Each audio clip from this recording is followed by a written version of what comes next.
Brian and Claire, beautiful couple. I hired a contractor to come in and do a new roof. Just 2 months after the job's done, it's leaking. This whole area is completely wrong. Ooh, okay. We have an awful lot of mold. I would say thousands and thousands and thousands of dollars damage has been done to our house. Tell me you're not doing this electrical. Who did this? We did it.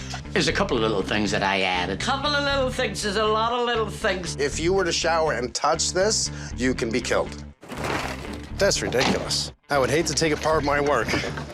Because when we're done, let's see how long it would take them to take it down.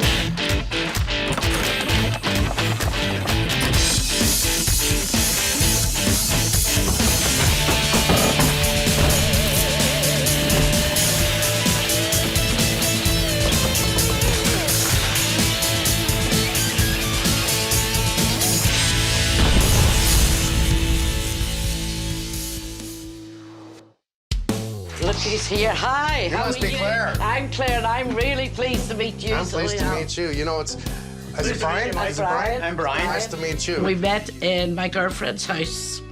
The first words out of my husband, if your father has any money, I will marry you. Before we ever went out. That was my first mistake. That was his first mistake. There's a few other mistakes I made after that. We got two of the cutest people in the world, I swear. Husband and wife that are so full of love. Every person on the street knows them, loves them. We love our house here. We've no intention of moving. We were contemplating moving at one time, but we decided to buy the house next door. We decided to buy more trouble next door. Which was a great idea at the time. How long you been here? 40 years. 40 We're years? the original owners, and we've had a problem since the day. The first day we moved in here, we had a problem, so we had. And we are so happy to see you. Well, I tell you, we know you'll do it right. We paid $500 in this house as a deposit. It cost us $15,000, and the only problem we've had with our house since the day we moved in is our roof. Water has come in everywhere. It's come in the side. It's come in both the walls. It come in the basement. It come in the bathroom. I heard that you brought in a roofer about a year ago, and you saved all kinds of money. Yes, we did. Yeah, we did, until now. And now it's going to cost all kinds of money. It's going to cost a It's whole gonna lot of money, cost. yes. It was a lot of money out of our pocket to put out there and then find out. Just 2 months after the job's done, it's leaking. And you have a good day at school? Yeah. Hi, Mum. How's it going? We're a very close-knit family. I have 2 daughters, one Paula and one Kellyanne. Kellyanne lives across the street. Paula lives next door. It's attached to our house, and she has exactly the same problem as we have. Leaks coming in everywhere. The roof is definitely worse than it was before. I don't know if they didn't nail it in the proper spots, but a lot of water came in after they fixed the roof. Where are we leaking in the house? Okay, you want a tour? Sure. There's lots of I'm places. going to follow you. We'll start off the front door. I come in through the front closet. I pull the walls right down practically off at the front closet. We had a major disaster out here in the kitchen. It come in through the bathroom vents. So I said to Brian, what are we going to do? I says, there's water coming in. I says, it looks like the roof is leaking again. We got a big turkey roaster right up in the attic. So It's still there? It's still there. And there was water coming in here. See in here? So you had a screw. That means there's enough water that it's running across the drywall and it's finding all the spots. Yeah, your vent in the bathroom, you had a screw. I guess you had a hanging lamp there or something? I put shoe polish up there to try and Shoe polish? White shoe polish, you know. To put cover it- up. You know that's cosmetics, right? I know. Just tell me you weren't on the roof. Oh, I've been on the roof You've- lots of times. she's I've been on the roof. Really? Yes. Yeah, I've Yeah, been I on had the her roof. up on on the my roof. high heels and all. Why would you? In your high heels, you're on the roof. We look into everything. We check. Both of us check everything out. She's Well, very it good. sounds like you've been in the attic, you've been on the roof, and how far has the water run? To the basement? Oh, yes. Yes. I'm going to follow you. You're going to follow me, okay? After you, sir. This is about the fourth. As you can see, the ceiling is 2 different ceilings because we really, every 2 or 3 years, we had to replace this part. Every 2 or 3 years, Yes. but the roofers were here a year ago, so it's been leaking for a long time. Yeah. Which is not a good sign. It's not a good sign. We had a hole over here and we had a bucket sitting here. This carpet has been wet a dozen times. Yes. I don't smell it, which is really good. Thank God. Yes. Yeah. Yeah, we keep And it. I didn't spray over it today either. But it's, We're we have a reasonably shop clean. vac very handy so that we use it all the You time. two are a firecracker. This is too cute here. I am pretty talented where where construction's concerned, Claire's got great ideas. There's nothing we wouldn't put our hand to. 9 times out of 10, it's a good job. Did you finish the basement, Brian? Yes, Yeah, sir. we did it all. That's your shower. You know that's not allowed, eh? Well, Well, if you Okay, can stand I'll put in the light off then. Yeah, if you can stand in the shower and flick a switch, and you have an exposed bulb, this is not the pot light to use inside the shower. If you were to shower and touch this, you can be killed. There's a couple of little things that I added. couple of little things. There's a lot of little things that. There's a lot of little things that There's I a lot of added. little things. Who's doing this electrical? Tell me you're not doing this electrical. Who did this? No, we did it. He's going to find all the problems I created. The family is really sort of a jack of all trades, master of none. That's not how you wire lights. So didn't the wanna- switch upstairs turns this light on? Ah, yes. Yes. Guilty as charged. It's not I'm more dangerous. It's not up safe. to code. It's and not it's up very to code, dangerous. he said. You have to accept it's very dangerous. Yeah, darling. maybe that's what he said, and it's Yeah, not quite you up have to accept code. It's very dangerous, you know. I come in to fix the roof, and I find out that Brian has not only rewired pretty well his side of the house, but his daughter's side of the house, with all kinds of funky connections and different wires. Truth is, I'm worried about the rain coming in. I just can't believe the house didn't burn down. We seen this gentleman down the street. They were doing the roof down there, and Claire said they seem to be doing a great job. Go talk to them. He looked at my roof, and I told him I have the other house as well, so it'll be a one concept, a one roof type of thing. He says, hey, no problem. It's an easy enough roof. I can clearly see the issues we have in between, and there's no doubt in my mind where it's coming in on both houses. We also told him about the problems that we have on the roof, you know, and he said he was going to replace all the plywood up there. It was never done. We feel that was never done. He also said he was going to put a nice shield, but it was never done either. The biggest problem I see is the structure. Go ahead, Stevie, explain this. Well, basically, this whole area of the roof should not have been covered in shingles. It's too low of a slope. Yes? And typically, this should be treated as a flat roof, even though it has slope. What I mean by flat roof is flat roofing materials. Oh, I see. It shouldn't be shingled at all? No, the this slope area is here. about a 112 pitch. It's a very low slope. So what happens is that driving rain that comes down here is washing right underneath the shingles. It's going to continue to trickle down and drip in the house here, drip in the house there. Like, this whole area is completely wrong. Not so just for the rain, it's also with the snow and ice, especially if there is venting or insulation issues. This just gets covered in snow. Yes. With any heat loss, it's going to melt, and then it's going to refreeze once it gets to an exterior or cold area, and it just starts backing up.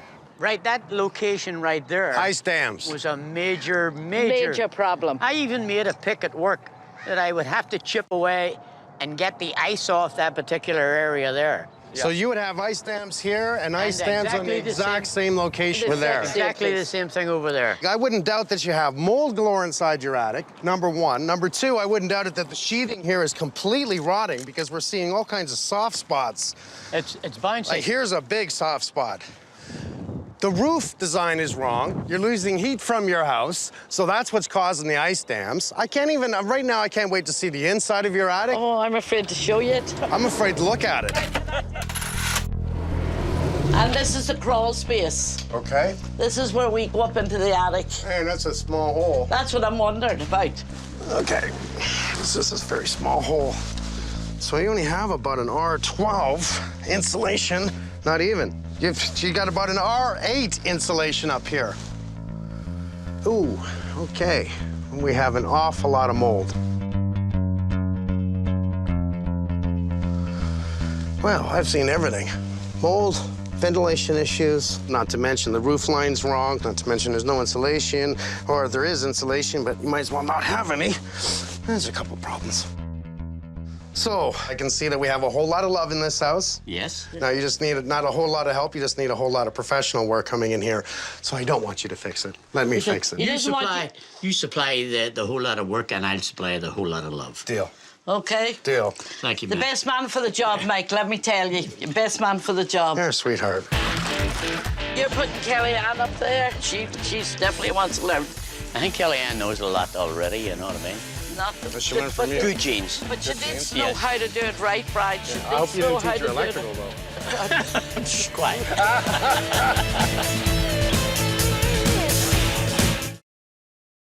Water everywhere. And You've had it so many times, we're sort of used to it now.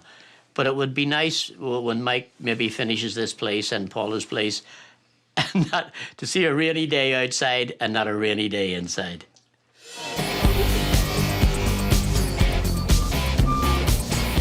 Brian and Claire, I think they got in the habit of putting that turkey roaster in the attic to collect the rain. Buckets in the bedrooms, holes in the ceiling, because the two roof lines meet down just like this. Not a really good structure, not a really good way to keep the inside of your home dry. I'm here to restructure the roof to bring it from this to this and have a simple peak from the front to the back and making sure there's not a dip in the center collecting snow, rain, ice dams, etc. Good morning. How are you this morning? I've heard a lot about you. You have? Was it good or bad? It was all bad, I'm sorry. I think everyone's excited, actually. You get everyone together and the whole crew, and they're like, "All right, it's a nice day, and we're gonna rip the roof off," and they're all waiting. You know, it's like, can I go? Can I start? It's almost like that dog going for the walk or actually throwing the ball, right? Charlie, my dog. As soon as I hold the ball, he's like, and he looks at me. He's like, he's waiting. He's waiting for me to throw the ball. That's what's happening right now. I just want to make sure everyone's safe here, making sure they got the rope grabs. That's hilarious. That's how you say it. Come on, carry your stuff. Let's go. I'm going up. Look at this. This is amazing. Absolutely amazing. Okay, this is really simple. What we're going to do is continue this peak line, which is going to continue right up to approximately this point. We will then extend the other side of the roof line to the point where the two sides meet and create a peak. This will give them a simple roof line that will allow water to shed easily and keep it from entering the home. Today, we're going to open up all of this. All right, the boys are here. The roofers. Look how easy they come up. That's a bad sign, eh? Is it nailed properly? That's coming up way too easy.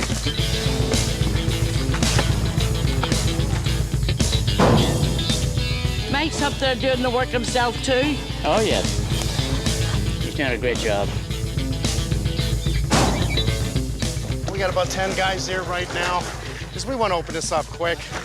Set up what we're going to do for structure because we need to order material for tomorrow. So it's just running, planning as we go, and running at a good speed. I always found that roofing was one of the hardest of the trades. You're not only dealing with elements, you're in the middle of the sun, but you're ripping off black pitch. I mean, everything's reflecting up in your face. It's a heavy load. That's why I got out of roofing and became a carpenter.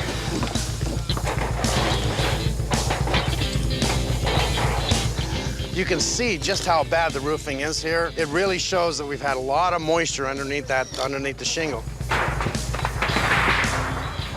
Look at the valleys in between. Don't use 3/8 of an inch. This is just ridiculous. Like, you could literally fall right through the roof there. Come on, let's go. Woo! Well, if I took this on a scale as 1 to 10, how soft this roof is, especially if I go into areas that are in between, that's just, you know what? You can see that wood just jumping up there. It's just not a safe roof, so I'm gonna give it around a 2.5, which is really not good. You know, I say it a million times. How many people actually spend all their money on the cabinets inside of their house, on the kitchen floors, tile, I don't care, hardwood, and they forget to put money on the roof to protect the cabinets, the hardwood. Put the money up here first. All right, come on up. Ever been on a roof before? I've been on this roof many, many times. Many times? Yes. Just step this way, that's it. I got your back. Okay, so let me give you my gloves because you're gonna be using what we call our shingle shovel. Okay. And you're gonna be pulling out the shingles. Now, just grab those shingles with your gloves, rip them up. Look at that, eh? Keep peeling. Pass it to me. Look at that.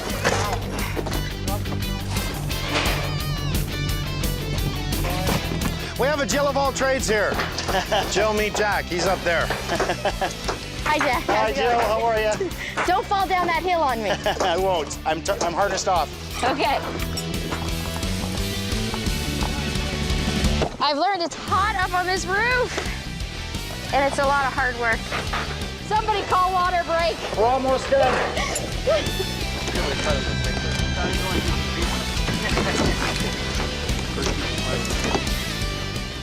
So this area has never been seen since the house was built. Look at your sheathing. Yeah. Talk about water signs. Water always shows the path. This is all trapped air in here, but you can see all the signs of the condensation, dripping, etc. Not good. Wait to see the other side of that sheathing. Can we see the other side of that one? Just take a look just to see if that's molded. And it is molded. Nice.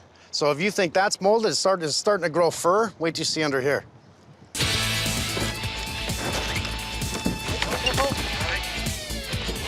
Why do you think it's moldy?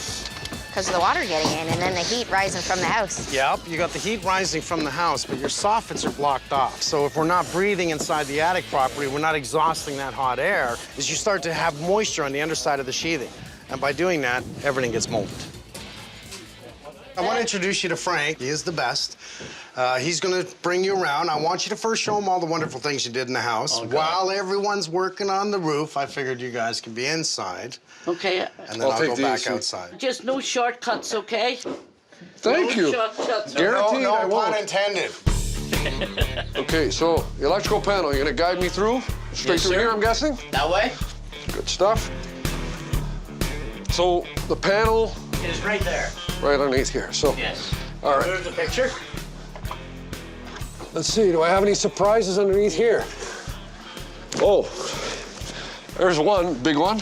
What I did there was when a fuse blew. Yeah, because you got a lot of them that blow, don't you? Sometimes I have, yes. Yeah, I think you've got a lot, and I'll tell you why. Fully finished basement, Yes. a lot of wiring that you did, A number of wiring that I did, yes. but I don't see any new wires to the electrical panel. So what do you think you did wrong so far? And I'll give you a hint. It starts with an O. Overlooked. Overloaded. Overloaded. You overlooked the permit because I'm pretty sure you didn't pull one out. Did you pull out a permit for any of this? No, I didn't. Did you even know that you needed a permit? Didn't know I needed a permit. That's good. So we want people to understand that they need permits, and this is why. The first sign here is we need a cover, because if anybody touches anywhere near here, 220 if your hands go across both bars. Very dangerous. Those both are live. They're all 15s, so you have protected the wire with a 15-amp fuse. Yes. Now, what ends up happening is the fuse is a 30, then the wire is only good for 15. The wire will get hot. It wants to trip the fuse, and the fuse says, hey, I'm good for 30 amps. I'm good. What's the wire do? It's going to find another spot. I'll find another spot just to break. Right. Then when it breaks, you better hope it's a clean break, because if it's a break where it could still arc, there's your fire.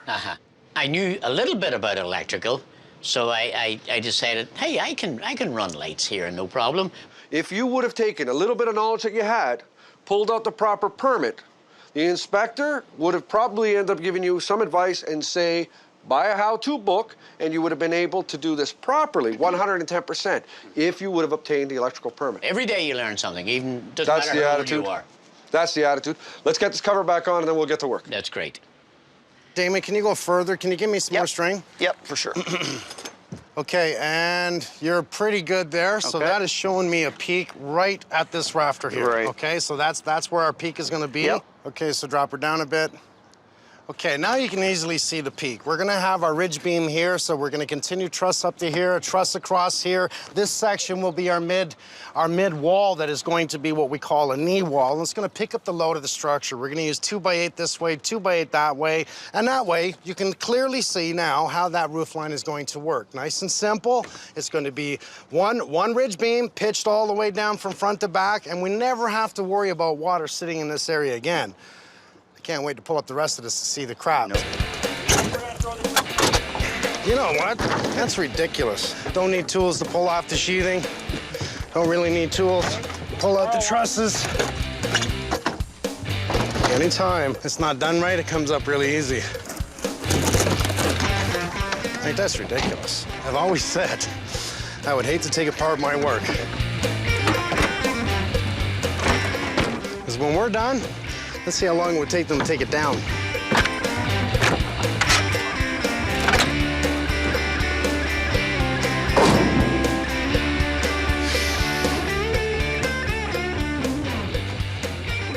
one house on this side, one house on this side, daughter, father. Very rare we see that. A firewall must be in between the two houses to give a burn time. If this house caught on fire, it needs to do a fire stop so it doesn't light this one up. Here's the problem. When you have such a dry, terrible roof like this, burns right through it. Come here and take a look at this. Adam just pulled up the first sheet, brother. Look at the wiring. Oh, dear. It's even worse down the side. Look at the pot lights. Come on. That electrical is an absolute no-no. Not only is our roof line wrong, forget the shingles. Yeah. The roof line's wrong. Our insulation, it looks like an R8. Heat loss. Yeah, I'd say. Massive heat loss from this house. Oh my God, there's all kinds of stuff under here. Hey, Holmes, look at this, bud. They were cooking up here. That was our homeowner. That was her turkey roaster. That's how she collected the water. You know, they you're got up kidding me. in there to collect the water. This is where they kept the baby. This is where the nursery was. They're either keeping their kids up there or that's storage. I'm gonna hope for the latter, but I'm gonna start talking to them. There's all kinds of weird stuff in there. Tell me you're not keeping the kids up there. And that was yours as a child? Yeah. You're kidding, so you gotta keep that. No, toss it. I don't fit in it anymore. That is too funny. Like, you have no fear of heights, do you? No, not at all. Was that a part of the roof that we couldn't see before? And You couldn't see in here, but you could see in there because this is where I found your... Here, you must have taken that back in the house. thank you very. Hey, that stopped all the water coming in. You do know you have nowhere near enough insulation in your attic. In many areas, no insulation, right? Well, it's been there for 40 years. What do you expect? Yeah, but... Okay. Sorry. Don't be sorry. Sorry. Well, you're hurting my neck looking up at you. So You why want not... me to come down No, here and talk to you no, down no, you here? got your I high can heels stick on. my head Don't through you worry about that. You just stay up there. Carlito, take her back down. She's so cute. She's so cute. I want to set up for the tarp right now, you know, because we've done a lot today. If I tarp up, I know everything's good. We'll order the wood that we need. Tomorrow, watching the rain, we'll continue to open up more, see about how we're going to structure from one side to the other since we have the lumber. Maybe I can start it tomorrow. Okay, the sooner you're done, the sooner you go home.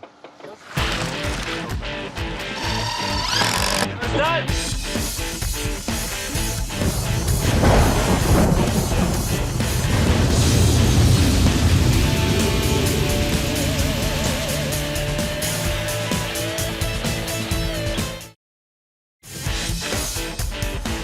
So you got me curious here. You brought your living room outside, and you're watching TV.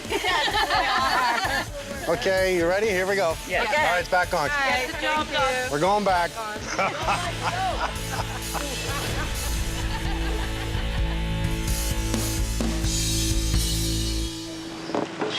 We'll just pile everything here because we got all the healthy stuff. So the tarps are off. We got no leaks, so we're good to go. Oh, careful, Tom. We're gonna start our day and get working in this crazy heat. Well, there's 7 tile lines. You gotta get 5. Hey, Tom. Did I ever tell you how much I hate pulling in? Wow, so that's their waterproofing job.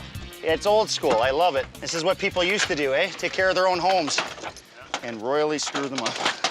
Yeah, over there he used some corrugated plastic, like old signs, to divert the water. You know what? I got to give them credit, though. I mean, they probably didn't have a lot of money. They did whatever they could to, you know, to waterproof their home. Necessity, eh? Absolutely.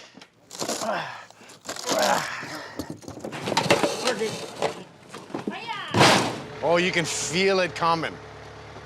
What's the temperature right now? I don't know, man. It's got to be like in the 30s. I can feel it. It's just roaring in. It feels like 37 degrees Celsius. It's only 10 o'clock in the morning. Which is what, almost 100 degrees Fahrenheit? Yeah. And it's only 10. That's nice.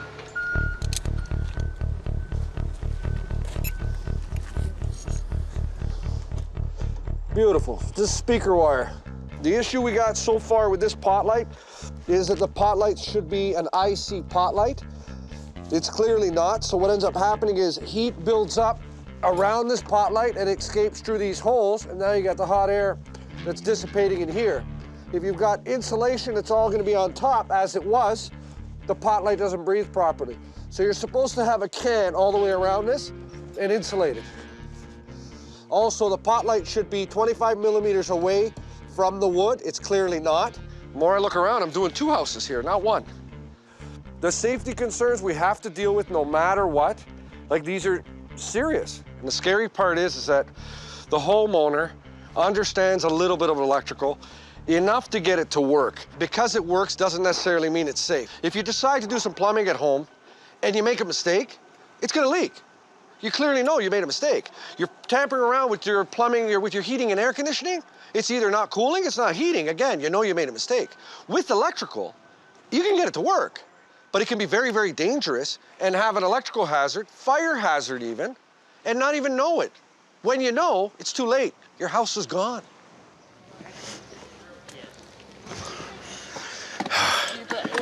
Okay, you guys are in shade, totally comfortable. I'm getting in my comfortable zone. I hear you were in the hospital last Thursday getting 4 stents in.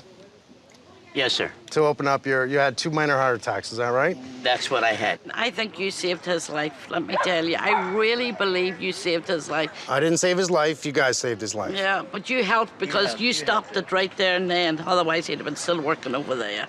I'm telling you right now. It just became stressful, you know what I mean? Just tell me ahead of time, did you do the pot lights in the attic? Yes. In the attic? Yeah, I probably did. Okay. I did most things. Okay, we're not going to worry about that. That's good. Yeah. It's not bad. The break's over. Are you telling me I got to go back to work? I think so. Okay. All right, take it easy. Thanks, man. Thanks, Mike. You got it. Thanks a lot.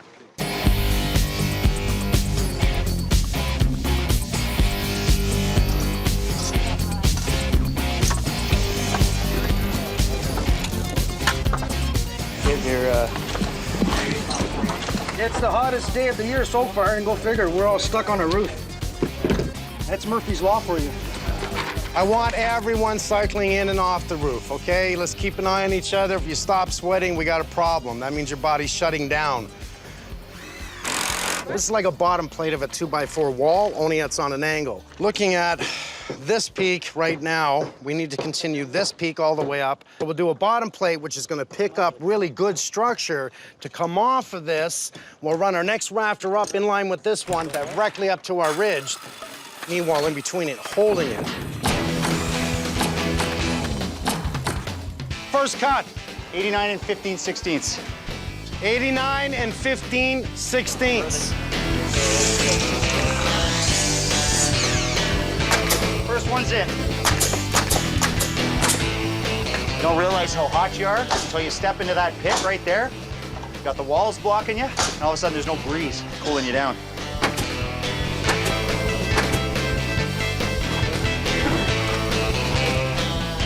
Now bring it right to the edge. No. That's it. This doesn't feel right. Something's wrong. It's not. I can tell by the angle. See, who marked the line? We did. That's the top of the line. I know. That's why it doesn't look right. Okay, stop, guys. From where I'm standing, this does this, right? Yeah. We didn't take out this distance. All right. Okay, that means that we gotta drop this down 7.5 inches. Our wall's too high. Ah!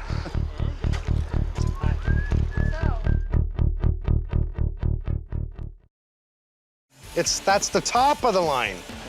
Okay, that means that we gotta drop this down 7.5 inches. Our wall's too high. Ah!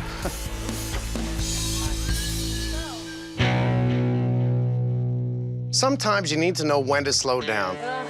We're working on top of a roof in record-breaking temperatures, and you push your body beyond its limits, and that's when mistakes happen. That's when tempers flare. All we needed was a break. Just my head, Mike. Just my head. Whoa, that's really... Your neck, too. Get that on there. That really did help him.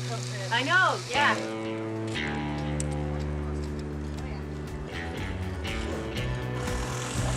It's amazing how fast you can get things done once you've cooled off. We lowered that wall, we're off to the races. All right. So, Jesus, that's excellent. I am flush right there, and I just want to double check it. Okay, bring it to me right there, Oak. Right there, bud, you're good. Right there. Okay, so let's tag that in place. Okay, I want you to take that angle at the end of every one of them. Cut me 1, 2, 3, 4, 5, 6, 7, 8, 9 pieces, please. But now that we have our set height, you can see how fast the rafters get to go in place now, because since our wall's up, it's bam, one after another. It's 10 minutes we get these in, it's really kid stuff.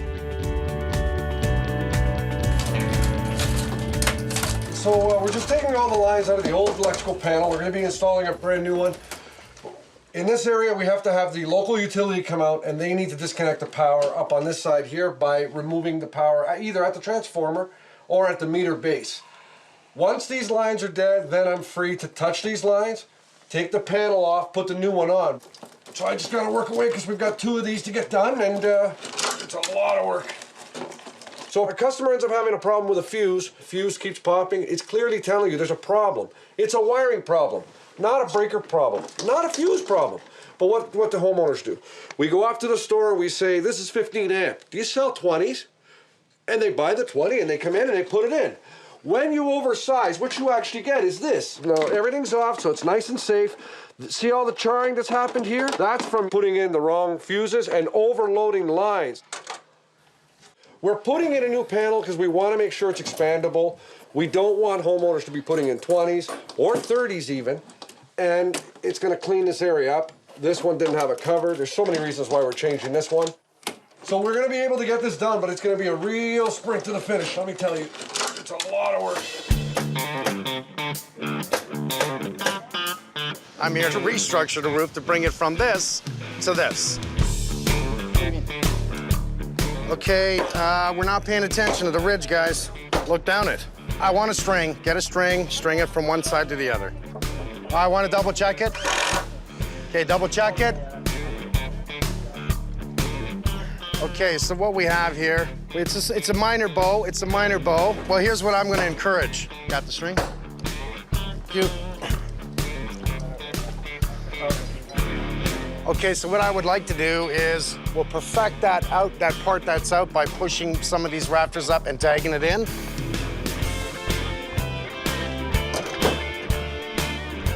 Can you see it bang on? Yep. Put a screw in. Okay. Well, well, I want to say this really clearly. We have all the tools you can imagine, but this is the string that has been in old ages to new ages, and if you run that string across the top, you can easily perfect it. It all comes down to a piece of string. It's a little bit of common sense. Oh, my guys are incredible. They know what they're doing, and this is really good. And as a team, actually working together, everyone else is learning something new, especially when we do something like this, tying in a custom-made to a truss-made. You notice every single piece has a mark, a pencil mark, every single one of them, because one thing I did teach them right from the beginning is anytime you pick up a piece of lumber, look down at first, mark the crown, put it down, measure it, cut it. So that tells us by looking at it, the crown's up, and we want the crown up. If you were to put the crown down, much like the floor of your house, your floor will sink into a crown motion. Crown up, it locks it nice and tight and will settle and never bypass that crown. Put it down low, you got issues. You got sags in your roof. Does anyone else really check this? Not enough, I'll tell you right now. Derek, can you come here and hold the ladder for me, bud? Hold my ladder! Safety first! Woo, it's hot! Thanks,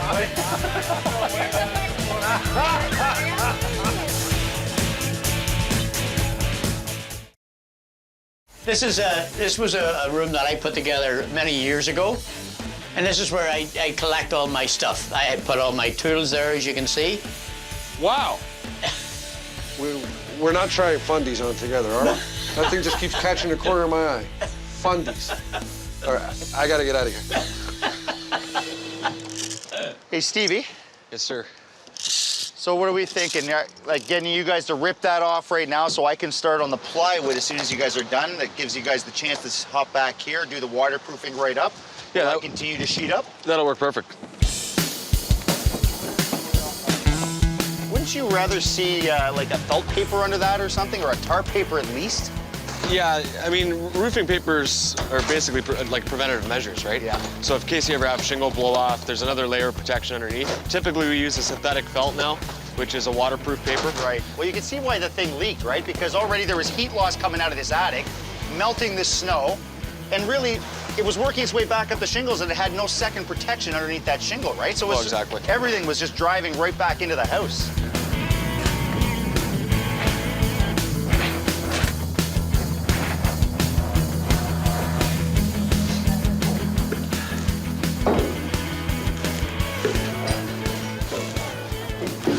Tommy. This is perfect. Look at the structure in here. This is the things that people don't see. All this work on the inside. They see the outside.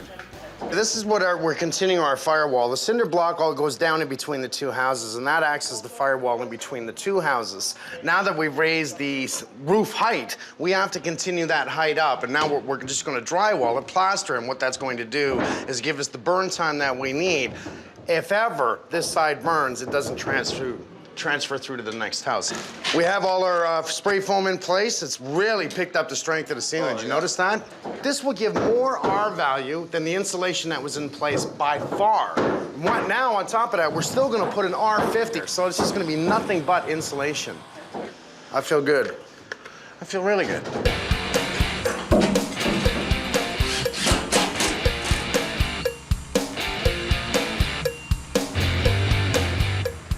So we're in the process of installing our roofing underlayment. This is our ice and water membrane. We're installing that on the perimeter as well as in the valley areas. Typically, we use that product in any areas where you have protrusions or chance of extra water flow or drainage. What we want to do is maintain an air gap at the peak of the roof. And what we're doing is clearing 3/4 of an inch on each side. And what that gives us is 1.5 inches clear net-free area for our ridge vent. Because all that hot air is going to rise up to the peak of this roof, and it'll want to exhaust in this location.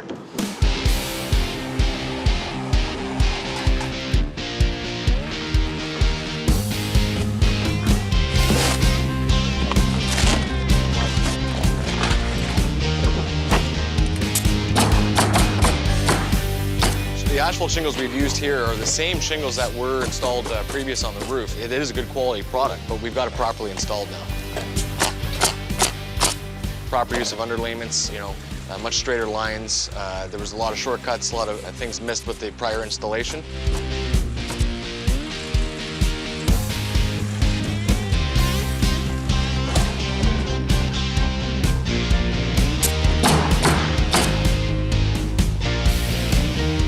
Once the roof is shingled, we'll install the ridge vent and then shingle it over. It'll give a nice clean look and give us optimal venting for the roof. While we're on the final stretch, we're cleaning up, getting the tools in the van. We just have this fine gentleman finishing the vertical vinyl siding at this point. We get the fascia up, working on eavesdrop, downspout. Am I feeling good? Yes. It's going to be the best house in the neighbourhood because Holmes did it right. At least I know Holmes did it right.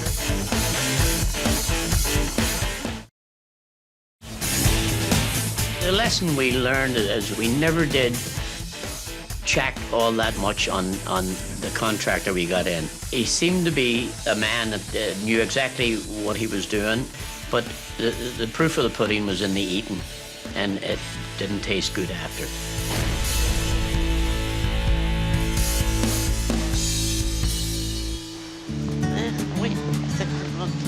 Well, hello. Hello, and how are you? Boy, do I see a big difference to the front of the house already. Look at the size of it, for God's sake. All of a sudden, it looks like a nice big house, It doesn't looks like a big house. Did he mention he was moving in? He's going to go up and live up in the attic, I think, right? No. If you don't mind, I'd like you two to come inside, and I want to show you a few things, like the electrical panel, a couple little things. Okay. Sounds great. Oh, I'm really excited about this. So am I. Thank you, thank you, thank you. Oh, I think it's fantastic. Absolutely amazing. It's beautiful. Actually, it is amazing, as Claire says. Very, very professional job. Very Oh my God, look at this. Oh, geez, you're excited about this? Oh my God. There's actually a cover on it. Oh, that's amazing. So you have a brand new panel here. God. You have a surge protector on your electricity, and you have a surge protector on your telephone. What we want to do is make sure that if the place ever got hit by lightning or around the area, it protects everything inside your home. You see the sticker, we had ESA come in. This is all proper, everything's written on top of the panel. Everything's breakers, there's not fuses, so I'm very happy with what we've done here. Beautiful. So if the fuses go off, it sticks to one side, trips the then you breaker. flick it That's back right, again. you don't have to change your So fuse. simple. They made your house and your daughter's house safe. When he pointed out the problems that my house had electrically, they pointed out a lot of things that were dangerous that I didn't realize were dangerous. From now on, I know I need a permit and everything is going to have to be up to code. In your attic, we have actually used Wall-Tite Eco, which is a spray foam. It's a 2-pound, and we buttered all the tops of your drywall in both houses. That'll act as a vapor barrier and a very nice R value. Then we added about this much insulation. Oh my blown in. God. So this winter coming, you watch. The snow's on your roof, you look at all the other houses, and it's melting, melting, melting. Why? There's heat loss. Oh, I see, yeah. Everyone's gonna see this house stand alone. Yep. You want in the winter to have the snow stay on your roof. I'm really excited about going up on the roof. You ready to go up? Oh, yeah, I'm dying to see Get what your it's high all heels about. on there. Get your high heels. I have them on. She has them on. We're on the roof. I'm just dying to go up there. There you Oh, go. I'm here. Okay. You did that very well. There you are. Here we go. Oh, my God, look at this, Brian. Put your hand away from your face. Look at this. Oh, my God. It does look big, doesn't it? It is beautiful. Well, you have the same shingles because we take it that you like those shingles, Yeah, but now they've been installed Properly. very much correctly. Oh, yes. Oh, it looks massive, doesn't it? Oh, my God, it's gorgeous. Well, now it's a simple pitch this way. It's going to run off the back, it's going to run off the front. You have nothing collecting in the middle. Underneath all the shingles, we have all the waterproof product that's underneath it, so it's a second barrier, and it goes all the way up to the top. So even if it did leak under the shingles, it will not penetrate that. Right. We like the idea of 2 layers, not 1. Shingles would just be 1. It's what is underneath it that matters to me. Let's understand the breathing and the importance of it. In your soffits, we make sure that air can come in from the bottom. And that very top is called the ridge, and that's called a ridge vent. Because now the highest point is your vent. So it will pull the air in from the bottom and escape out the top at the is that highest right? point. Oh. You don't see any roof vents now, do you? No, Don't see no, any you roof don't. vents, no. You don't need them. That whole ridge is now a ridge vent. I love working for people like Claire and Brian. Good people, good family people, people who care, neighbors that love each other. Okay, the electrical was wrong, should have burnt the house down. We fixed that. But I think people need to start paying attention to the outside of their home before they address the inside of the house. Because if you don't keep the weather out, it comes in. And that can cost an awful lot of money. We've seen the mold, it was in the roof. That's because it didn't breathe. If you hire the right people the first time, you get the right advice, you spend your money right. I need a hug. I need to give you a hug. Already? I need to give you a hug. Thank you. I thought I was going to get a hug. Thank you very much. You're Thank welcome you. very Oh, much. I just love it, so I do. It's just fantastic. I'll sleep tight tonight, let me tell you. I'll sleep tight tonight with no problem whatsoever. And I will thank Mike in the middle of the night or in the morning. Mike, you did it right. We're fine. There's not a shingle out. There's not a shingle out. It's like your hair. There's not a hair out of place. Not at all. Not on you, of course. But Not at all. that's Holy cow. You got everything under the sun in here. You're the most organized pack rat that I've ever met. You made one out of a beer bottle? I made one out of a beer bottle. Is that safe? It is. Oh, my God. I can put that on my ear and I won't cut myself. I got all the answers. They may be the wrong answers, but I got all the answers. Imagine a whole community comes together to build the playground. It's for the kids, it's for the family. It takes them 2 years to build it. And 14 years later, they watch it go up in flames. 19 Sergeant Central. 19 Sergeant. It was an angry, stupid person that set it on fire with no reason other than to cause destruction. You're damn right I'm angry. It took one kid with a match to burn up all that work that took all that time. But I'll tell you what, I'm gonna put together an army to rebuild this, and we are gonna make it right. It's about the kids. Let's not forget that. 5, 4, 3, 2, 1.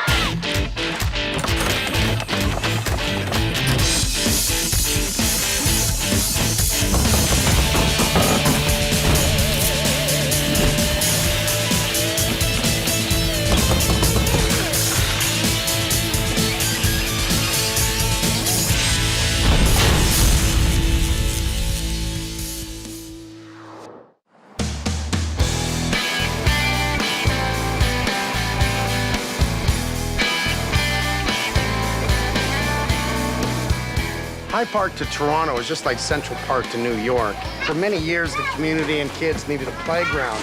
In 1998, Jamie Bell was really influential in making this playground for the kids.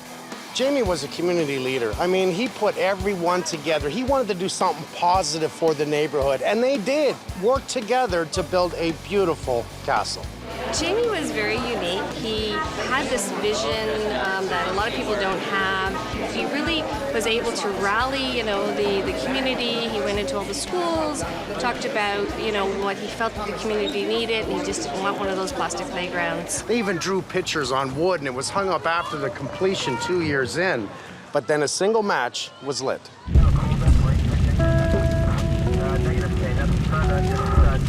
Half the castle went up in flames because a young man had too much to drink. Community's up in an uproar. I get it. I understand it. It was hard to hear that something that horrible had happened so close to home. It caused so much pain to a lot of people. The boys were really devastated. We took them the day or so after it burned, and they were really sad to see that it happened. My daughter, when she found out about the fire, the thing that really, really upset her was that when I had built the initial castle, I had to mark out areas, and there was my handwriting, 22 1/4, 22 1/2. And when she would go through the maze of going into the castle, she would always stop and look at my handwriting. It was sort of permanence for her. And she was really, really upset when she found out about the fire because she would no longer be able to stop and look at Dad's handwriting.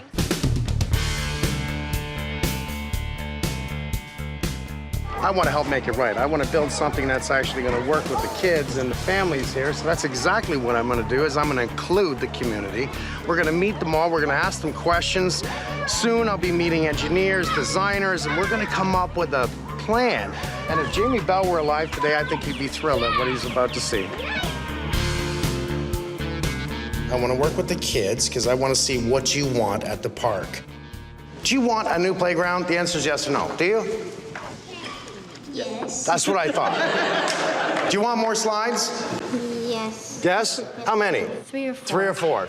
I want to be able to climb on every single thing there. There was these narrow spaces to walk, and you're always like squeezing through. Should we open that and up shoving. a little more? So we'll make it a little wider, a little bigger? Yeah, I think we need to have lots of wood in it, like the less plastic. I really like that. We grew up in that playground. It was a legacy that he left his sons, that he left our entire community, and I think to change it would be to change what he left us. I think it should be rebuilt in his name, and I think it should remain the same playground. We want to build it with the same look, but we have to think of our kids and what we've learned from the last 20 years of kids getting hurt. It's about the kids. Let's not forget that. We listened to the kids. We heard what they had to say. We know what they wanted. They just wanted it bigger. They wanted it made of wood. They wanted it to look like the other castle. That made sense. First step, get rid of that concrete pad that the burnt down castle was built on. Why? Because the next castle is a whole lot bigger. Okay, we have 7 days to build it. School's out, and everyone's anxious to get the castle back. We're gonna break this cement up, load it in the truck, haul it out of here. This is about 280 square feet of concrete because it's 8 inches thick.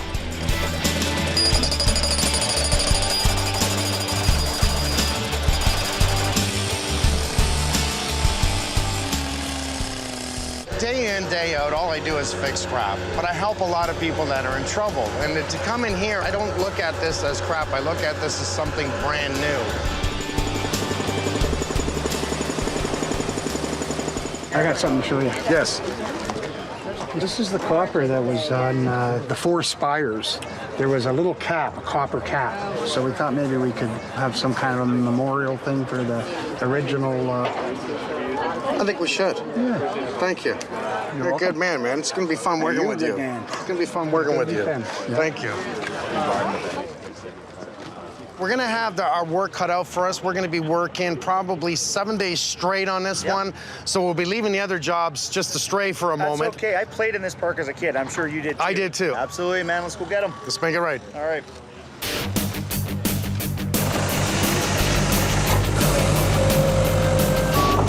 We We surveyed the area. We're digging it out to install the new concrete pad that the castle will be sitting on top of.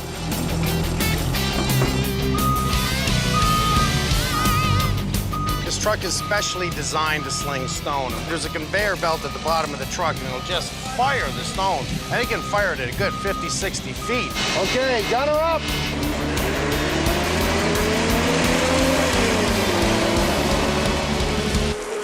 What we want is a really thick bed of stone. One, it's going to allow for drainage to get to the weeping tile to get out to all the way out to the pond on the other side. Two, it gives us that compression package that we need underneath the concrete. You don't want to put concrete right in the ground because it's going to act like a sponge and absorb all the water out of the earth and bleed up to the top of the concrete, eventually ruining the concrete. Now you know why they call it a stone slinger.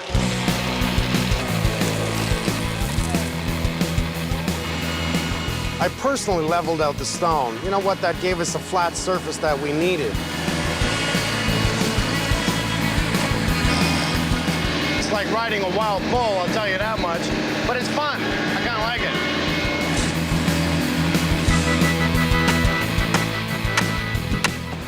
Yeah, that's good. Good news. Our form guys are in. The concrete's going in. Everything's good. This is kid stuff. Does it go back?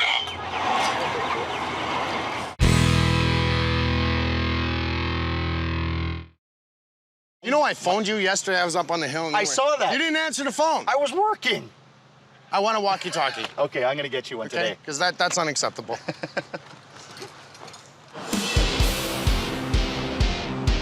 We're laying down rebar right over top of the rigid foam. We'll actually put in chairs later. What this is going to do is to keep it acts as a water barrier as well as protects the concrete from freezing. Well, I'm jumping in to help because the cement's ready. The faster we get these in, the faster we pour. So we got to get it in really fast and get it covered. I'm kind of excited.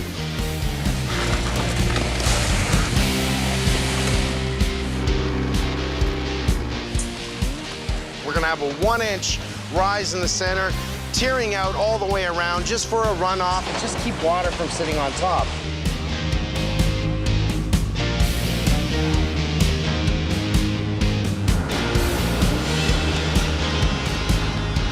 Janet Rosenberg, the new castle's architect and designer, came by to review the plans and check out our progress. I can see out of the 4 columns we have here, this one tall one here, this side just growing right up, the back side, and these 3 are the same height, but the front one there is just a little shorter, which sort of gives that depth of castle. That's right. And then our walking plank into our stair, and that's a drawbridge that goes to the other castle, right? Well, the drawbridge is new. I mean, they didn't have it in the other castle, so it's really wonderful the way the kids can hang out and see their friends. So that drawbridge is coming from the beautiful castle, coming out to the smaller castle. That's right. With a slide and a climbing wall. That's right. Because I do see, yeah, we do have a slide. We have 2 slides. And is this the climbing wall here? That's the climbing wall there, and we have 2 slides. We have this one here, which is the old-fashioned squiggly one. All the way round, it's got so much more than the old playground did. Oh, I'm excited. We're putting in 23 20-foot 8x8s that will support the entire structure. And by the way, each one weighs 450 pounds. Rest it down on one side. First, we're gonna make sure that we have the straightest ones possible because I do have excess. We're gonna try and get 23 in today. The ones that are in the ground, there's gonna be 16 in the pad. So straightest ones, if they're not straight, put them aside. Let's get this one out of the way. These are 20-foot lengths that we want, 16 of the best that we have. Now, we are gonna install the knives. This is what we call our knives. Okay, so what I'd like to do is actually plate this, mark it on both sides and drill it first. So we'll have a team of guys drilling first, second team of guys will be cutting the knife in place. Damien. That's number 1 of about 15. I'd like to take the edges off to keep any kids from actually, when their hands are all over it, that they don't get splinters in their hands. So far, it's going to plan exactly what I wanted, working in the teams, getting our knife slots put in. It will be bolted into the 8x8. It will be epoxied into the concrete. Oh, yeah. Some B? It's kid stuff. This is really like the foundation to our home. This is our main structure, putting on a concrete of what's going to hold up the castle, what's going to keep the kids nice and safe. I'll just let it down for now, guys. Up. Carl, position under this thing fast, man. Just say if we can or we can't. I know. We're going to put up this pole as a test. You know what? We want to make sure that the dowel fits in the hole we drilled. Do it right the first time. Okay, it's gonna slide in, guys. No, we just want to see if we can do it. There you go. Oh, that's great. Okay. We use the engineered epoxy to secure the metal knife saddle to the concrete. That's what makes it really strong. But, yeah. Okay, let's stand her up, Carl. Let's get ready for bracing. I need to level for that one. Gotta come out? Then towards me, my left. Put it in. Same way? Oh, that was a lot harder than I thought. Keep walking, Carl. Keep walking. I'm walking, boss. No, back a bit. Back a bit, back. If you look down the 8x8s, they are totally in line. And that's what you want to see. Just look down the right edge or the left edge, and you can see they're perfectly behind each other.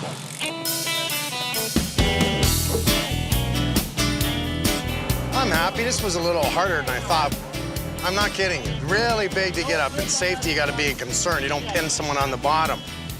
It is like building a real castle. We're still another 11 feet on top of that. It's huge. Like, I would have loved to have played on this as a kid. Last one. Tomorrow morning, we're going to get our other 8x8s in the ground. We're going to start planking across drawbridges, start stepping up, and you're really going to see it coming together probably by around 2 o'clock tomorrow. Time is not on my side today. It's going to be a castle. She wants Carl to be the gargoyle. No, Or the hunchback. No, you're the ogre.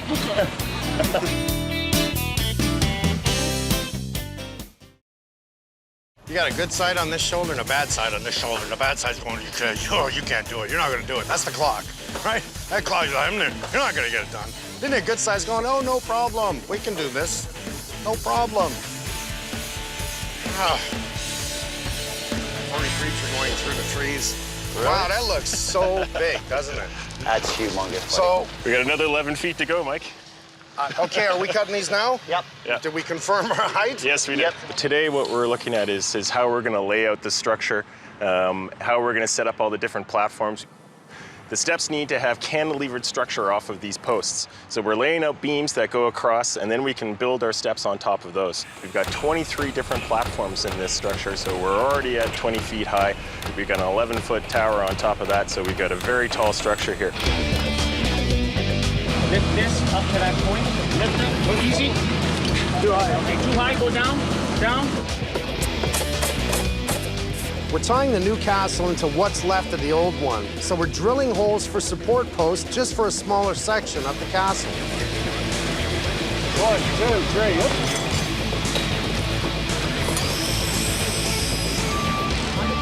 Mike, we got until 12 to 12:30 to get concrete on the truck before that batch expires. Okay. We got 3 more posts over on the other side that have to be mounted, poured, and tamped in before that batch expires. The problem is the concrete, it'll only last so long in the truck. Even though they're mixing it, it has an expiry life to it. Okay, guys, can we concentrate on this beam right now? What's going on? Someone put that tape measure back up, please. There. Yeah, we're good. You're good there? That's level. That's pretty good. Looks good to me. We're actually going to start pouring. We got a couple more to set up, but we're really there. Holmes is on it with those guys. They'll be ready by the time I get around. So no time like the present. Let's pour this sucker. 5 strokes, it should be on you. The urgency is I got to get the concrete in now. We've got a hot day, and that could set up in that truck. And just make sure, Derek, when you're doing this, you do not move that post, okay, brother? It's looking great. Seeing concrete go in, whew, it's a huge step. We run. Concrete must be poured by 12:30. It's 20 after. We poured it about 10 minutes ago. We're done.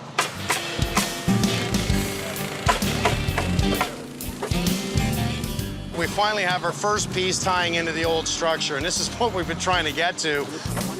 The kids wanted more room, that's what they got. So I'm making sure the bridge between the old castle and the new one is nice and wide. This lets the kids move around without bumping into each other.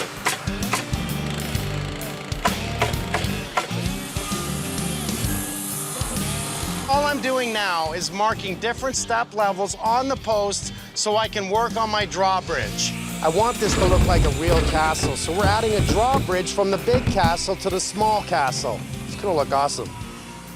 Okay, Let's get guys on each side of it, please. Okay, we're bearing.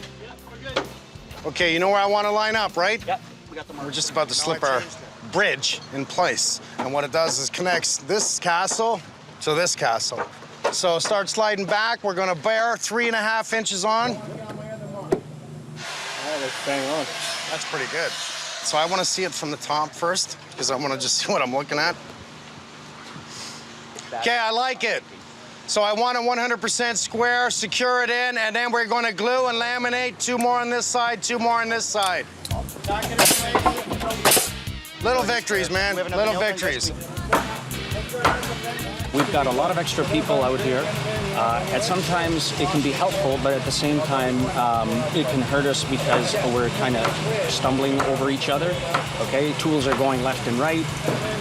Those are the problems that we're incurring right now. Our lead framer, Jack, he's got to leave for another commitment. We're already too many men short, so Seth has to find more framers so that we can stay on schedule. This is crazy. We need another framing crew. I need at least another framing crew, man. I don't feel too close to schedule right now. And I'm trying to think ahead on everything. I'm gonna need tons of 2x4s. I'm gonna have a huge list this evening. I also need about 416-foot 5/4 bore cedar. 1.25 thick. Yeah, this is for all my cladding. But at this point right now, you know, if we don't really get these platforms up, and I'm talking all our steps, I'm a little worried.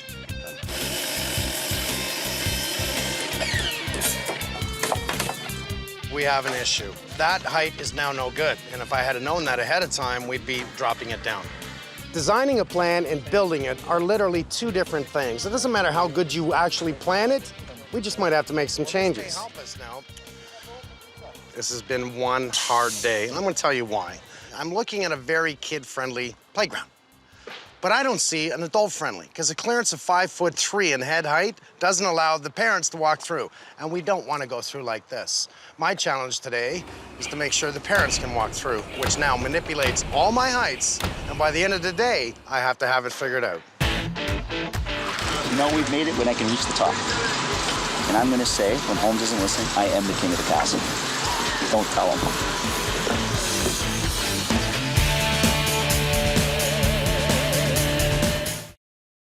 Okay, so you got the gun? What that's gonna do is not make it move whatsoever. Okay, now watch. Okay, right? There's no issues here. It's not bouncing, it's not doing anything. That's only one brace.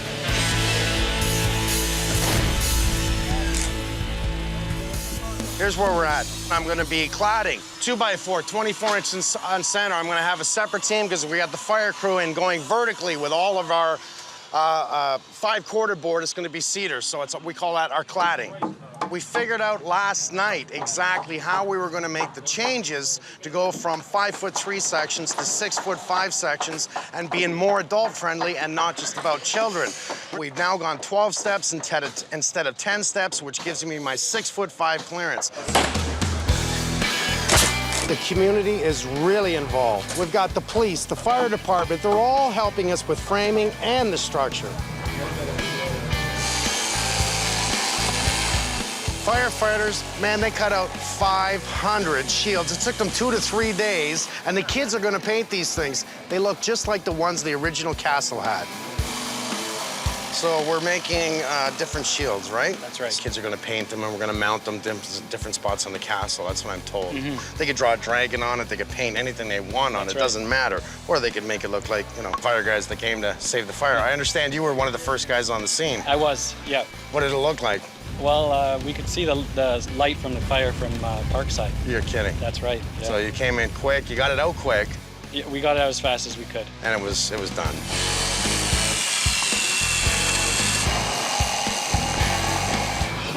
So this is one of the last bridges going in. I think we have a couple more to put in, but this is one of the lower level bridges we're just getting in place now. We're building 3 floors and 7 bridges. The bridges will act as a walkway connecting each section. The best part about this is able to build it on the ground and just lift it right in. It's just like framing a wall and then lifting it into place. So I'm gonna slip through. All right. Okay. Every time we do something, put a nail in, we're thinking, okay, a child's gonna be walking on this. Let's add some more nails. Let's add some more glue. Let's make sure the structure's perfect. Everything here is built strong and well. I love it. It's looking good. We're starting to see our bridging. You can see that I have plenty of head clearance now here and not the 5'3" that was the issue. We will bridge across just like we did here. We will bridge across to that point. Okay, go. What that's doing is getting us up to the highest point to get on that wonderful big wrapping slide. So we're really on the last deck that's being built. We still have to step up. We have a bridge across to this side. All our bridges are really in except for one, and we are starting flooring. That is looking pretty good. We're using over 1,600 boards to clad all the walls and the flooring, and we're talking long lengths. Start from the outside, cut that one. Start from the outside, you may end up moving this one, but nothing is going to look better than that, okay? Because the corners are everything to me. If you want to slip them in a bit, I prefer that it's really out one way or the other. Whatever you do on this side, do on that side, do on the other side. We're gonna have a space in between them as this one goes over of about 1/8 of an inch. Why? This wood is dry now. When it gets wet, it's gonna expand. We can't do them tight because it'll push each other out. We leave a little bit of space, it can expand and contract.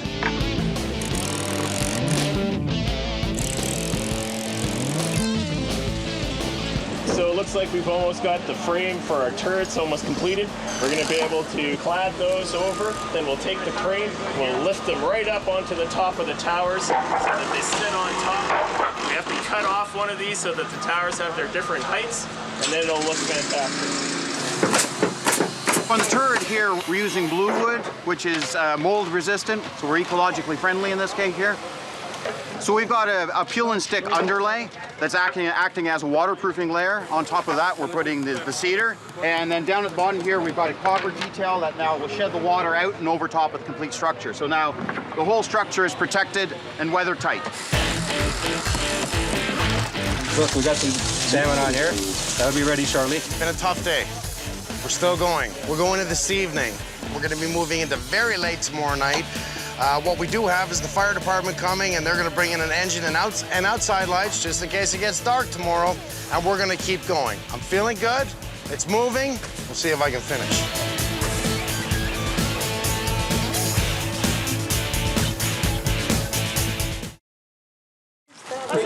See you in the morning. See you. Oh, Doug! we got a new night watchman. Yeah. Oh, just pull the blankets over, Mom. Pull the blankets over. Get this guy some water. It's just one piece. You got the glue, watch the glue. The guys were here till 10:30 last night. We were here super early this morning. We're gonna go again probably till 1 in the morning tonight. Again at it tomorrow.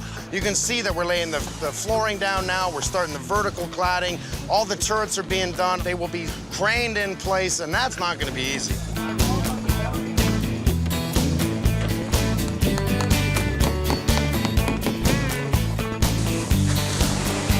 This is wood fiber. It's engineered particles. It's cleaned and it's a fire retardant in it. This will not burn. Kids can put it in their mouth and they're not going to get poisoned from it.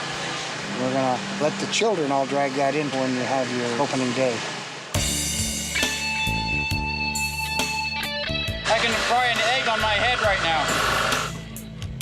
They said it was going to be 41 degrees today, and I think 41 degrees is like 103 Fahrenheit. You know, with the humidity, and that sun's right on us. It's really hot.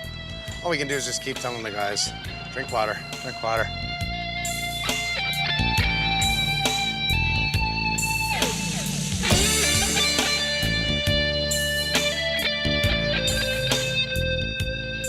We have one man down.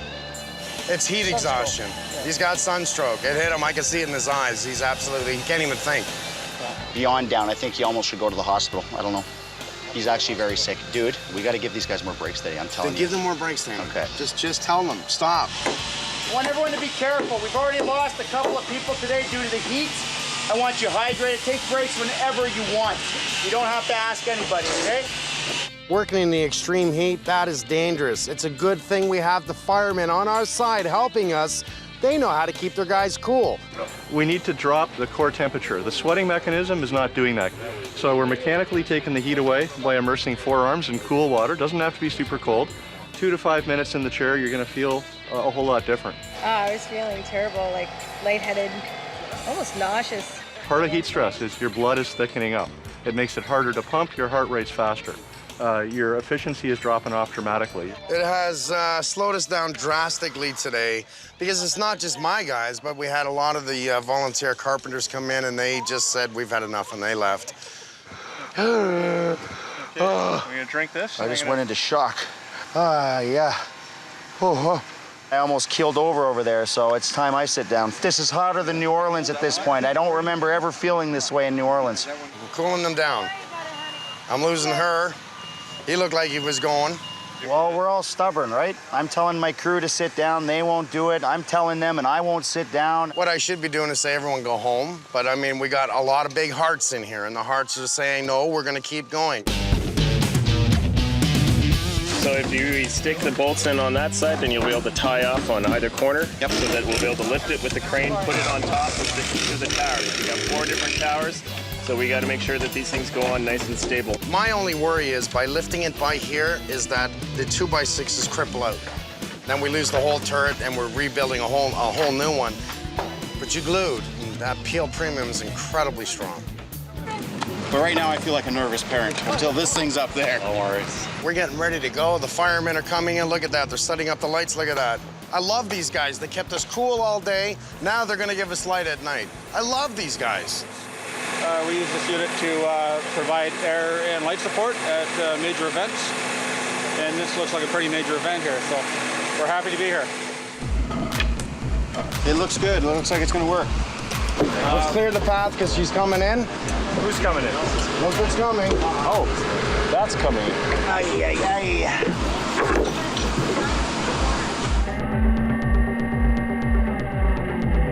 No one in the way of this thing.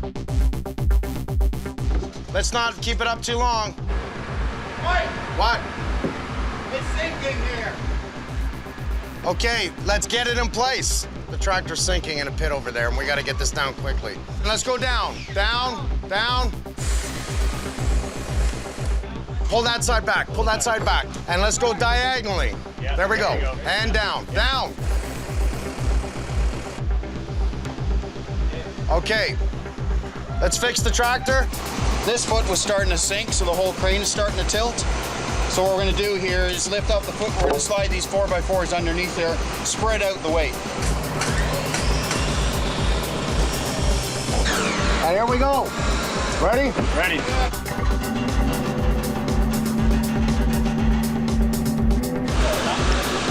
Okay. We don't all need to stand in the head.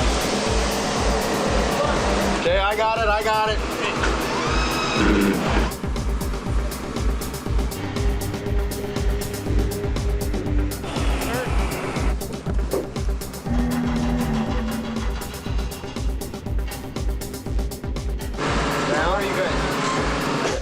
Okay, we have succeeded.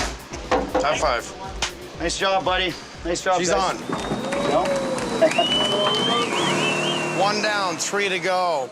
The other ones should really slip in place, well, probably 11 o'clock at night before we get the 4th one in. The good news is we will have all 4 in. Okay, down, down. I'm feeling good. 2 down, 2 to go. I'm really proud of this, man.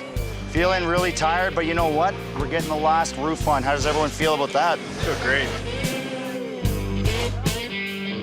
They're almost there. Come on, buddy. Beautiful. And it's in. It's in now. Oh, yeah. Okay, guys, do me a favor. Very good day. Let's pack up our tools. Let's go home. Now it looks like a castle. Nice job, guys. Thank you very much. much. Awesome, we're good. One more game and give it back.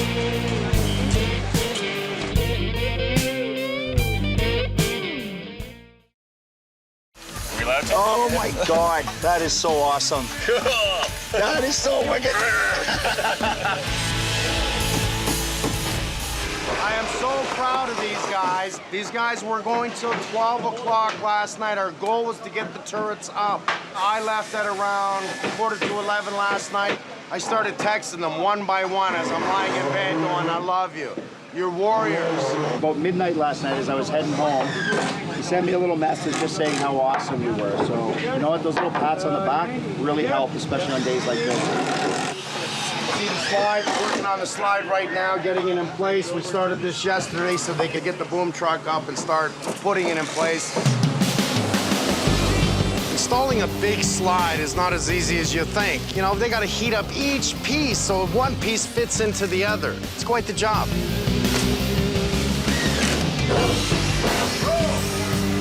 Done. That was funny.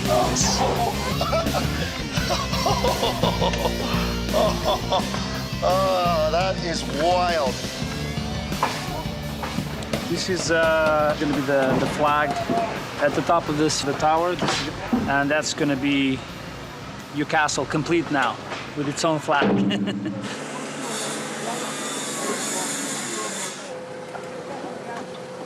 It's crooked. There.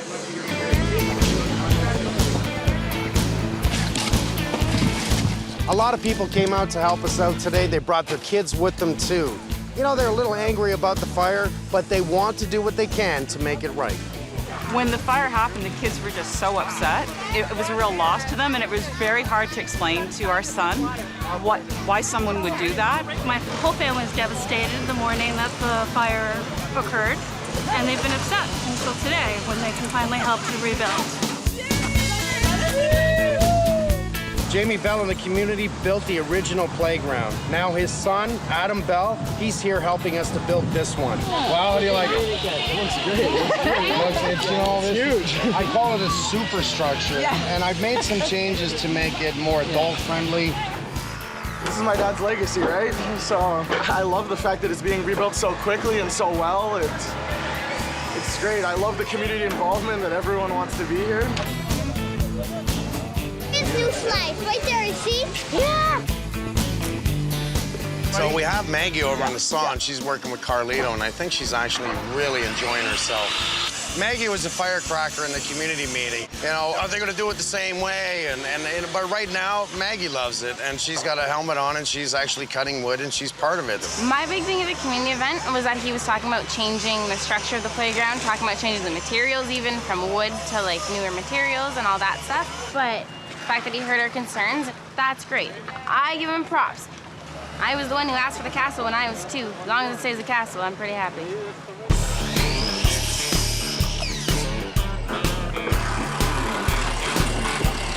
I was really hoping to be finished the castle today so the kids can play in it. We're behind schedule. And let me tell you something, the rain is not helping me neither.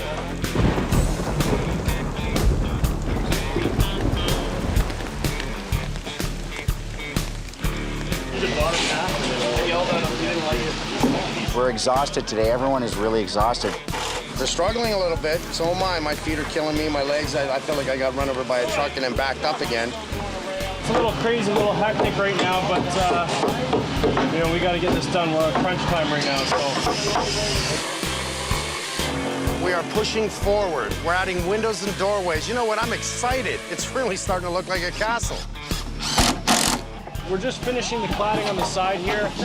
After this, we're going to move up top, finish the cladding up there. And yeah, it's getting hot, so hopefully we can finish it as soon as possible.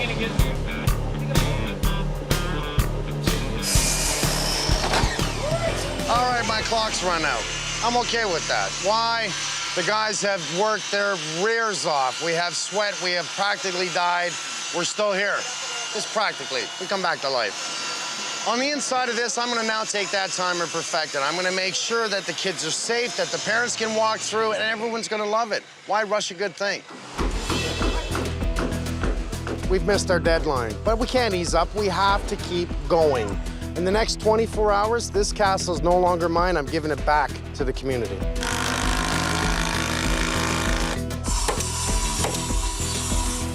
We're just starting to build the hand railings now and cut all our spindles to length beforehand. And we got a 3-inch block spacer here to keep everything consistent. When we have as many railings as we have to do, it makes it fast and perfectly accurate.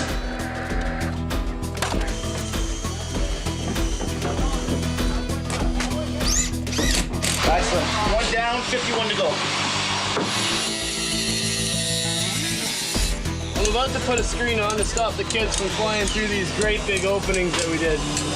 I'm gonna set up a nice big bead of PL premium glue.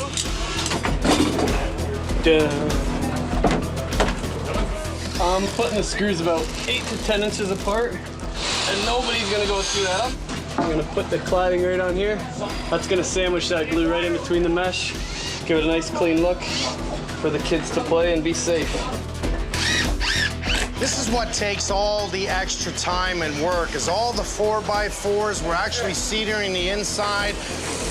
These rails will keep the kids safe, and they're very strong. They're bolted, must be by code. 2 bolts at the bottom into structure. So those 2 bolts are in place. We will top cap this, we will sand it all down. We probably got a day of sanding. This is the last piece here of our bridge railing. Now complete and ready for the kids. Right now we're in the top turret. This is the first turret we're framing out. We're dropping the ceiling down so we can clad it. Once we drop it down, basically we're dropping it down to cover up all these nails. But before we clad it, we want to put up this screening. We're just putting this up basically so no bees, no insects come in here, and when the kids are playing, nobody gets stung. This is a potential bee condominium. So this is all the little intricate detailing that we have to do all over the structure. It just doesn't allow a kid to step up here, just breaking the surface every so often. So it's probably gonna be a late night. It's about 5 o'clock right now. I would assume we've got about 5 hours left, and we are done.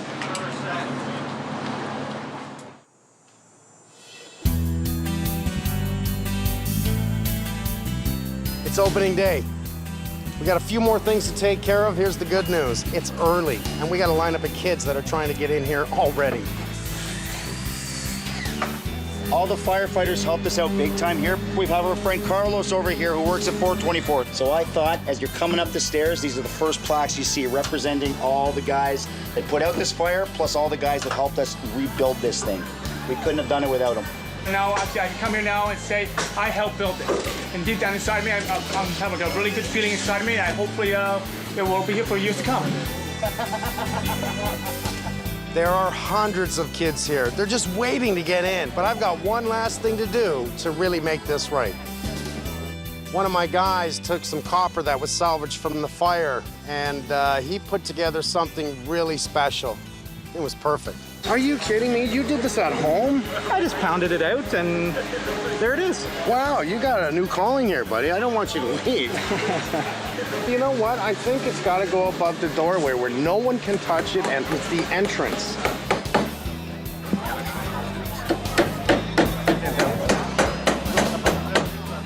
You proud of that? I'm very proud of that.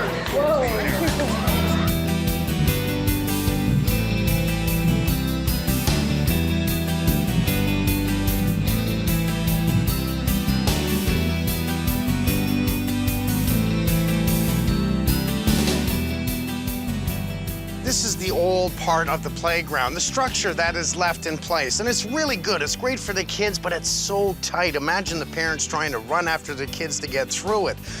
Tying into this area is the new castle, which is exactly what the kids wanted. We want it bigger, we want it brighter, we want more slides, we want more climbing stuff.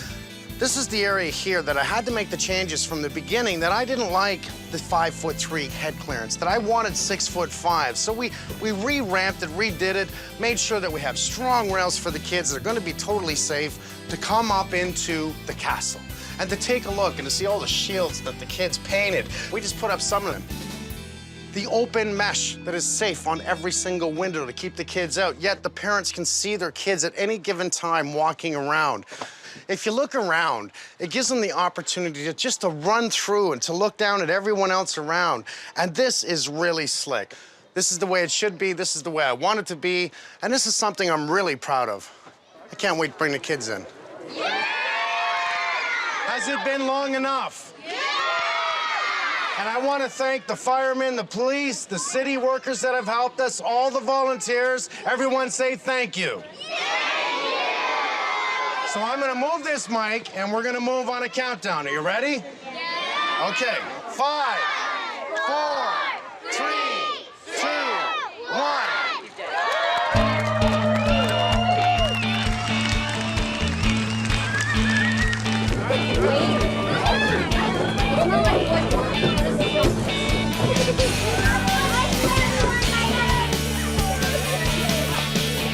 I think this is awesome. It's perfect because the other ones you get stuck. The best playground ever. It's amazing. I played here at the first one when I was a kid, and now my kids are playing the new one. This is amazing. It's awesome. I look at my son, he's down the slide. I think there's a few of these guys that have gone up, around, down, back up, around, down, slide, and they're just not stopping. It's really neat that it's tall enough that I can actually follow my kids around without worrying that I'm going to brain myself. I see hundreds and hundreds of children who have been waiting for the opening, and they're full of energy and they're doing all the stuff the kids are supposed to do. It's fantastic. It's brilliant. I'm almost speechless, which isn't easy for me. You know, the best moments was when that crowd opened up and those kids came running in. I got goosebumps.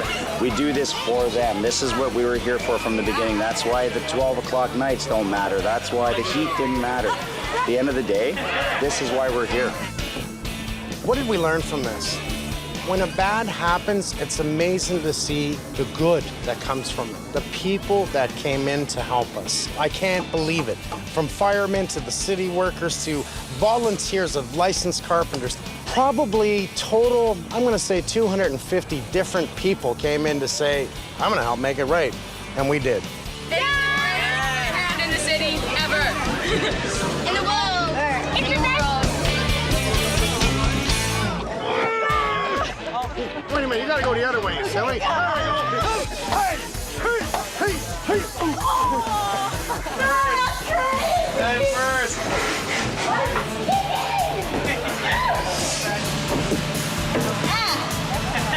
She's stuck. I'm not stuck.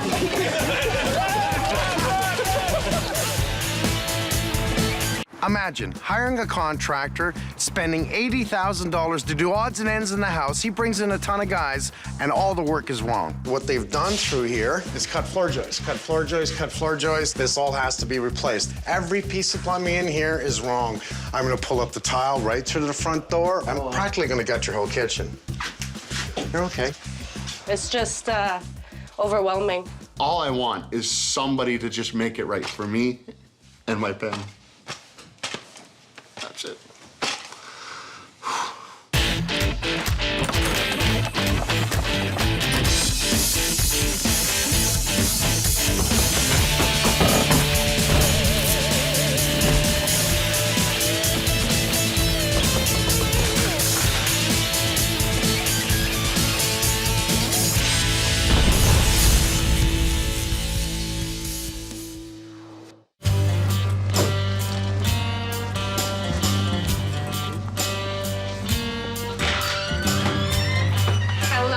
Hello, you must be Carolina. Hi. I'm Mike. Nice to meet you. Neil, nice to meet you. What's your name? Madison. You're Madison? Hi, Madison. I'm Mike. What's your name? Emily. Hey, Emily. Hi. Neil and Carolina, you know, I have a growing family, moving from a townhouse into a beautiful home, a neighborhood they like. This was our forever house. It had enough space that we could grow as a family. We could fix it up, make it more livable, more modern, because it still had that 1950s kind of look to it, like the old wooden kitchen and tiles and the old bathroom. The game plan was getting in, changing the boiler system into a furnace. We started looking at what we had to do with the inside of the house and which rooms to renovate. Simple object, let's do a new kitchen, let's take the bathroom, turn it into a powder room, do an ensuite in the master bedroom. Took a couple of quotes, 40 to 45,000. $80,000 later, multi-trades coming in and out of this house, and all the work is wrong. What's wrong with this picture? Is that for me? No. From Madison? Oh, isn't that nice? Did you draw me a picture? I like you, Mike Holmes. Well, I like you, Madison. Thank you so much. Cool. This is your house, isn't it? Okay, tell me your story. Come on, you want to come I'll follow see you.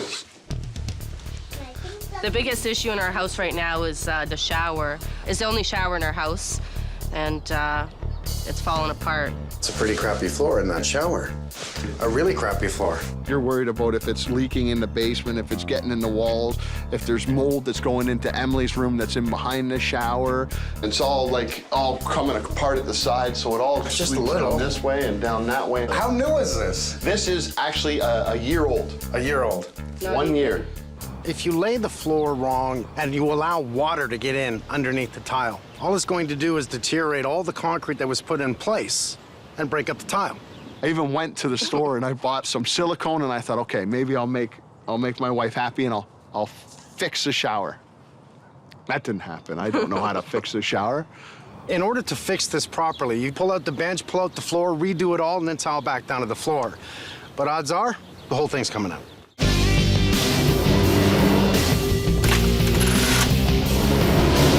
That floor is 3/4 of an inch thick, so something tells me that floor has been laid over an original floor and it's even higher up because we have a fairly thick tile with an adhesive underneath us and it still doesn't meet that height. You've heard me say it 1,000 times. Pull it up, start again. If you cover up over it, not only are you covering up wrong things, it may not tie in to the other floor. Your cabinets appear to be this way. There was Unless it's your floor right down and it's giving me an illusion. I don't know why the kitchen floor angle is off and why the hallway floor all slants down. Judging by everything the contractor did in the house, if you take a level to anything, it's all sitting cockeyed. Your tiles? The Portuguese tiles that were there for 50 years didn't crack once. This guy puts down a tile that's not even there 2 months and it's cracking.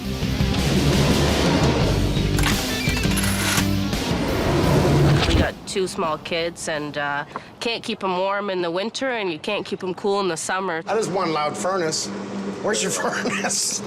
It seemed all great where they were gonna map it out and how we were gonna have, we were gonna get heating and air conditioning for a low, low price. Bargain Al's HVAC. I just can't get over it, how much money we spent with this guy, and he ran everything wrong. You've got boosters in your ductwork. That's what I'm hearing. The booster fan is this duct booster that sounds like a jet turbine as soon as it starts up. Slowly, as it's getting fuel, it starts building up until it's like a loud kind of wah, just the sound of it. And it did absolutely nothing to upstairs. Yeah, they put the booster on after we had contacted them and said that we weren't getting the air conditioning upstairs in the summer. He said, oh, well, you need to have curtains put there and you need to have a ceiling fan. So we did that and then they had come back and said, okay, that's... curtains up. I'm like, really? Curtains and a ceiling fan? He's like, yeah. And we haven't heard from them since. That's not a surprise to me, and you don't want to hear from them again, I'll tell you right now. That's a really big trunk line. I really don't like the way this is. Come on over here. I'm glad that's turned off, but anything before 1980, it looks like these tiles contain asbestos in the vinyl tile. Did any contractor tell you that? No. Your HVAC guy did all new trunk work in the basement, puts in flex line. This is dryer flex line, which I don't even recommend for dryers, okay? This is not meant for ductwork at all. Here's our new furnace, okay? Here's our air intake. This is what's going to take the air from the basement. Because minimum code, it's all open, he didn't have to run this. Here's our exhaust that comes up, runs over and out. Right where they ran it out, we have the dryer that runs out, again, on the same frickin' flex line, so that tells me he did that as well. Correct. These 2 exhaust lines that go out, and what is that right there? The window. So if you want to open that window, you can't now because this is giving out exhaust. If the furnace or the hot water heater is on, exhaust gases could re-enter the house through that window or the dryer vent, and that could be dangerous. The exhaust vent should be at least 3 feet from any window or dryer vent. Contractor did break quite a few floor joists along the way. And where? Just right up over here. You can see that we And he's had kinda- him kind of fix them He here. had 3 guys with huge There's some over sledgehammers there. breaking apart the old Portuguese tile upstairs. Like they hammered the hell out of that because that's completely broke. Is it ever one thing? Let's be serious. Plumbing, HVAC, electrical, asbestos, kitchen, bathroom. It's always all of it. It's never just one. I've seen enough down here. We're pleading that Mike can make it right and fix all these imperfections so that we can, spend our weekends and our time away as a family and not worry about it. Give me a shake. All right, I'll be back to fix this, okay? I'm gonna bring in a bunch of people. I need to call in a bunch of people on this one. Do you hear the furnace? I hear the furnace. That doesn't sound right. And it's new. The problem here is the design of the ductwork. It's a frickin' disaster. I doubt they've had any drawings or anything here. I really doubt it by the way I see everything ran. Well, there's no permits. This is some guy that came in, figured I'll put a new furnace in, run some duct, probably started going as, figuring stuff out as he went. So what do I have to do? Pull all the ductwork, get all the right permits to install forced air and return throughout the house so that it balances the system. But that creates another problem. In the living room above us here, in the dining room just over in the back of the house, that beautiful plastered ceiling with the plastered molding. I have an idea on how to run the heat duct lines with doing the least amount of damage. If I build a bulkhead here, because you need to come up and go that way. Yeah. Okay, so if I don't pull this ceiling and I pull this ceiling and I do maybe just like a bulkhead effect all the way around the room, try and keep this, and I'll explain how. If we come up and just make the bulkhead nice and natural looking, even though it doesn't fit directly here because this is a beam, and I widen it like this, you come up with your 2 runs. One will go directly straight up. The other one can come in through, because these joists should run this way. Yeah. You should be able to feed that without touching this ceiling and get up, just get up right there. Above it. You can do it, I know you can. Oh, I can. Because I know I can do this. Not a problem. Okay. Gotta have a little smile. It's very light. Oh, yeah. Come on, Mike, let's go find the kids. Oh, I got your chair.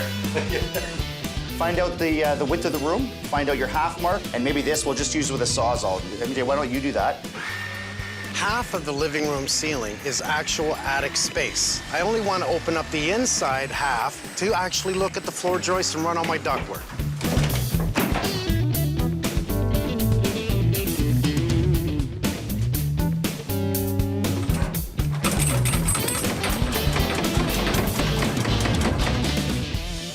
I'm slightly overwhelmed how creative this is.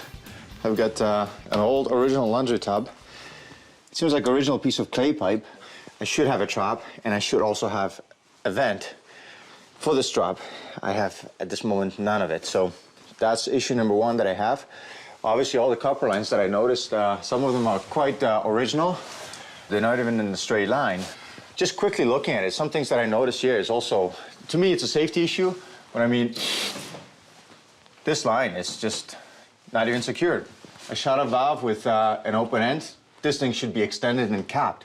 This thing can literally, anyone can cause damage. And I got electrical lines, I got potential for disaster here.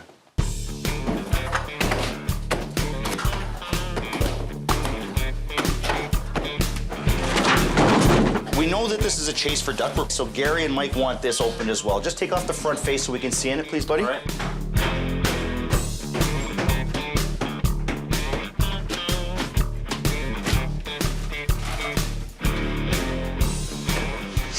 Where's our plumbing? Here's our plumbing. Here's the toilet. No. Yeah. You're kidding. Look at that. Oh my God. Look at the amount of glue on this. Oh, and don't worry about cutting the floor joist. Yeah, yeah. Amateurish, very? Yeah, totally, yeah. You can see the gap here, the spacing that you have here. and you got literally no spacing here. So this thing was stretched. Right. And it was not aligned properly. The plumber was running either out of time or out of knowledge. More than likely, this leaked here. Yep. And what they did was they just came in and they brushed it to try and stop it from leaking. This is something you show at school, and you teach, you know, the first-year apprentices what not to do. Well, we're gonna make a mess of this house. But we'll fix it. We'll fix it. Now, I got a test for the three of you. If you notice, I want you to come over by the window. Okay. I want you to take a really close look, feel the wall. Why do I have water? Get in there, all three of you. Why that was wet. Why do I have water?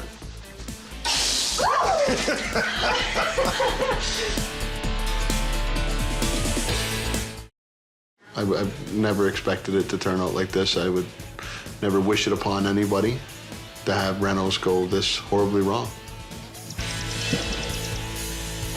Things that we have to remember, now that we've opened this up, we can clearly see that ledger plate across the top, which means they've done something with the floor joists over top of this wall, which brings me back into the kitchen, and we're gonna take down the ceiling. We'll do that in a minute. Now that we've opened this up, we can see how they did this beautiful crown molding, and it's just a piece that they put in the corner, and then years ago, they just did that plaster, so it's over the old drywall.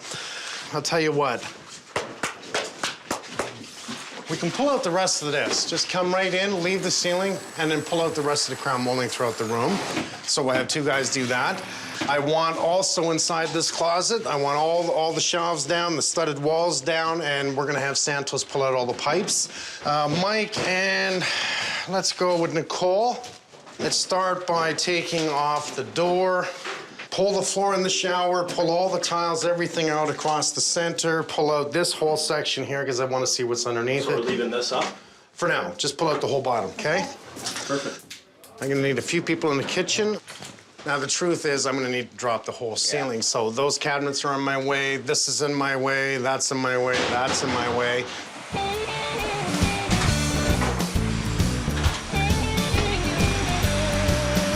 Ready, 1, 2, 3, up. So if the plumbing's wrong in the walls, it's wrong behind the sink, and we have improper vent, who says that the plumbing's not wrong in the kitchen ceiling? That's why I told Damon to drop it.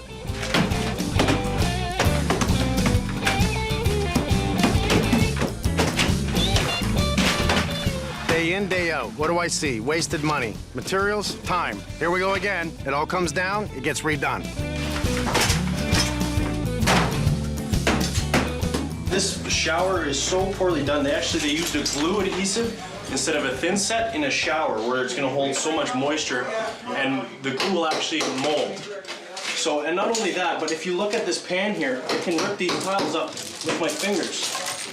It's an easy demo that way. It is, it's real easy demo.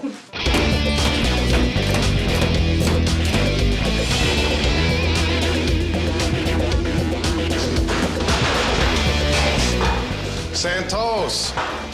Good morning, Mike. Gary's got you doing this today, eh? Yeah, they got me doing it today. Okay, we're gonna pull out all the ductwork today and prep. Are we putting in a new furnace? That one's fine for the system that's here. It's just the ductwork's way undersized for that unit. You're gonna be, what, 2 hours to take all this out? No, we got enough crews down here to take this out within... 30 minutes? Yeah. 30 minutes? Yeah. Okay. I'll have it all out. Okay.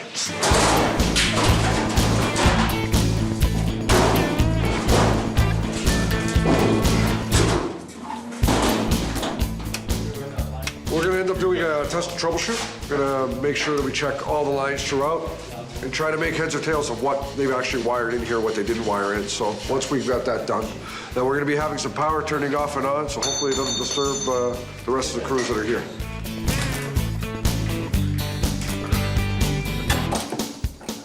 Whenever there's a renovation or some work is done to a plumbing system, the plumbing lines are exposed to additional stresses, vibrations, movement, and if the joints are weak, they have a better tendency to fail, to develop a leak. If it's not immediate, it could be just down the road. It literally cracks in my hands. Again, a potential for disaster.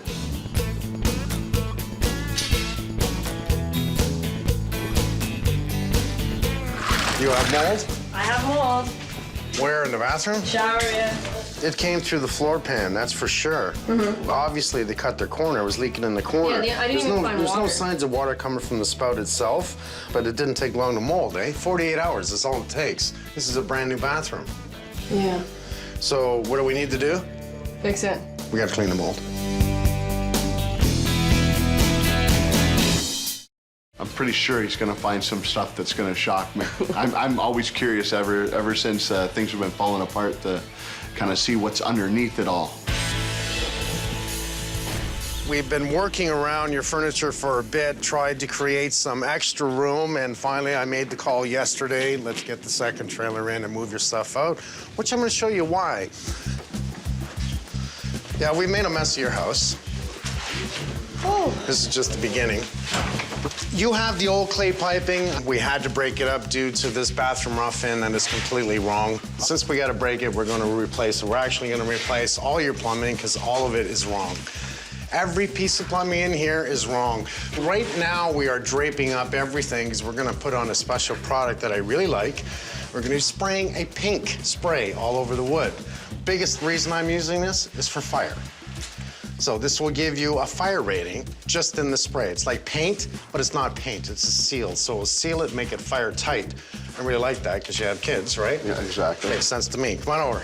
We're pulling out all this plumbing all the way because what they've done through here is cut floor joists, cut floor joists, cut floor joists, and we just don't do this. And I'm seeing this everywhere down here. There's 8 floor joists that I'm going to be sistering and repairing down here and redesigning your bathroom upstairs. This is minor. Let's go upstairs. Okay. This is minor. Follow me. I'm gonna cry. Come to your kitchen. What do you see just by looking up? Not much, right? Here's what I see. All this plumbing is incorrect. And when they put in the toilet, what'd they do? Ran it that way and down that way. Yeah, through the floor joist. Again, yeah. You see what's left on the bottom of that? Now I gotta pull out all that plumbing. I got a sister-in floor joist to pick up the load, proper load, because it's now below minimum code, which is unacceptable. This all has to be replaced. If I look further into this, I start to see things. Remember I explained, I believe there's a double floor on that side because we have a trip hazard. And as we come this way, right from this point here, it drops down about 3/4 of an inch. I'm gonna pull up the tile right through the front door, all the way into the kitchen, which means I'll be pulling out the rest of the base cabinets to do the work that I have to do. Wanna see your bathroom? Sure, let's go. Any questions? Not yet. No. No, just shocked. It's just Right back to where we started. Oh yeah, I'm not done yet. I'm practically gonna gut your whole kitchen. Oh. Okay, this is a brand new shower, right? Brand new. Yeah, 6 months. See the mold? Yeah. That's only the beginning. Imagine what this would look like in 12 months. You were leaking under the tray. We knew this was all wrong. You're in the shower and you're pulling out towels with your feet. Yeah. Everything is wrong. We're gonna pull this all out. I need to run a vertical duct line here, so I'm gonna shorten your path and I'm gonna give you a small bench. I may close your door a bit. I'm gonna change this. I need to pull the floor. I practically need to gut your whole bathroom. New exhaust fan and redo it all. I just had no idea the extent of everything that was wrong with this house. It's just overwhelming. Am I talking too fast? Should I slow down? Should we relax a minute and breathe? No. There's so much that was wrong with this house. You know, out of sight, out of mind, right? You don't know what's underneath half the walls, so it's interesting. Any questions? Are you fine with what I'm gonna do in here? Yeah. It's gonna be really nice when I'm done. I know. Okay. Let's go into the living room.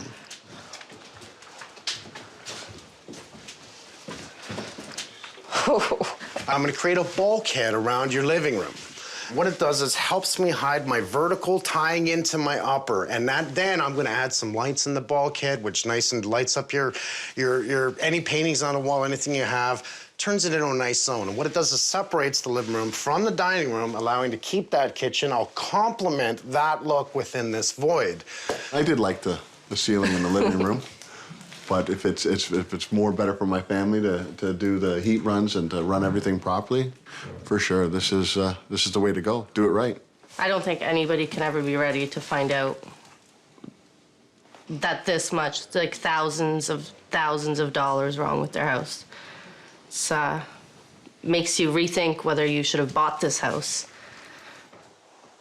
Oh my God. Everything you touched.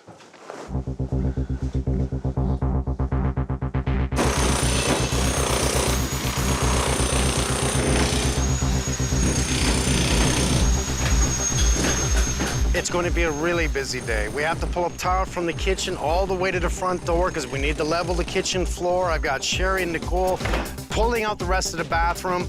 We have to make way for all the ductwork that's got to run up to the second floor. That's a busy day.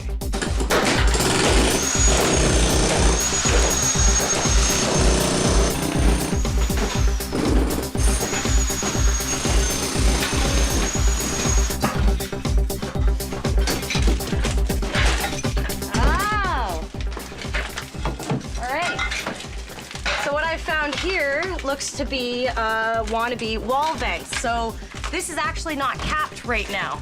So what is happening is there's actually sewer gas that is going right up into this wall. This vent should have been extended up the wall into the attic and then attached to the vent stack so the methane gas is dispersed outside.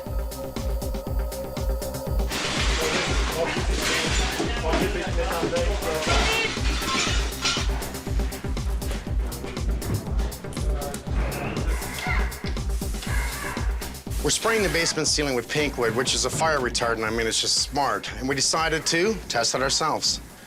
So I'm just going to do this as an example to see how well it works. Here we have the exposed wood, and if you get a torch on it, you can see just how fast that wants to light. And that's, I mean, that doesn't take long. Your house is on fire. But we get the pink area, and you just keep the torch on it. You keep the torch on it. Look, I've had it on there an awful lot longer, right? And it doesn't want to light. The wood wants to light. And if I kept it there for maybe 10 seconds, you know, I might as well get the marshmallows out. But the pink spots, I'll get the glowing embers, but it doesn't want to light. A little bit of liquid on this that's friendly to the environment is the difference between you having to call your insurance company. Oh, not to mention saving your kids. Well, I don't know if it looks for everybody, but at least it works. It's very pink. Oh my God.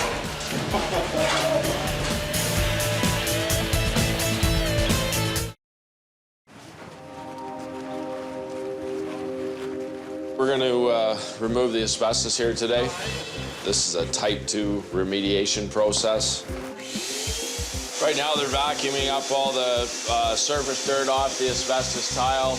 They're spraying down the asbestos tile with water and an agent so it'll help hold the water to the tile. And then once that's completed, they're going to start removing each tile one at a time and placing in asbestos bags for disposal. Well, the objective in this type of remediation is to keep the tiles intact, basically, break them as little as possible. That's why we only use hand tools. We don't use any power tools. Some tiles are going to break for sure. You can. It'll just happen that way. But because we have the containment, the whole area is sealed, there won't be a problem with it. The fibers will get vacuumed up and the process will be finished. Well, the cleanup was fast and easy. Now what I want to do is create a better trench, provide a nice gravel bed so I can lay a new PVC pipe, slope it nicely, do my wrapping for the 3-piece bathroom, new floor drain for the furnace, cut the stack, run everything brand new right up to the ceiling. So it will keep me busy for the next couple of hours, but I'm happy because it's going to look perfect at the end.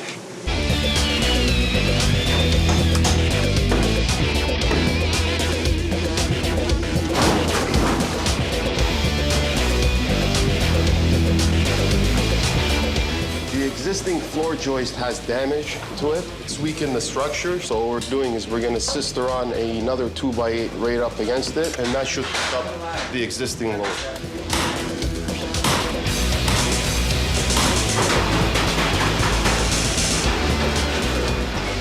Like sculpting it. Making art. The original design, the duct wasn't right. They weren't the right size. They had flex lines and stuff running all over the place. Just wasn't done correctly. They came in, banged in some ductwork, put in a brand new high-efficiency furnace, and the ultimate thing was they weren't getting any efficiency out of it. We're here to fix all that. New ductwork, evenly distributed air in the house, and comfort is our main key. So let's just prep to get this concrete in, just sweep it out. I'll get the guys to make us a mix and we'll start troweling it, okay?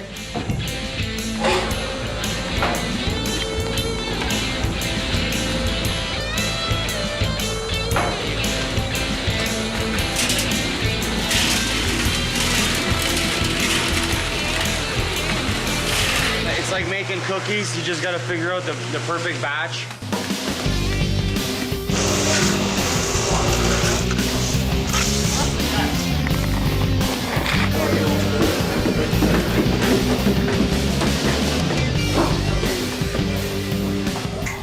I'm sistering these joists because they cut some of the sections out. If you can see there, they cut a big section out, and that compromises the structure for these joists. So what I'm doing is I'm running them back over the top plate here. That way they're sitting on structure, and I'm just carrying them over the points where they're cut out, screwing them, gluing them. That way it picks up that load that's cut out, and the floor's strong. We don't have to worry about structure anymore. There's a bit of bow in this, and because I've got the crown up, it's a bit difficult to get this all touching the ceiling. Chances are I'm not gonna get it all the way touching the ceiling, but I wanna get it as close as I can to pick up that load. So I just popped a screw in there on the existing joist, and now I'm prying up on the joist I put in. So I'm just prying up, now it's touching the plywood. There we go.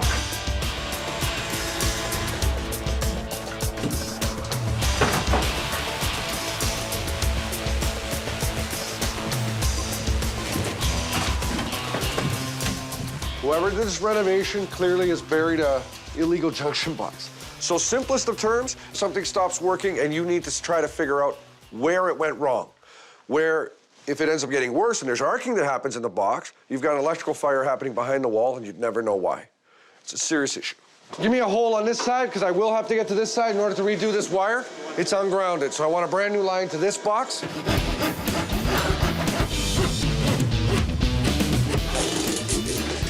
Oh, man. Insulation's super itchy, especially when it hits your face, so I'm covering everything. Smart idea. Yeah. There you go, thank you. Have to go.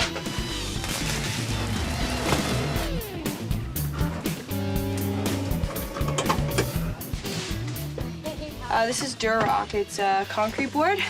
It's harder because it's heavier than drywall to deal with, which sucks, but Yeah, it could be worse, you know? Can we get it in there? Yeah. I'm dry feeding this connection. This is the drain from a second floor bathtub. So far, what I've discovered in this house is I've got a venting issue up on the second floor bathroom, which runs off to the attic. I've got a venting issue on the main floor bathroom. Vent was terminated inside the wall. What I also discovered while I was doing this is I have a kitchen vent, which was right open inside the wall. And also in the basement that we discovered earlier, all the sewer gases from the drain that were not capped. So this house was literally contaminated from top to bottom with methane gases and sewer gases that were escaping in various parts of the house. Just what a mess. Like, it's unbelievable.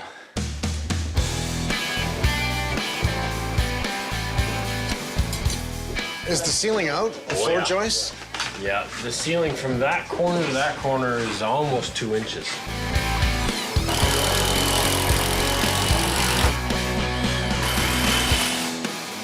It really shows how much it's out now that they have cistern on this side. We start to carry down, and then we come across, it zeroes out almost to perfect zero at this end. So what that means is the floor is actually running up on that side. For us to put in a level bulkhead, what we want to do now is level the ceiling so everything looks right. And if we're going to do crown molding, it's the only real way of doing it. Since I didn't want to harm that ceiling in there, I love that beautiful plaster crown molding that we have. To run the ductwork, I need my locations. You know, here's my air return up in here. I knew I could use that void, come up in my bulkhead, and go up and pick up the return that's needed upstairs on the high wall. Where am I gonna bring up my force runs? How do I make this look afterwards? So, and that's why when I call in Gary, you know, where are we gonna put our returns? Where are we gonna do our force runs? Then I could do this bulkhead and put in the beautiful pod lights. And what it does is creates that vaulted ceiling in the center. And it works for everything I have to do in here. And it's, at the end of it, it looks really damn good. That's what I like. The electrical was a mess in here. You can see his punched holes everywhere just to correct it. This is that forced air line I was talking about. And now I want that bulkhead to come out and come directly up. We're gonna have to change the cabinets that are here because this, again, will look right if I do this. Otherwise, I just have a bulkhead here and it looks much like the way it was before and it doesn't work. You gotta think of plumbing. My plumbing's running through here. I have air behind water. I have drainage. I have a trap in the floor here. I came in because they had a heating problem. You know, we break up the basement, we got to fix electrical, we got to fix plumbing. If it was just the heating, I could easily come in and go vertical locations, close them off, and not punch so many holes. But when you got electrical, structural, plumbing, on top of heating, you got a mess.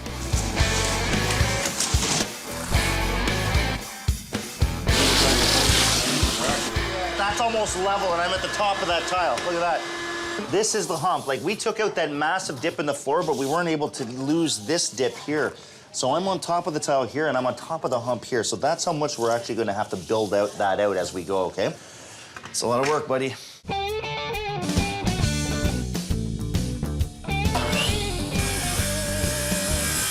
When you cut your tiles, you always want to hide your cut edge against a wall, and your factory edges are always your grout lines. That way you keep a nice, smooth grout line rather than have...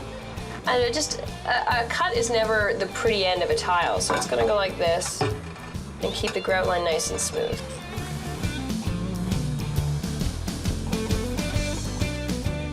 If anybody's going to fall and end up getting hurt, it's going to be on the stairs, unfortunately. As a result, the handrail has to be both beautiful and strong. It's got to be a safety feature as much as it is a piece of the architecture. The studs that are in the walls that make the house really strong are all covered by drywall and plaster. And then the things like the trim, the crown molding, and the baseboard, all that stuff, you know, there's no structural integrity. It's just beautiful. But this has to be a combination of both.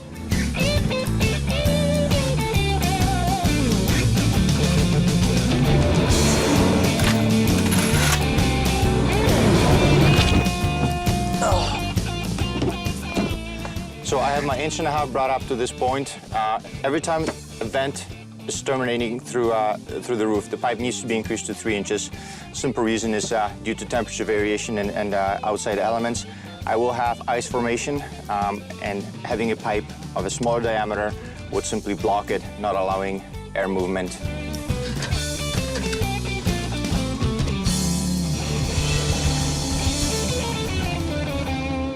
Gotta cut the grass. Looks like hell.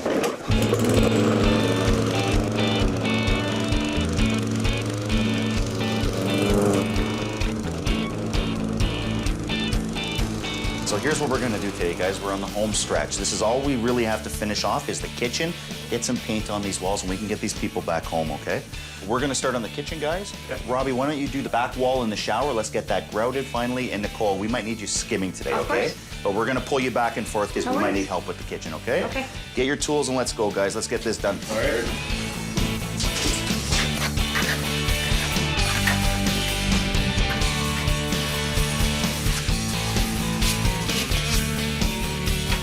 It's gotta go, just bring it down a hair on that leg, MJ, and you're there. There we go, dead on. Really happy about that, guys. Ready, 1, 2, 3.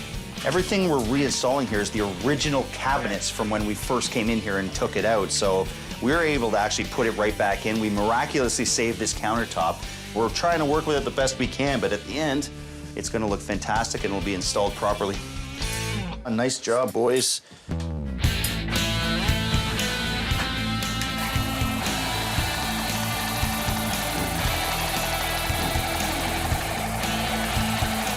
I'm not good walking backwards. Yeah, sure.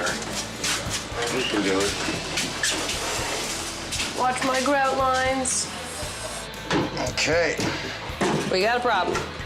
I'm drawing a half circle, and that is what I want you to cut.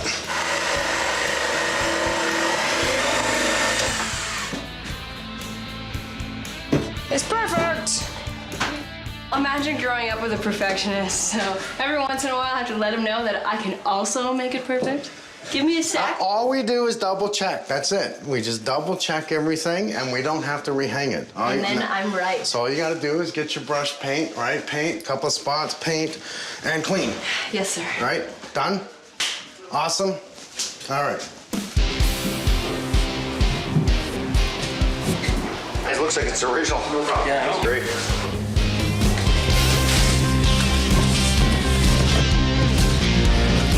Okay.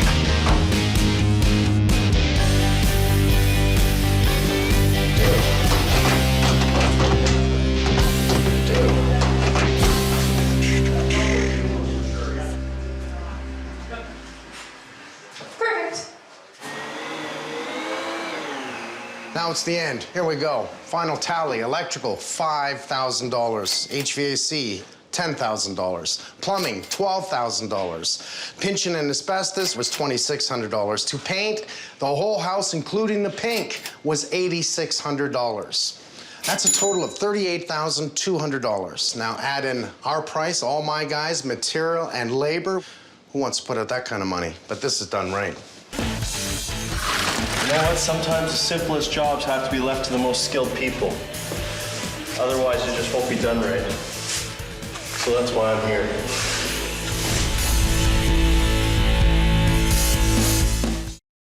This means everything to me. I'm super excited that we're going to be able to finally move in and not have to worry about all the problems that we had before. It's been a long ride for us, and glad that it's finally over.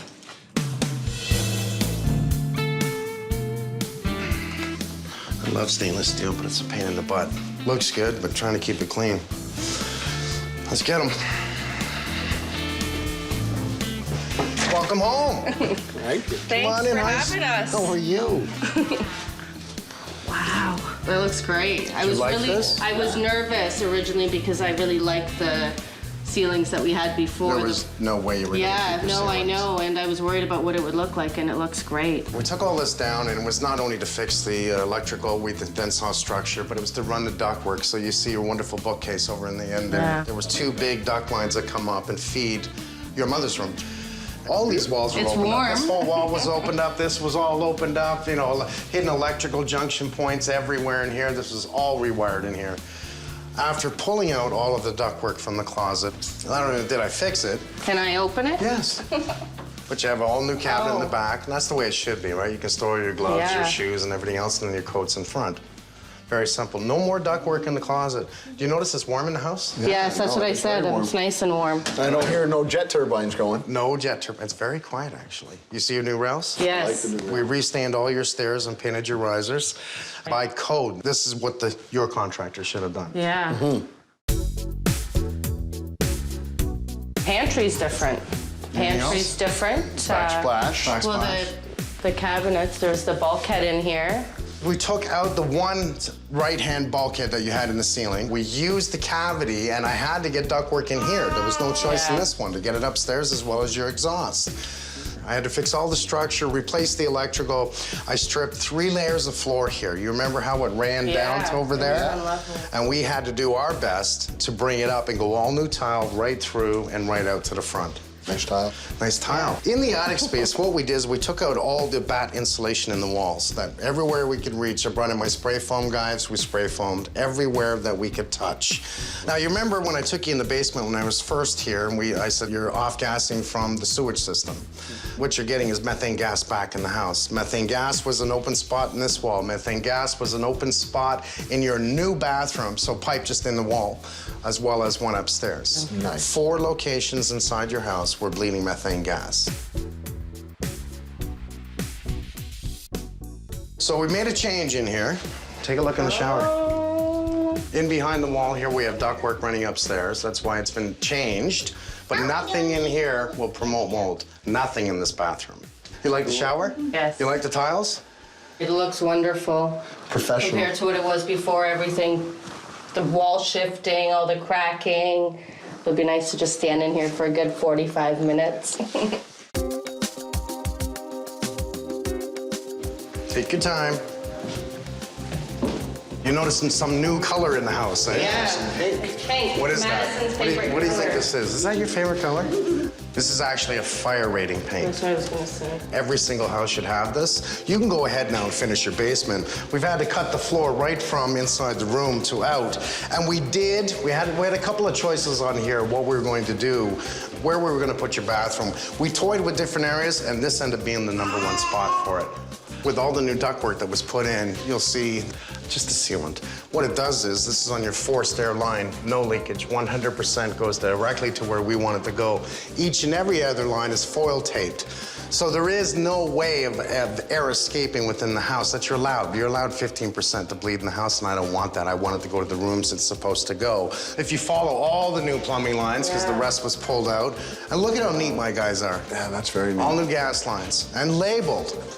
Everything that's been done here, I'm really happy with. I truly am. New tub? New tub. Your drain right from this point was redone. And those furnace exhaust lines that were by the backyard window were moved to the side of the house, which is where they should have been in the first place. Not only did we fix 3 floor joists here and bolt them, we even doubled on one of them. We doubled, and tripled, because this was the area that was weak. All the plumbing that ran this way over to here was then rerouted and dropped into the floor under your stairs. Oh, yeah. Fixing all the floor structure that they cut. Everything they did over there, we had to fix. One of the main reasons I came here was for your furnace. Your heating, your air conditioning, your flow, if you remember the noisy lines. Anyone that uses a booster, this is one of those gimmicks that people think they need. You know, it was made for the homeowner, not for a contractor to install. For him to say that, shame on him. Really, shame on him. Shall we? Let's go play in the kitchen.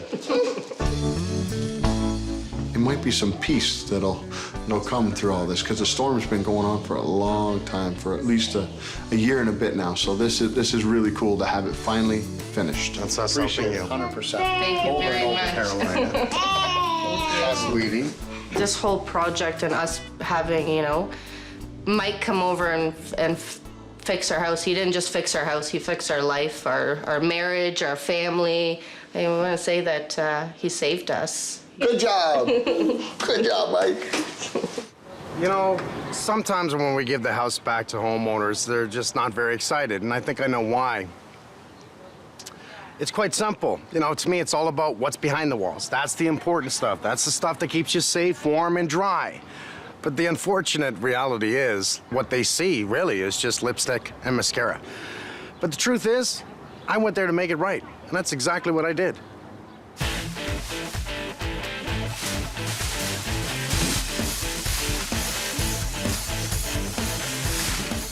On a piece. Oh, there's a puppy. What? Look, they have ankle straps. Check this out. Okay. You actually buckle on. Those are great.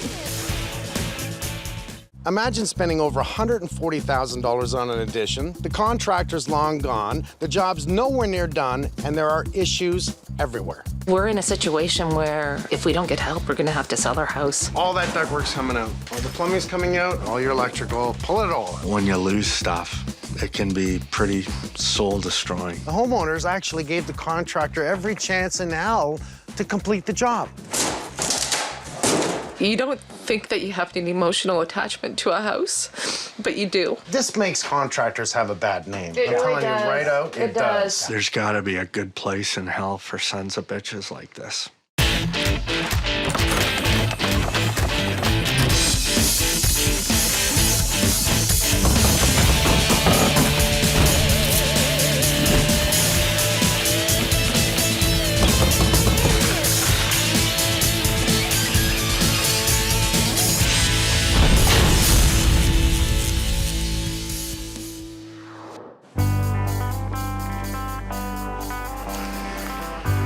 Hi, Peggy.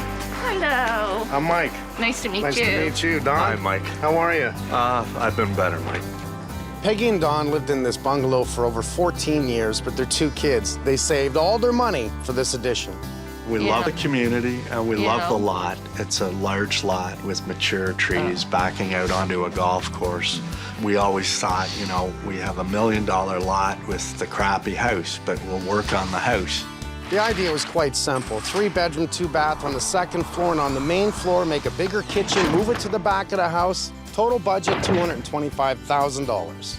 For $50,000, our agreement and alignment was that he would complete phase 1 and some of the start of phase 2. And so phase 1 says demolition and framing. To start phase 2, they needed another $37,000, and that's when the problems began. We all decided somehow that we needed stairs. And all of a sudden, stairs become an extra, about $7,000. We were supposed to get, at that particular time, our roof fully finished with soffits and everything else, and we don't have any soffits there, obviously. We're supposed to get a new garage door, no new garage door. We were supposed to get our doors done, no new doors. Yeah.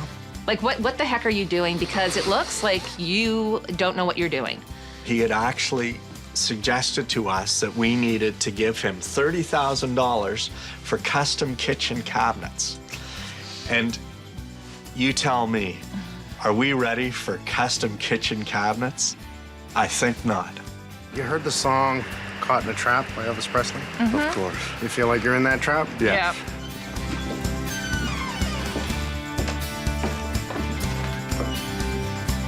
Okay. Well, at least you have heat. Yeah, we do. We have heat. $142,000 out of pocket. The job's not even close to being done. The contractor's long gone. As soon as I walked in the door, I knew there were issues. Right here's the point load. They've cut the floor here. If you think this is holding anything, it's not. Here's one floor joist here. Here's the second floor joist right here. The point load supports the second floor with nothing underneath it. Who does that? Someone that doesn't know about structure.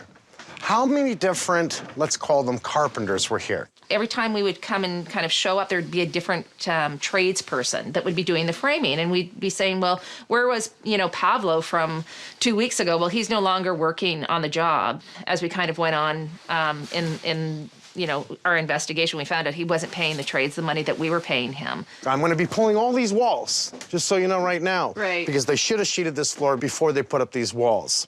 It started off with maybe 5 guys working. By the end, there was 1 guy working.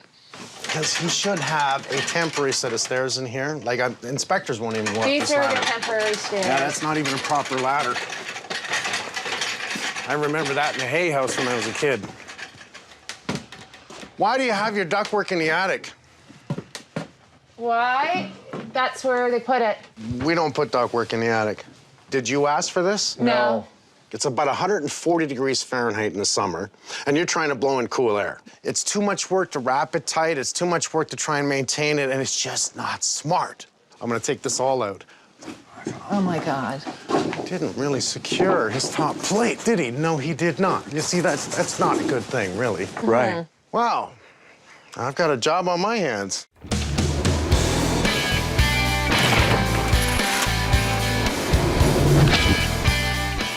We gave this supposed contractor $50,000 at the beginning of the project. Within days, he took off to Europe. At that point, the roof had been sheared off the house, and we had 5 or 6 days of consistent heavy rain, and consequently, our basement was destroyed, wet, and now we have mold in the basement. I may have to shut your house down and bring an abatement company. See how we have the surface mold growth here, right across the bottom and the top? Obviously, this area was very wet. It was very wet. Our original panel, the electrician said when he opened it up and it was just filled with water. The water just came in. Don and I would come at night and put tarps on with my son Taylor, and we would literally be tarping our house. One Sunday, we spent 5 hours ourselves trying to tarp our house and protect our house. Can't believe how bad this is. Look at it. There's a cushion on the floor. Like, everybody seemed to walk through your house not giving a damn of you or your property. What's left of the belongings was in the basement and the garage, all covered with dust and mold. You're constantly in this crisis mode. Stress. You can't sleep at night. Every thought is about the house being destroyed, the finances involved. You feel like everything is coming against you. For the past 9 months, the family's been living in a tiny condo trying to figure out what to do. I just don't like seeing our house in ruins. I mean, this is the home. Sorry. This is the home we've grown up in, like, our whole lives, and it just really sucks that someone would do this to us. So I don't like looking at it because it's just in ruins, and I just want it to be built already. Unacceptable. I guess we don't expect miracles, but I guess we're hoping for a miracle, because when your house is destroyed, there's got to be a good place in hell for sons of bitches like this.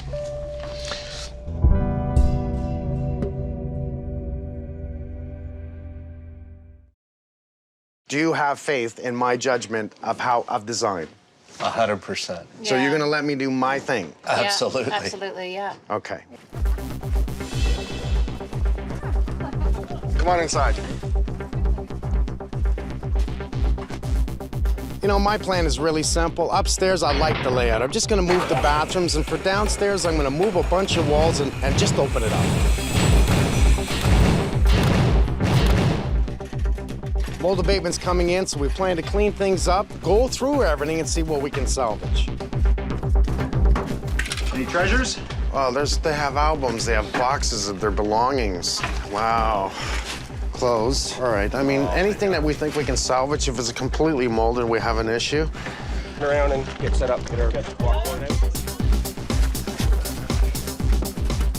Imagine your whole life in a garage in a basement. What I mean is photos of the kids, everything you do, albums. I saw a box of albums in the back, books. Imagine all that sitting there and no one caring about it. No one. You think insurance is gonna pay for this? You think anyone's gonna pay for this? You think the contractor is gonna pay for this?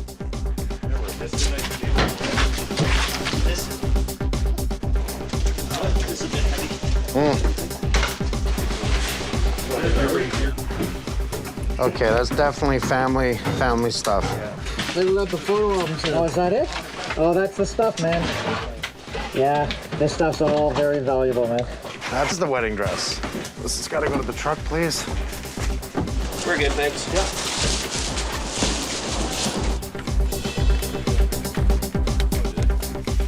This is a level 3 mold remediation. There are no shortcuts allowed. We have to follow the protocols as they're written. So step 1 is to come in and seal off the basement area from the rest of the house so we don't have cross-contamination throughout the house. We've put heavy-duty poly vapor barrier on the floor, which will be taped on all seams, and that will allow us to put negative air in the basement, which will prevent the transfer of spores from the lower level of this home to the upper 2 levels of this home.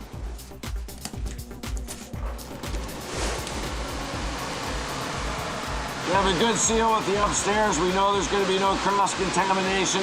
When we turned the neg air machine on, the plastic came down, so it's perfect. We're going to separate all the contents. We're going to identify all the fibrous materials that need to be thrown out. We're going to identify if any contents that the homeowner may want to save can be saved. If they can't be saved, they'll be thrown out. For the larger objects, we'll wrap and shrink wrap, and then we'll simply remove them to the outside of the home, and then they'll go straight into the disposal bins once they've been wrapped. The only thing we could actually salvage was a chest with your pictures in it and stuff. A couple of boxes of we don't know what's in it, and we had that go with the movers yesterday. Anything that is fabric, anything that is, there's so much mold, you cannot fix it. So it's all garbage. I apologize. It's not your fault. Not your fault. I feel like, you know, they've ruined our house and they've ruined our lives. You know what? It's just stuff. It is. It's just stuff. You know, so you can't.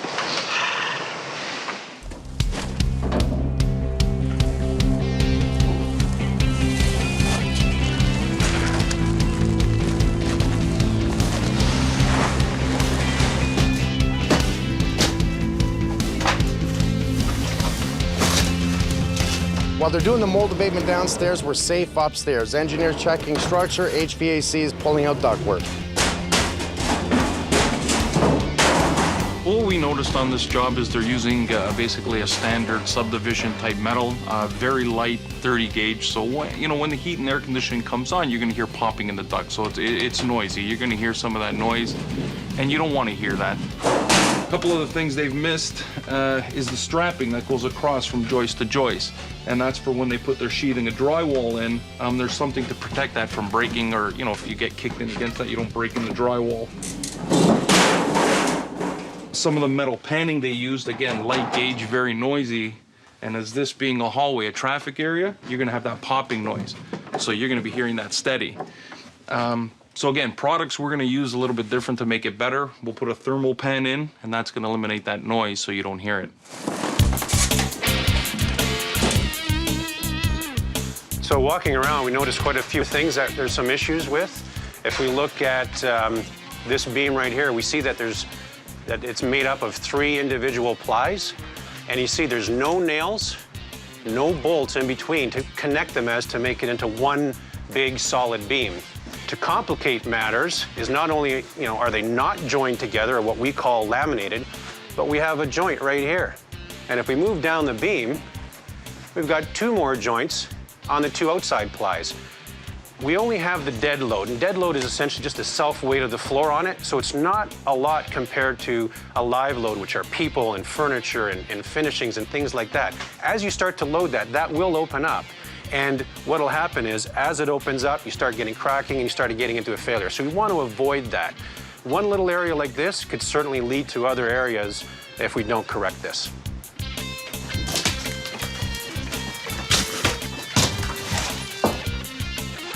Mold growth on the insulation paper. It's obviously wet. There we go, more black mold. Heavy mold on the inside, as you can see. Wow, lots of stuff in there. Mold, bugs, aphids burrowing into the wood, dry rot in the wood, water in the wood, a lot of damage caused by water, temperature, sitting over time. Everything's gonna have to be ripped out of that basement completely.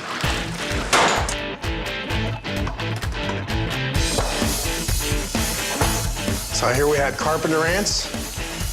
Look at that. Yeah. Wow. It's full. Yeah.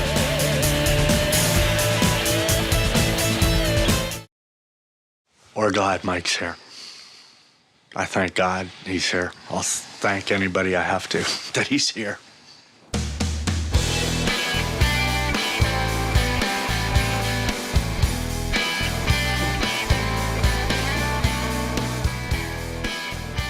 You had a ton of mold? Yeah, the south wall specifically was really covered in mold. What'd you do, spray those? They look clean. Yeah, they're sprayed and You sealed wire it? brushed, concrobium wire brushed, and HEPA-vac'd. Oh, you did this right, didn't you? Yeah. This looks really good. Yeah. So here we had carpenter ants. Yeah, you can see there's carpenter ants through this wet wood. It's Look at them all. Look at how many ants are still living. They're in dormant stage, right? This is their nest. This is their nest. You can see them all on the floor. They're just coming back. It's just warm enough for them to go, hey, what are you doing? It's just because it's so hollow on the inside. Look at them. Look at that. Yeah. Wow. It's full. Yeah. Look at them all. One piece of lumber. It's huge. It's moving. It's alive.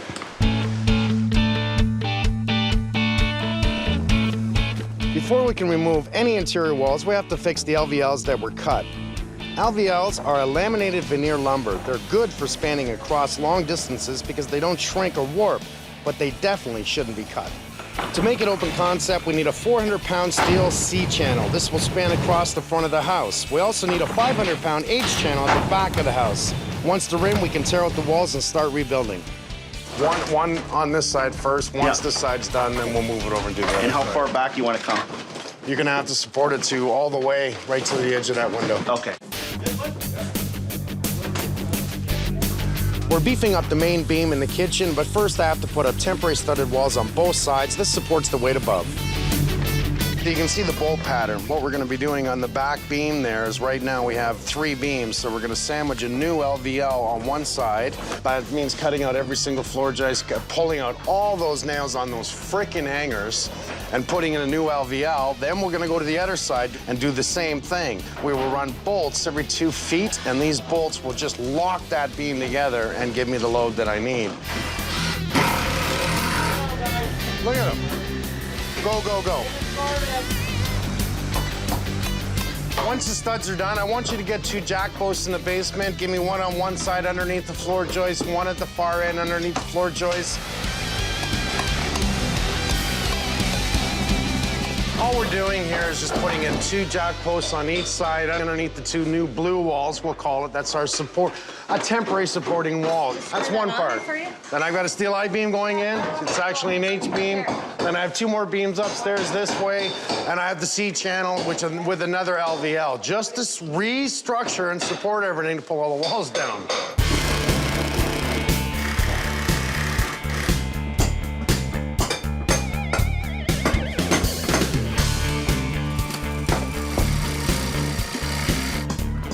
Okay, since they're still cutting out and prepping for the LVLs, which are coming in place, prep for the plywood. Let's get two guys on a floor hammer every single nail in. Work your way in here, staggered sheathing, work your way back. Let's glue it, let's screw it to the floor joists. Claire, welcome to my house. I am restructuring the whole downstairs, right? So I have a C channel going in with another LVL. I'm picking up load here, I'm coming up underneath. Okay. So the idea is I'm losing all of this. Okay. So it opens up all of this and allows you to come out and use that space for the stairs, whatever you want to do, that we still have our stairs traveling up.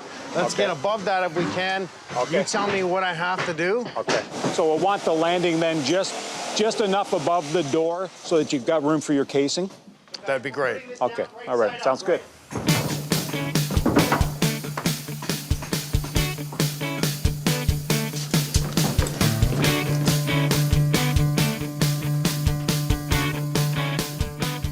know what, I don't want to use any of that simply because they don't have shuttle valves. So when I create my own manifold, I want to make it better and I want to install a shuttle valve on each line so that if it comes to service or any installation or repairs, a plumber or serviceman can come down to the basement and isolate just that particular line. With this setup, you don't really have ability to isolate a fixture. You have to shut the main water, drain the entire system to do any maintenance or repairs. In my eyes, that's a waste of time and money that the homeowner would have to pay. I've noticed as I was cutting those tubes that some of the lines had kinks. During the installation, plumber just bent the pipe out of shape, created a plastic deformation, and what ends up happening is even if the pipe goes back to its normal shape, I do have a reduction in diameter, so there will be a point where I'm going to choke the water. So that's part of the reason why I want to get rid of it and replace everything with new.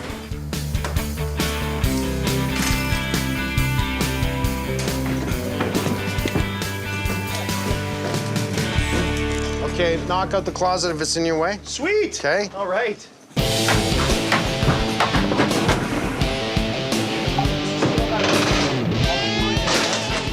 Okay, guys, we ready? Can I get that beam passed up to MJ and I, please, guys? You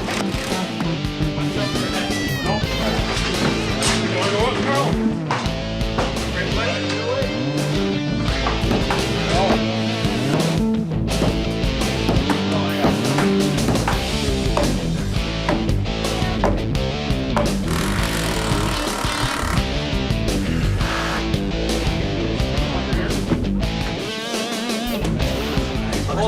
Stand her up. There you go. There's no way that's sagging. An LVL doesn't sag. It's out. Other beam, that's... Okay, it means it's pushed up in the center, so that's exactly what I thought as soon as you put that in place. So here's what we're gonna do. After installing the LVL at the front of the house, I could tell the other ones were pushed up. That's a problem.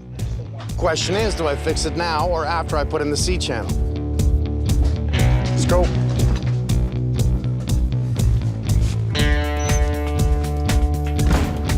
One, two, three. Is it heavy? I think I'm gonna break it apart. Practicing. Watch your back, Yvonne. Don't drop it, just nice and easy. 3. Okay, do you want it back at the door again, buddy? Sure.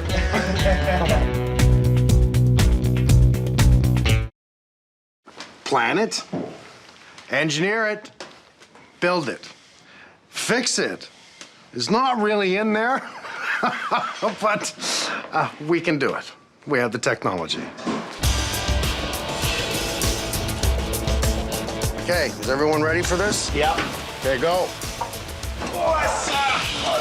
Okay. We're just holding the weight. Can you push us? It's Ellen. We're on. Okay, this shouldn't be too hard. Everyone, 1, 2, and 3. Yeah. It's gotta go to you. Yeah, let's bench press. Let's watch the pocket. Let's watch the pocket. Someone's eyes on the pocket. It's gotta come back to you guys. All right, come on. Okay. Okay. Up. It's going. Okay. Okay, I'm happy with that.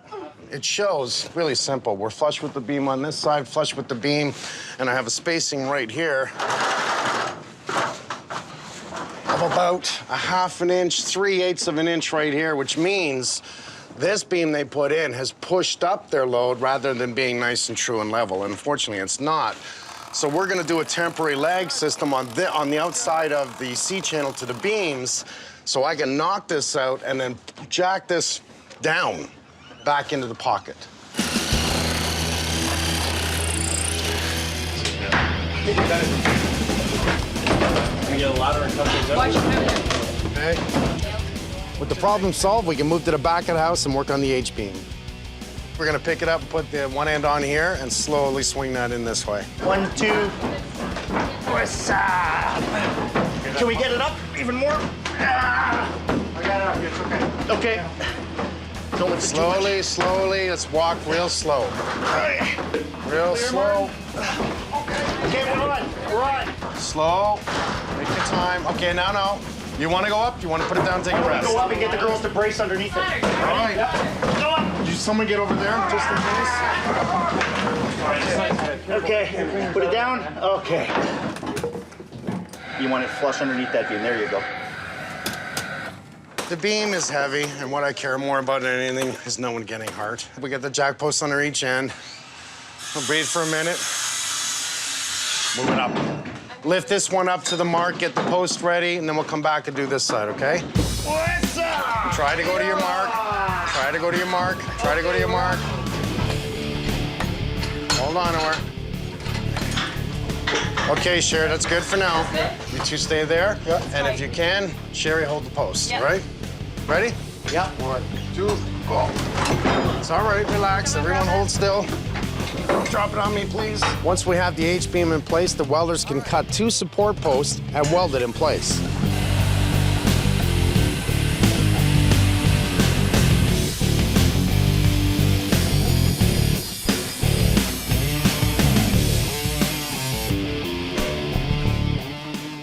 Running a video camera, hoping I would have no issues down below, but unfortunately, I'm coming across a tree roots. This cannot be left like that, simply because as soon as the water starts flowing, waste and buildup will start to accumulate right in front of those tree roots, and it will eventually cause a blockage. The basement will get flooded with the sewage, and the homeowner will be faced with insurance claims and property damage and contaminated area. So this line has to be actually excavated and replaced with a new section of a plastic pipe.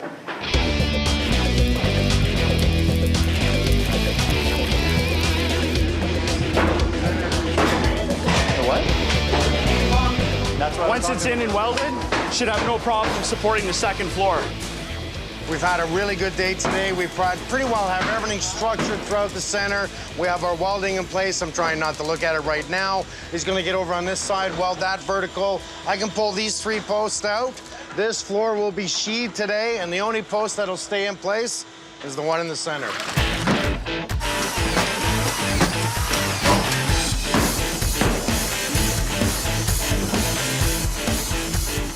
I got a deja vu.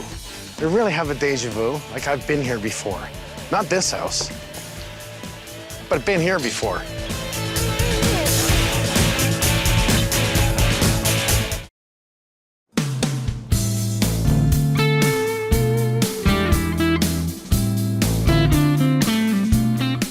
Peggy Sue. Hello, Mike. How are you? See you Good again. to see you. Don? Good to see you, Mike. Well, it still looks like the same piece of crap that you left, right? Yep. It does. On the outside, it does. I'm going to do a bunch of things out here that I'm not going to tell you. And all I can say is that it's going to completely change, including the front of your property. So I'll tell you that much so far. But why I've asked you back is to take you in, show you what I've done, what changes I've made, and what I have in mind. And that way, hopefully, you're happy with it and you say, go, Mike. Okay. Absolutely. You're gonna see a slight difference here. Wow.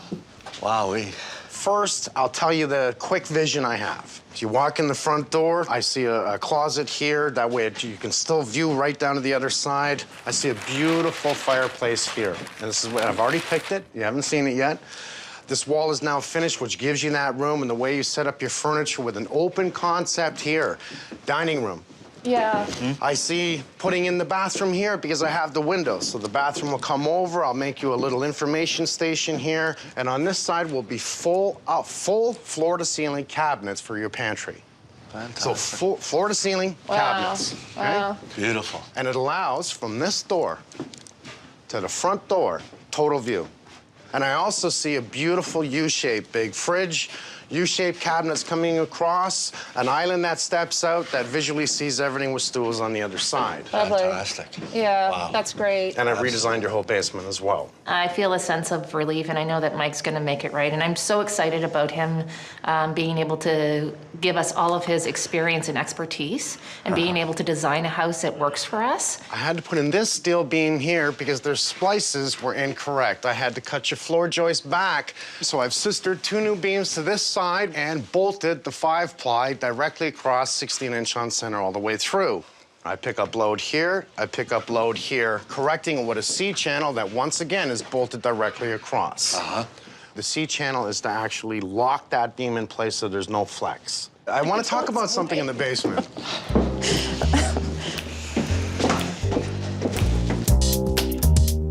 I'll tell you my vision so you get it.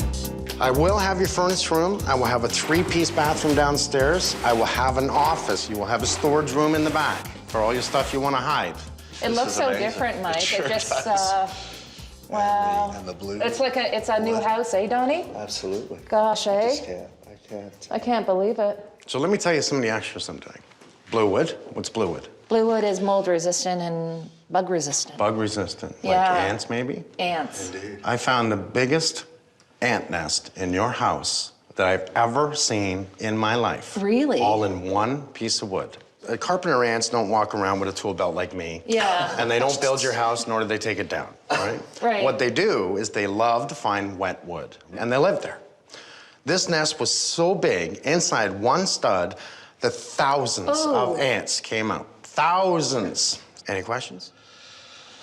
I feel really good. You know, I reached out for help to Mike, and thank God he answered the call. And that's one of the 2 good things I've done in my life. The other one was marrying me. Well, that's number 1. Give me a hug. Gentle, gentle. I was working out and hurt myself. I know you gave me a hug earlier and it hurt like hell. Sorry. Thank you so much, Mike. Thank you, we can't Mike. thank you enough. You just did. Thank you. It's the $1 million lot with the crappy house, and now we'll have this beautiful house on this beautiful property, and we're so excited and so grateful. Let's lose 1, 2, 3, 4, 5, 6 studs. We have our temporary stairs coming in, and what we're gonna do is we're gonna put them up going this way.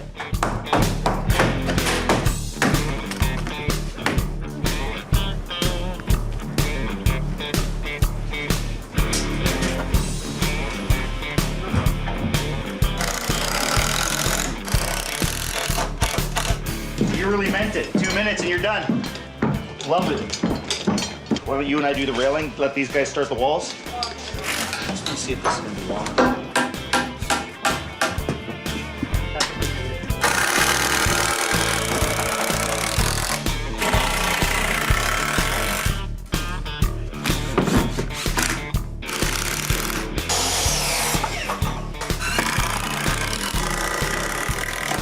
I definitely want to dress up the front of the house. I'm putting in a big window across here. It's a stone wall, brand new door, more than likely brand new windows, and redoing it foam and stucco on the 2nd floor.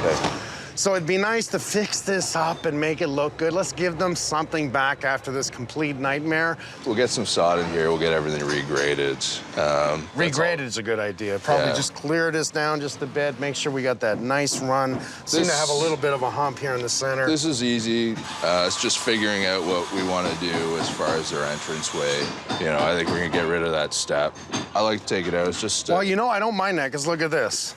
So you want to do a landscape stair? You want to do something like a nice entrance that comes in? To be honest. You see my structure on the stairs? Yeah, that's terrible. To be honest, what I want to do is the landscape stair. The reason why is because we got such a great difference here, and we can even maybe do a few steps coming down in through here. To pick this up just a bit? To pick it up. How do I fix all this and leave that? That's just sad.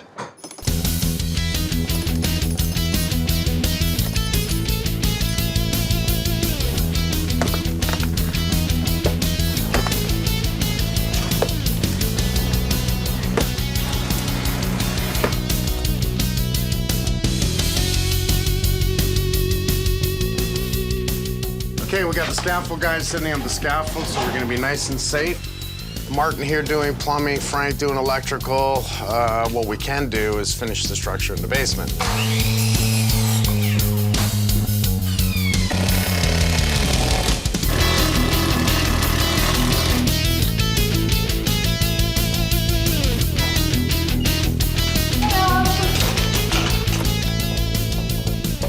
So I'm cleaning some of the residual plumbing that was roughed in by the previous plumber. I'm actually glad we're starting from scratch. That allows me to bring everything up to my standards, which is above minimum code. Also, I discovered some tree roots and problems underground. And considering that we're doing a new basement wrap-in for the bathroom, that would also allow me to upgrade and replace those clay pipes to new PVC material.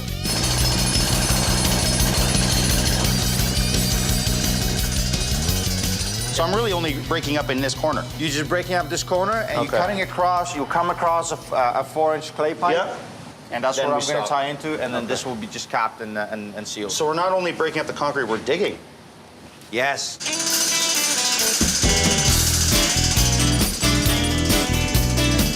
It's funny how the guys called me down, they're panicking. Oh my God, we can't get the washer, dryer, and sink in here, the furnace and a hot water heater. Truth is, we're doing a new furnace. It's going against the blue wall, so I have almost 2 more feet, which I can center the door, put in the hot water heater, and still have the washer, sink, and dryer. Just it totally works here. Coming over, this is gonna be the open area with the office. This area here would be perfect just for a little storage room, because this way everyone needs a little storage room to store their crap, because there's so much crap everywhere, right?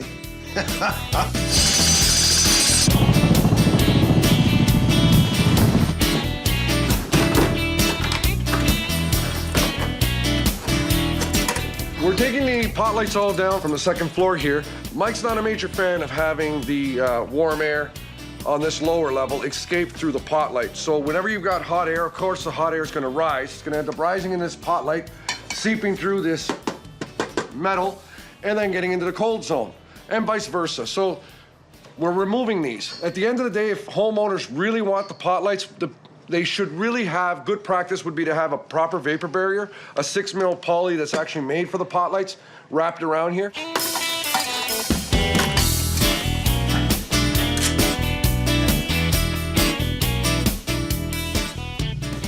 Let me show you a few things in the basement. I see the guys have been digging. I think that when they started this, they didn't realize that how deep the lines were in the floor. So, you tell me what we have to do. You see the void? Yeah, I'm gonna have to break all that concrete out. That's correct. Okay. I am 2 weeks in on this job. 2 weeks of fixing, changing, not even getting to the point of rerunning the new electrical, rerunning the new heating. So that's 2 weeks so far. That's just right out the window. So probably by the time 3 weeks in, I will be getting back to finishing. Because of everything that was done and what I had to do to fix it, now I have to manipulate the house to work, to run forced air, to run the air return, to run all the drains and the plumbing, and yet still make it look good. Dom's bringing in a window today. It's gonna be 10 feet long, so obviously we gotta reframe this whole section. We're also gonna reframe in a bit of a bigger door, which means most of the structure off this front wall is coming out. You can't just tear out the front wall. It's a structured wall to support the floor above. So we're gonna use a temporary box beam and a temporary wall to support that weight until we finish reframing. A box beam is just how the name implies. It's your beam with a top plate and a bottom plate, holds it all together, holds it steady. Gives you a little more strength than normal beam and lets us just put it up temporary. Put some supports under it and it'll help hold the front of the house up while we do this. So Robbie, you're gonna be putting those 2 2x4s underneath the end, okay? Right on your X mark. There's an X mark right on your line there. Made it a little bit bigger. If you get it level, get it straight, less chance of it buckling, less chance of it crippling. You know, if someone walks into it, it's there, it's set, it's screwed, it's secure. It is temporary, but it's permanent for right now. For the next 2 hours, it's permanent.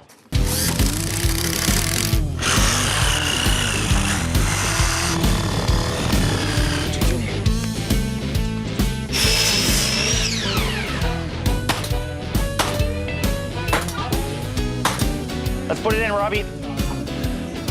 Okay.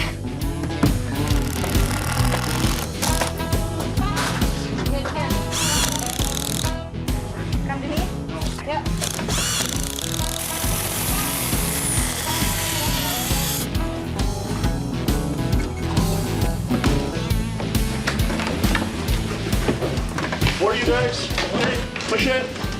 I got it. That was a great idea. You and Mike deciding to put that big one in. Smart idea, man. It's good? Yep. Lots of work here, huh? So we're doing all the stonework here? Yeah, just on the front face here, bud. Oh, yeah, You're just gonna tie it back into the sides. Okay. The main thing about your cement is that you don't want it too wet. If you have it too wet, your stone will sink on you. And you don't want your stone to sink. I like to parge up the bottom of the stone just a little bit, so it kind of gets a little bit of a better bond. And you want to level it both ways. You want to level it this way. Just tap it down very gently. It's not gonna hurt. Then you want to check that it's level this way. I would never change my trade for anything. I have a very artistic mind, and I love building things. Like, when it's all done, it's just that sense of satisfaction that I built that, and I take a picture of it, and I show my family, I show everybody, and they're like, wow, you built that? I'm like, yeah, I built it. Like, you built that? I'm like, yeah, I built that.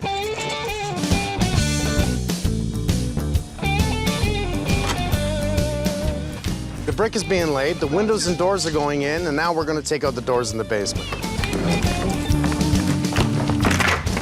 This is what happens when you put wood directly onto the concrete. The moisture from the concrete absorbs into the wood and starts to rot it. Whoa! That is why the most important thing when changing your windows and doors, a full replacement is the best way. Most people like what we call insert retrofit window, and that is installing a product on the existing frame. But you don't know what's beneath that existing frame. So anyone considering windows and doors should consider full replacement, because any discoveries will be found in that replacement. Issues like this will be solved.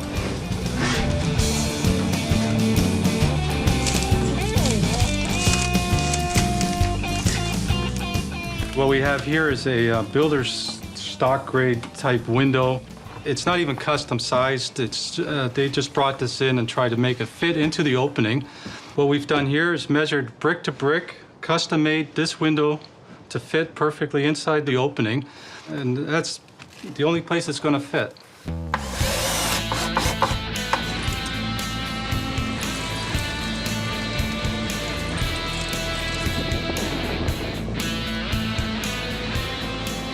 We decided to foam and stucco the entire second floor. I mean, for one, this is great for snow and rain against it. Two, the styrofoam adds some insulation value. Plus, it looks really good with the chiseled stone we're using at the front of the house.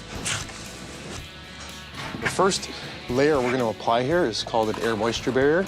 So air and moisture cannot penetrate through this product. It's basically protecting the wood prior to the installation so that there's basically, if water were to ever get between the two, it cannot penetrate through the foam on one side and it cannot penetrate through the air moisture barrier on the other side.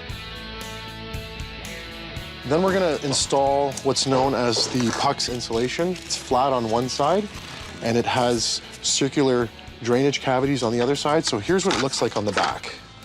So you can see you have all these circular pucks that all intertwine and connect. If moisture does make its way in, there's a drainage track at the bottom. This cavity allows the moisture to make its way down to the drainage track and out. The next stage would be to rasp or sand the insulation board. Well, we're sanding to bring the wall plumb, and we're also sanding, so we're gonna roughen up the styrofoam so the base coat sticks better.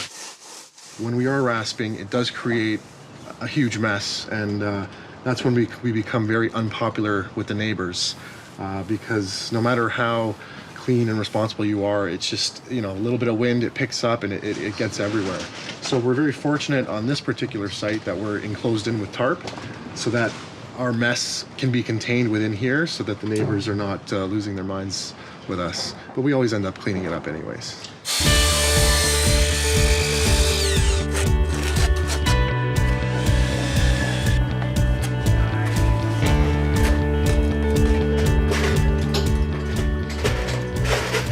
Once the stucco's done, Better Contracting can finish the soffit, and we're pretty well closed in. We won't have to worry about water getting in, not to mention animals. Hey, buds. Okay, you want to run at my face, do you? Okay, well, he's got a bunch of food up here. Okay, relax. You're okay. There he goes. You're okay. Go on.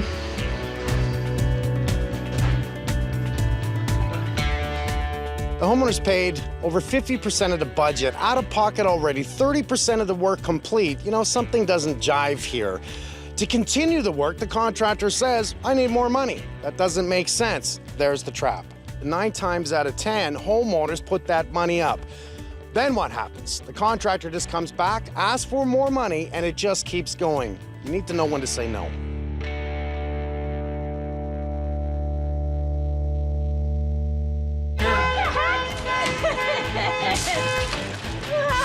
do I hide? Hold on. Back in your office. Let me in! Okay, Rob, you're next. I want all the employees to give me a kiss. That's how we start our day. Imagine spending over $140,000 on an addition, the contractor's long gone, the job's nowhere near done, and there are issues everywhere. All that ductwork's coming out, all the plumbing's coming out, all your electrical, pull it all out. You don't think that you have an emotional attachment to a house, but you do.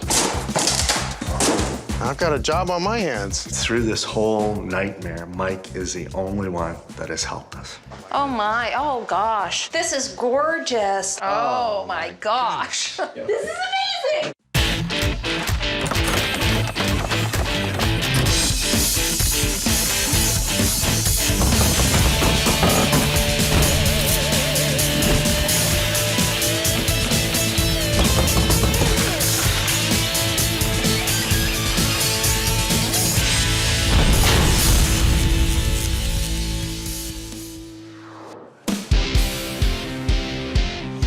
Peggy and Don lived in this bungalow for over 14 years with their 2 kids. And they hire a contractor because it's time to put on a second floor addition, make the house bigger. Total budget for the project, $225,000. We wanted to expand, put a second floor addition, And that we wanted to be able to go upstairs to our bedrooms. as well as move the kitchen to the back to really take advantage of the beautiful backyard.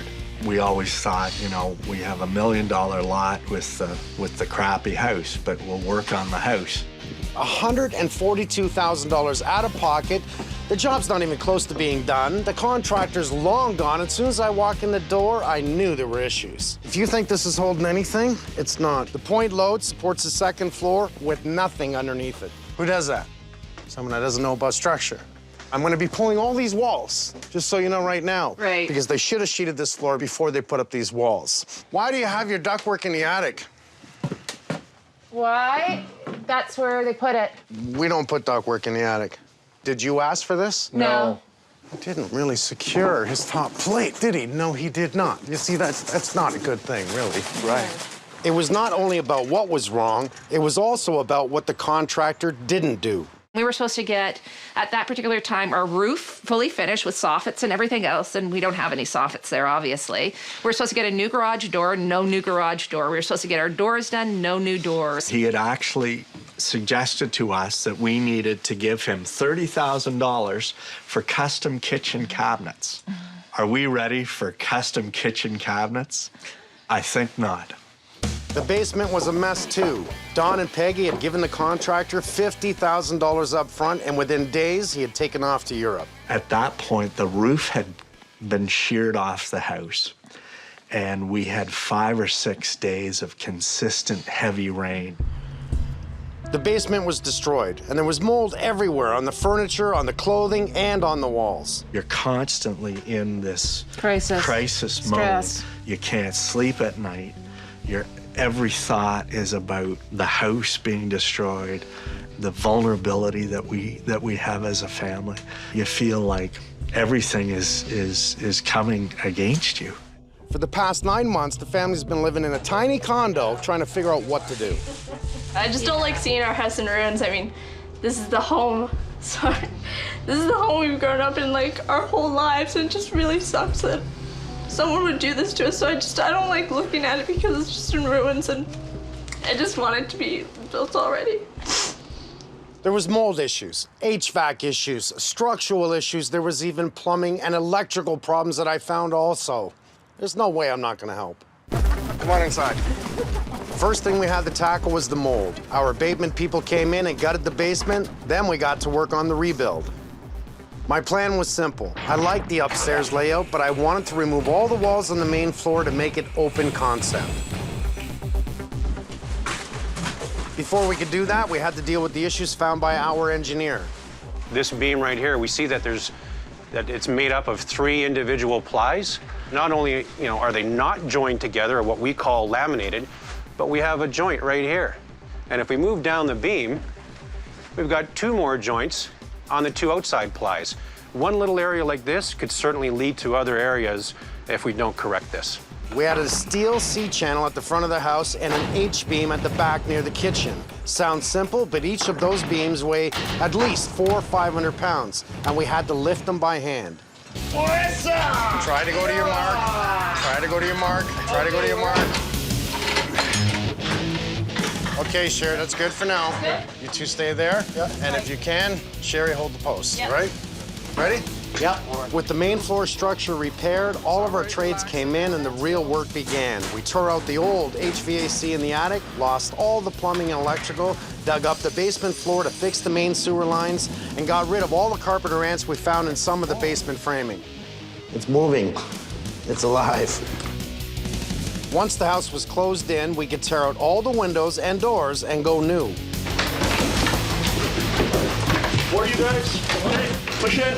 I got it. That was a great idea. You and Mike deciding to put that big one in, smart idea, man.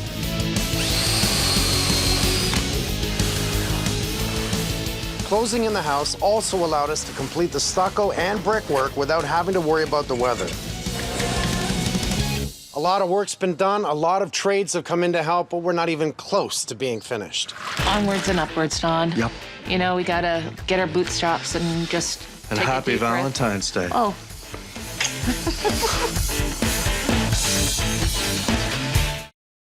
We don't want this to happen to other people. That's, at the end of the day, this guy should be shut down.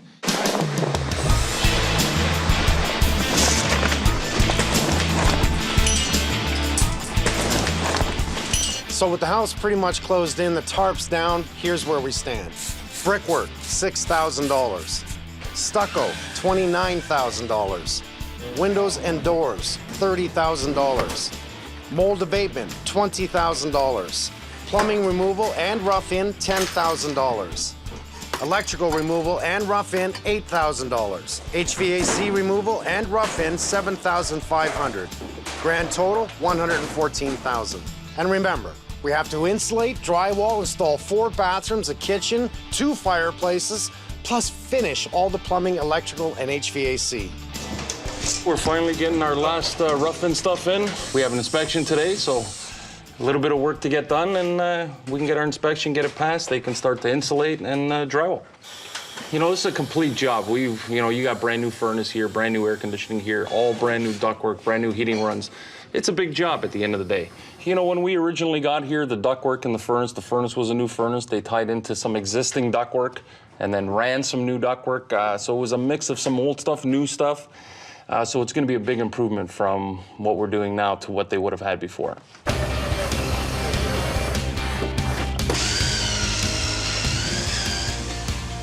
Okay, so I just ran my feed for the outside receptacle. As you notice, I'm not going to bother marking the wire and telling you that it's for the outside receptacle. We really don't need to do that. The main thing that we need to do is make sure that we have our feeds that are hanging here that are going to be downstairs at the panel soon. And then from the electrical panel, we're going to bring a feed up to the first receptacle. And then from there, you carry through your receptacles. The only ones that are going to be clear indicators of the panel, we used a blue wire for our arc fault. If you had a bed that was placed in front of this receptacle, what you'd end up getting is wear and tear on the cord. And then just by pulling it up and down, so normal use here, with a bed pressed up against it or furniture pressed up against it, it would fray away at the end of the line here. And by fraying away at the end of the line, you can end up having sparks that'll happen here. Sparks would cause arcing. Arcing would start a fire. So the arc fault circuit interrupter, which is a special breaker that goes into the electrical panel, would protect you. It would detect any arcing that would happen here, and turn the circuit off and make sure that you're safe.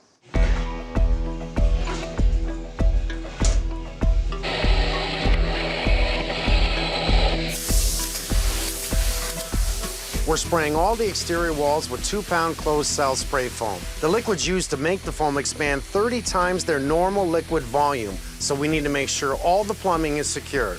This here, it wasn't braced, so the foam pushed it out, so we had to cut it out, and now they're gonna come back and brace it for us so that we can refoam it.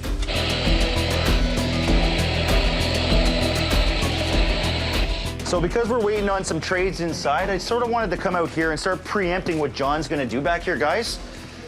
I really love the fence that was built in 1920, but it's becoming really dangerous. So let's start cutting it up into 4-foot sections, throwing it in the bin, and let's just clean up this.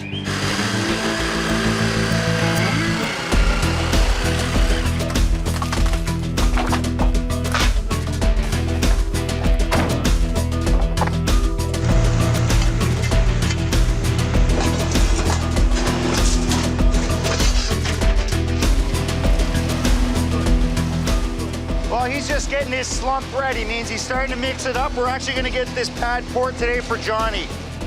The main pour is strictly for the stairs, right? Because that's gonna take most of the weight. You just want the rest of this poured just to support it. You might as well since we're already here, right? Might as well since we're there. We'll just keep it consistent. We're using, you know, close to 3 meters of concrete here for the steps. Yeah. Okay. Which is a lot of concrete. This steps is not going anywhere. The thing is, it leaves options open. Since we're doing a landscaping step to do railing, if need be in the future, and nothing's gonna shift. Absolutely, that's a good idea.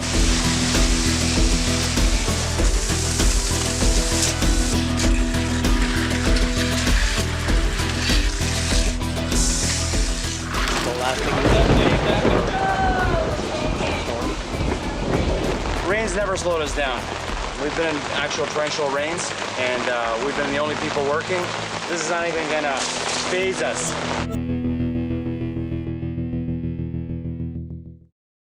I'm a pro. I'm the general contractor. I deal with all the pros around me, and I also encourage them to put their thoughts into it. If they run into a snag, that's when you ask me. These guys know what they're doing. It's not like they can't do it themselves, but they need a ringleader. And the ringleader's job, that's me, is to walk around and make sure we all work well together. And I troubleshoot. It's just I'm a fireman. I know when to pull out my hose.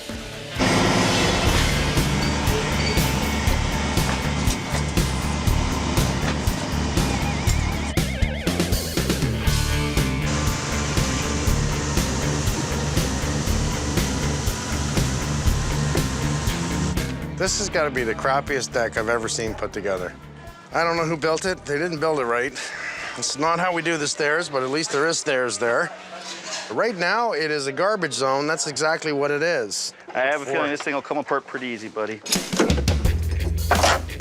Probably $2 grand worth of wood put in place. The most expensive part is the top boards. And then you see how they put the ledger bit plate on the wall. No bolt, it's bolted here, 2 bolts, 3 bolts. Look at this. And it's running down on an angle. This is their nailing edges. That's a filler strip, is it? No, that's where they're resting their boards on. They didn't even go to the structure.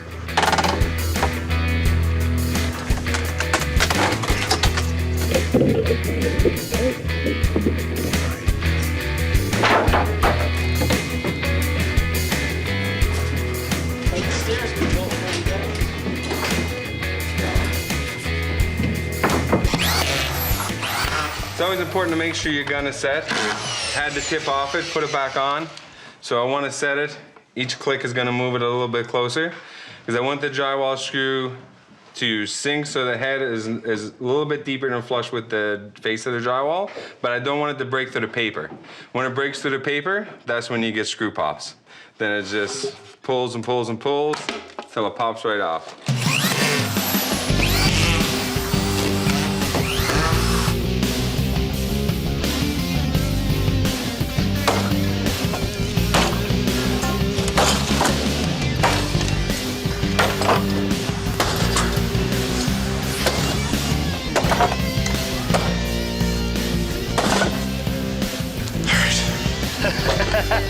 Clean up aisle 5? Yeah, I got it.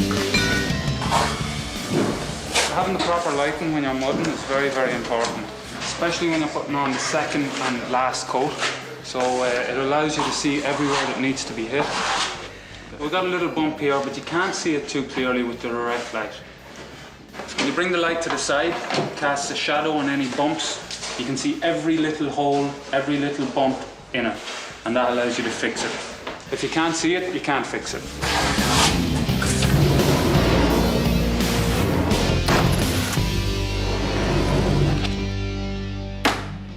The most important thing is you want to start off straight, which means you have to use a chalk line. You see a lot of guys just putting the floor down and they're thinking, oh, this looks pretty straight, I'm going to go with this wall.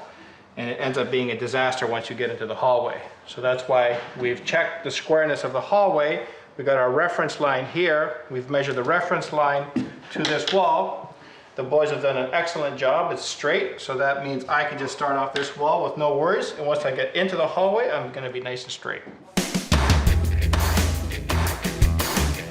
This, I've used it many times. It doesn't warp, and you could glue it, nail it, and float it. So you have one product, you can put it upstairs, downstairs, on the wall, on the ceiling, wherever you want. I'm about education, so I need to tell all the homeowners, I hear what you want, here's what you need. Yeah. So for me to explain to them that this product is superior, stop thinking of the softwoods. To put down a floor to last forever, you want, this is an exotic wood, yes? No, it's actually red oak. This is red oak? Because of its structure, it's got much more tensile strength. You mean my house is red oak? No, yours is actually white oak. You're kidding. Mine's white oak. Yeah? I thought it was exotic wood.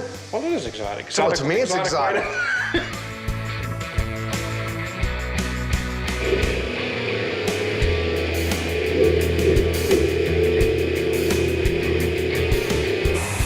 We're spraying and back rolling. The reason we like doing it this way is it's fast. The quality's much better because we can put the right amount of paint on, leaves a uniform finish, solid coverage, the right amount of primer on the wall.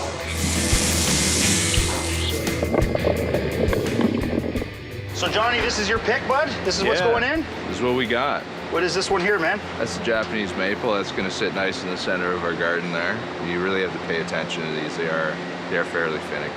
We got the weeping purple beech. Yeah. Okay, that's going to go in that nice bare spot against the brick. We got boxwoods. They're going to be lining the pathway. Yeah. I got some hydrangeas there.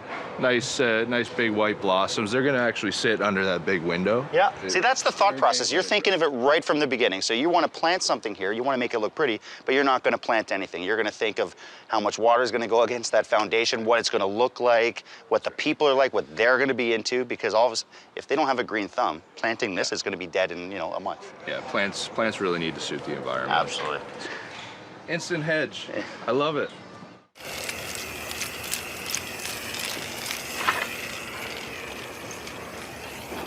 Probably shouldn't have given me this. What are you doing? Playing. Gardening is so manly. But I actually cannot garden to save my life, so I think it's quite impressive. I like the purple one.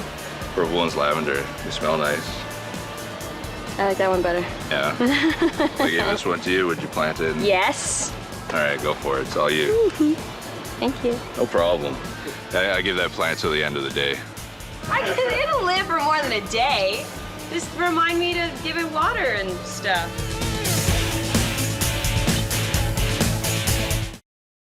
I see a closet here. That way you can still view right down to the other side. I see a beautiful fireplace here. And this is what I've already picked it. You haven't seen it yet. I have complete faith in you and your team.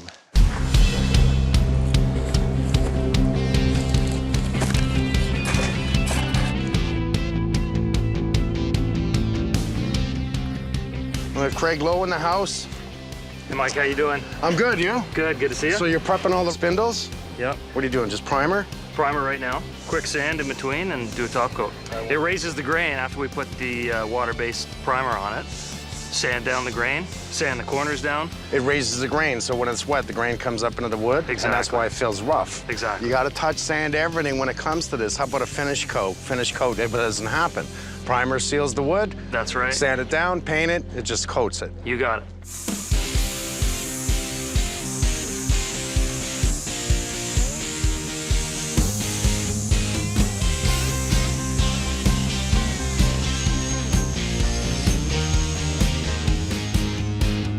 See what they do? That case has a little bit of soap and water in it. And what he does is he makes his own, we call it tooling and caulking. That's a piece of wood. So when he dips it into the solution of soap and water, it makes it very slippery and it doesn't grab the caulking. So he comes down and he tools it. There's the difference between someone who knows how to do proper caulking to someone who doesn't. You know, that's why you hire the pros. Right from outside to inside. How's it going, Sherry? Oh, it's going. What's up, Adam? Pretty good. I love what you've done with all the lighting, Martin. Well, that? See? That's art. That's art of plumbing. It's called a home run system. What it does is you've got obviously a manifold that equally distributes water, volume and pressure to each line individually, and then from here, each line is dedicated to a single fixture.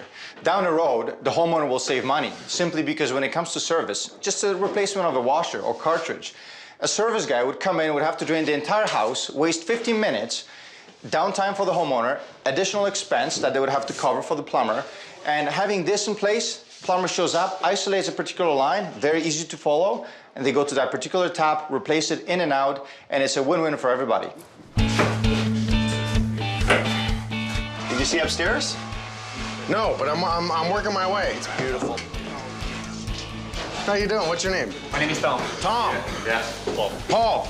Tom again. Tom, Paul. Paul's the middle of the sandwich here. Yeah. Oh, okay, I'm excited. You gotta show me this. You get Tom's guys. I've heard all about this. That's why I've asked you to come in. No way. Yeah. Mirrors, vanities, like the whole thing. Look at that, eh? Basically, what we do is we work with the homeowner. We measure out your bathroom, start picking out tiles, and we'll build your bathroom right in front of you. The customer can come in even with a drawing on a napkin.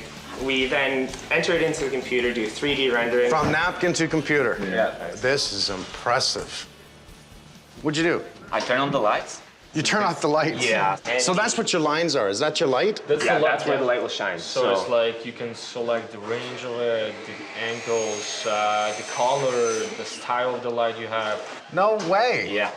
This is how we used to do it, eh? Like, here's your sink, here's your toilet, here's your tub, here's your shower. Now we have this. Visually, people can see this. Look at that. This is exactly, and it looks like a picture, but it's outside. You even put that in. Wow. I love this, doing it right the first time. Right into my kitchen. Oh, look, you have it right here. Yeah. What I love about this is that everyone gets to see what it's going to look like, rather than just talking about it. Just zoom in, there's your stove, there's your hood, there's your fridge. Go to the next picture. There's what it looks like from the front. Now that's what I want to see, looking at. That's right from the front door, walking in. You can see the kitchen right there. That's beautiful. Dishwasher beside the fridge. This is what is going to sell. This is the little things that when you can show people, because you just don't walk in and go, okay, your kitchen's going to be $32,000. And they go, what? But you show them, and they go, oh, okay, I'm into that. That's the image I really like right there. That's the selling point. So I know what you're doing. You're setting it. The tape is for your computer laser. It's for the digital camera. I take pictures of these dots. Once these dots are in place and the pictures are taken, I can measure anything. I have the pictures of where gables end, where cabinets end. You just literally take a picture? Yeah. We take pictures from different angles, and then the camera will read exactly what that wall is doing. It'll follow every one of the large dots and give us the scribe to follow so the stone stays nice and tight to the wall. You've shot all your pictures, and now you put it in the computer. Yes, the program has processed the pictures, found all the marker panels, all the dots that I laid out. Why do I see an irregular line there? Because that's the drywall. Wow. If you put a straight edge against that drywall, you'll see the same And you've done that from a picture? Yes. All of a sudden, I think that, new home builders, developers should have the entire thing. I've got tiles, I've got the kitchen cabinets, and now I've got yours. So let's look at carpet, let's look at door choice, trim choice, boom, the whole house. What would you like? What would you like? What would you like? I like that. Can I just get like one tile? I don't want to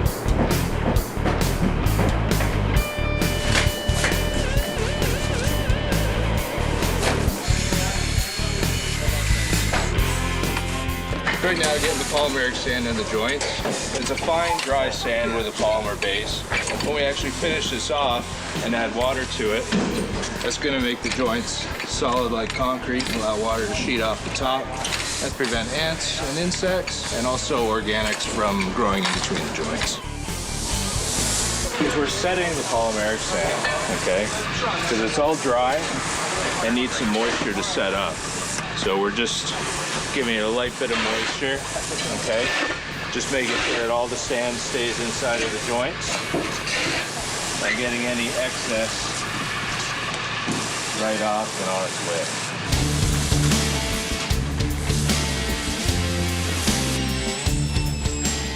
I need a bit of a tile pad here. I mean, they have a pool, they have a great big yard. They're gonna be walking right in through this back door, right onto carpet. So what I wanna do is give them a little tile pad, give them a chance to kick off their shoes after spending a day in the pool. You never want carpet right outside of a patio door on ground level. It gets bad real fast. We've been burning the candle at both ends. Everyone's a little tired. Like, we had a lot of fun today. I mean, there's a lot of cool projects going on, but those are the days when you got to sort of pull your head out of it and go, you know, this is a lot of fun. We still got to keep going here. This isn't our house. It'd be nice to have a lot more fun, but we still got to keep going. So everyone's working very hard.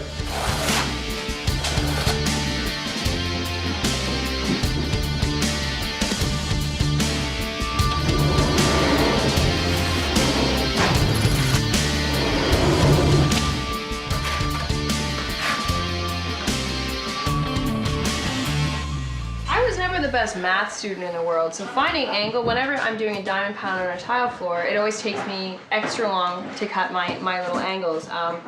So I just met Nick here, and since I've only been tiling for 4 years, whereas he's been tiling a lot longer, he's going to show me a quicker way to figure out that math so I don't screw up. Basically what we're going to do is we're going to take an equal measurement on both sides and make a point that goes across.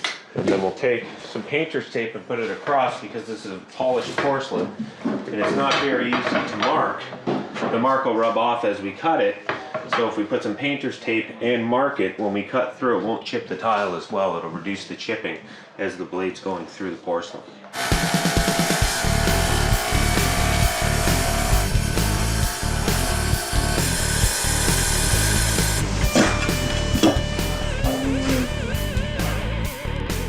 Our friend Derek has a 140-year-old barn lying on the ground at his property, and these are the beams that are out of it. Now this is, it looks to me like ash, bud, but I can't tell. Look how dense that is. It could be, it's probably Douglas fir. You think that dense? Wow, that is heavy I know. stuff. I like it, I like it, I like it a lot. If you look at the end grain, we don't even have trees this size anymore. Look at the grain. Those grains come across and down. Yeah. So what you're seeing is, again, this is on the outside. Your core of the tree is probably somewhere around here. So that tree's got to be like this. Yeah. So here's our blue wood, but it doesn't matter. I just want to show you the grains. We can see that this is a spruce wood. It's not the same. These are fairly tight grains, but there's the center of the tree, which means this tree is only about, oh, maybe this wide. When you're looking at that wood over there, you're talking about a tree that's so big, it would take a few guys with chainsaws to take it down, and a couple of maybe, I don't know, big tractors to pick it up. I'm gonna start on this side, right? What we're gonna do is purposely have stones come out further, in further, because that's the design of this, right? Like you can see, we have different variances that are in the stone here. Do I want to complement it and tie it in 100% that it's the same distance? No, that's not what I'm looking for. I want that different variances of the stones coming up. We're gonna have different thicknesses within the stone itself, but also I want to make sure that my corners, for when we fill with our cement, that, you know, our holes are perfect. See how I'm making this stone stick out a little more like yours? So a little random. Yeah.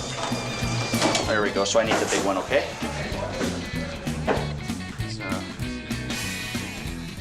Mr. Holmes. Hello, sir. I want you to jump on this with Damon for a minute. I'm gonna go get a bite to eat first, okay? And then we'll come back again. We're gonna do a little bit of punch the clock, tag team, you're wrestling, okay? So give me 5. All right, I'll be back.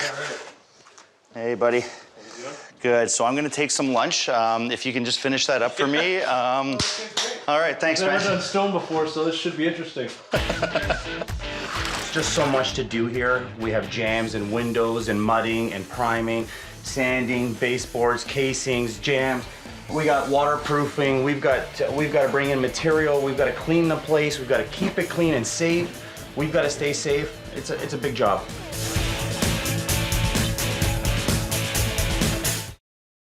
Now we'll have this beautiful house on this beautiful property, and we're so excited. I love you.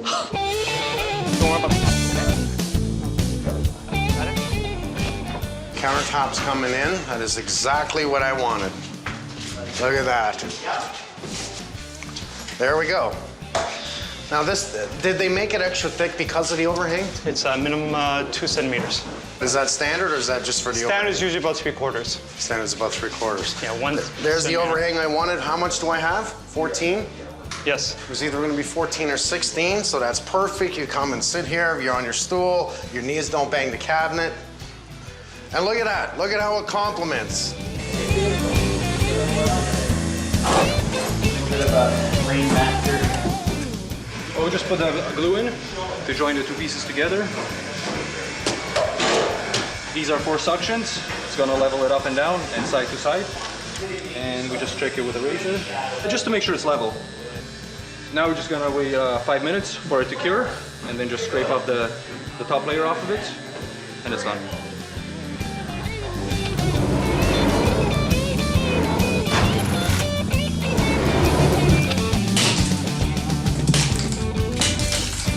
What's your name? Martin. Martin. Nice to meet you. I'm Mike. Tom. Tom. Nice meeting you. So you guys are the specialty. I'm starting to like this, and I heard about this new technology or new way, and I can clearly see that. Your white piece goes in behind the tile, and you use your shim to pull it together, right? Yeah, exactly. What that does is makes it 100% perfect. So how do you take that off afterwards? You're punching the hammer. You're doing like this, and it's coming out. Wow. Can I see these things? Sure. That's the piece. Yeah. So that's putting it on the brilliant. floor. You do it on the floor too? Yeah. So you did it on this floor? Yes. So that's really simple. You slip that in behind the tile so that now that's what I've got sticking out. The tile actually laps over top of this. Then you take your wedge. Really, this didn't take me long to figure this one out. Use this tool, and what that does is pulls the tiles nice and tight together. Then afterwards, knock it off. Wow, this is really, really cool. With all the activity in the home, it's very, very hard to work under these conditions. Very, very hard. Do we get on each other's nerves? Of course. But for the sake of the homeowners, we gotta get them in. We gotta get what we need to get done. Like soon, I'm about to turn off their power, and they're all gonna start crying very soon. But I can't touch and work in here live, so they're gonna have to understand. So they'll hate me for 5 minutes, then we'll have coffee after that, and everyone will get along again. That's what happens on construction. We love it. Okay, I gotta turn off power. Plug your ears. Power's going off! There is live blinds that are in this panel. Safety is first. I used to have straight hair, and it went curly because every once in a while, I do the little Frankie shuffle. That's when you get a little zap, and your hair goes curly. So, as much as I know where to touch, where not to touch, unfortunately, accidents happen. So never work live.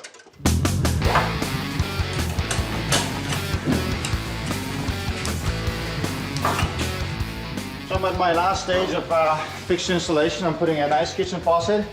I have the 3 rotor lines coming out of the cabinet. I have my cold, which is for the faucet. I have my hot, which is again for the faucet, but it's coming through a mixing valve. So when the homeowner is using the faucet, it will prevent, this mixed water will not allow the homeowner to get scalded, burned. This hottest water is designated for dishwasher only, to deliver the hottest water possible.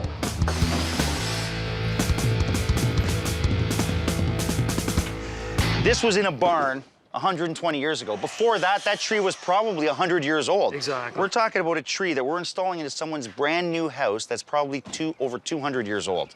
You know, any way we can restore that, the fact that we're even able to reuse this is awesome, you know? So what I want to do is I want to get the old gray off of it.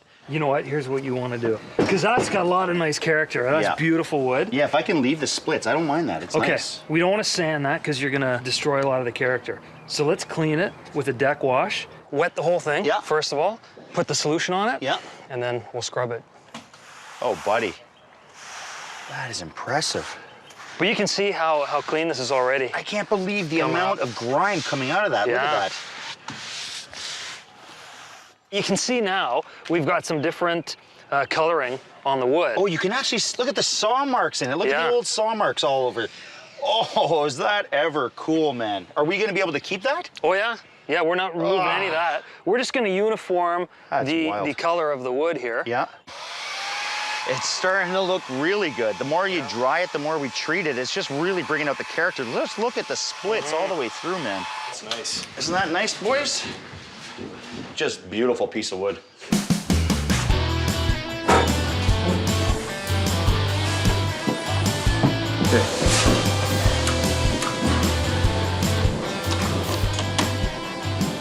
We're really tired. We've been working a lot of late nights, a lot. I'm walking 4 flights of stairs, every cut, every mix. No one plays tired better than Sherry. Sherry plays the best tired game ever. Yeah, I do. Oh, man.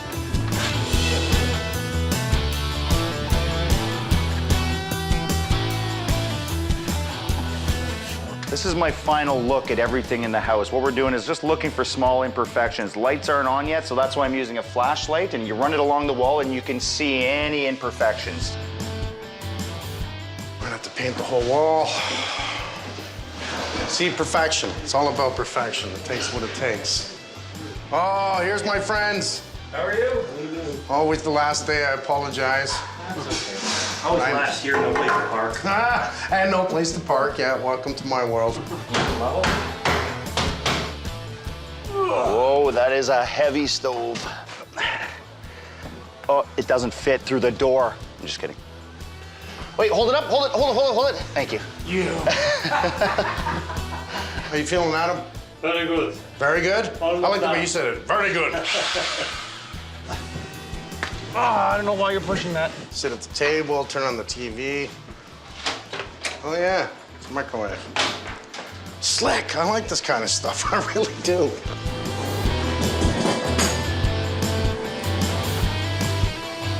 This is everything I said, man. It's like walking in the door. Everything that I saw is here. Yeah. Everything.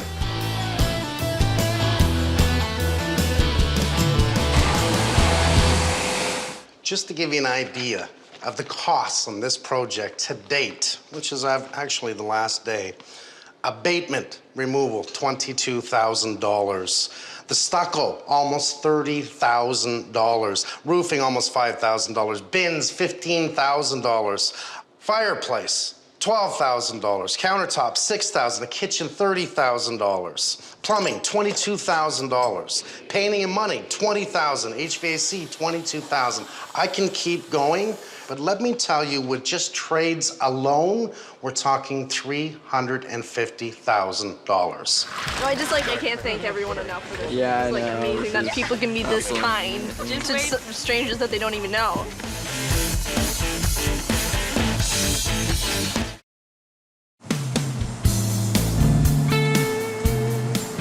I'm really excited. Yeah. Oh, there's Mike. Oh my, it's beautiful. Thank you, Sue. How are you? Good. Sir Don. Hi, Mike. You ready to come home? Yep. We are? Kind of looks nice, doesn't it? It sure does. Sure is beautiful, yeah. Landscaping, how do you like the landscaping? I love the landscaping. Fantastic. It looks a lot better than it did. Well, you can see we pulled out everything in the front, your Yeah? whole front porch, and it's all new. Oh my, oh gosh. That's beautiful. Now, can you see the fireplace? Oh gosh, look at that. It's gorgeous. Look at, oh my gosh. We actually even got the wood from an old barn, and this was brought in and redone so it could sit on your mantle. Oh, I love it. Look at the floors. Isn't that nice? So this is a hand-chiseled floor. It's very strong. As a matter of fact, if you have dogs, they can skid all over this. You're not gonna hurt Oh my gosh. it. All this was restructured in the whole front of the house because the true structure of this house was not good enough to hold the house. So it was all restructured. You know, to me, looking at such beauty is a wonderful thing, but it's not about what we see, even though that's what everyone wants. It's the visual. Beyond this, what's behind the walls? So all the drywall's mold resistant. It's not gonna mold, right? Yeah. Spray foam. Yeah. So how good is spray foam and why do I care so much about it? It's gonna cut your energy bill every single month you live here for the rest of your life. The whole house has been insulated that Wow. way. In my mind, the vision from coming in the front door is not looking through a staircase, but looking at a beautiful kitchen. Yes. Yeah, that's a gorgeous kitchen. Let's go over and see it. All right, let's do that. Oh my gosh, look at these appliances. We've had so many different subcontractors in here. Stunning. Everyone cares about their work. Everyone makes sure it's beautiful. You asked us if we trusted you to redesign our house, and we said yes, and I'm so glad we did. This is just unbelievable. You ready to see the basement? Yep. Okay. Oh my gosh, look at our basement. We'll call this door 1. Okay. Look at this. This is incredible. This is the true home run. That means every single line, independently, without a junction, runs to its own tap. It's not just for shut-off purposes. What this does is 100% pressure balance your home. Because it's running this way, it means if you're having a shower upstairs and you flush a toilet downstairs, it doesn't change the shower. It's 100% pressure balanced. It's really This is something. incredible. I'm just gonna take in the plumbing. Oh my goodness, look at that. All the stone around here, same as your countertop upstairs. It contains about 70% quartz. It's a wonderful stone. We can do any color we choose to do. This is the one I chose for a copper. Upstairs you have the Beautiful. stainless steel. Same fireplace, same theory. This one has stones, the other one has like glass stones. Yeah, it's And gorgeous. those glass stones upstairs, they start to glow red. It's stunning, it really is. So are you ready to see upstairs? Yes. Sure are. Oh, it's something, eh? Oh my gosh. My goodness. That's wonderful. Hey, Donnie? It's Look unbelievable. look how tall the ceilings are. It's just incredible. Oh my gosh. Oh my gosh. Look at this. Look at this. This is amazing. This is wonderful. Look at this. This is Oh my incredible. gosh. Absolutely incredible. Oh my gosh. Oh my Look God. at this. Oh, I love this. So gorgeous. Oh my God. Look at that. The it's tile. really something. Matched. All the Schluter system that we use, everything Isn't it? is so I just- watertight. It's so Like, gorgeous. I just am cannot amazed. even believe this. Isn't it gorgeous? And the colors and the tile. I just think it's beautiful. Do I pass? Oh my Yes, yes, you pass. Oh my goodness. God. Oh my, this looks amazing. Well, now that you're here, you might as well come in and see the house. Isn't it beautiful, guys? Yeah. What do you say to Mike? Thank you. Yeah, thank you so much. You know what I say? Welcome, Holmes. I'm overwhelmed by this. Mike's generosity, the help that Mike and the crew have given us. They've given us our lives back, not only a home, a beautiful home, but our lives back. Come on. I'll even go with you. Okay, this is. Wow. Whose room is this? It looks so nice. Whose room is this? It will just be so nice to have my own bedroom again. That would be amazing. This is. Wow. Oh my gosh! This is a bath! I can have my own bath now! And a shower. This is great. And shower! Oh! Wow. The tiling's nice. The tiling's amazing! This is amazing! Oh, wow. No, okay, this washroom alone was better than like all our old washrooms combined. Like this is so cool! Yeah. Oh, this is amazing! This almost destroyed our family. But this feels like a new beginning for everyone, you know? Thanks to Mike. Yeah. It's a new beginning. Hopefully we'll all learn from our mistakes, and I know that they're going to. They're going to have the opportunity now to start again fresh from day one. Now with maybe 4 bathrooms and everyone has their own bedroom. But this is why I do what I do, because this is the right thing to do. Family hug. Yay! Group hug! Come on in, guys. Come on in. So much. Okay, so much. Thank you. Hey, from my house back to you, it's your house. Thank you. Thank you. Pleasure to meet you. Thank you. Feeling good. Feeling energized. Happy about the job. Just happy. MJ has had a great positive view on this. Everyone's happy. Everyone is happy. One person's never happy. Look at that smile, come on. As a parent, you would never intentionally put toxic material into your walls in your son's bedroom. This is just the way to not do things. His cough just doesn't seem to go away. It's just one thing after another. It's just too much. Too much. We're worried about kids being sick. This is what's gonna make our kids sick.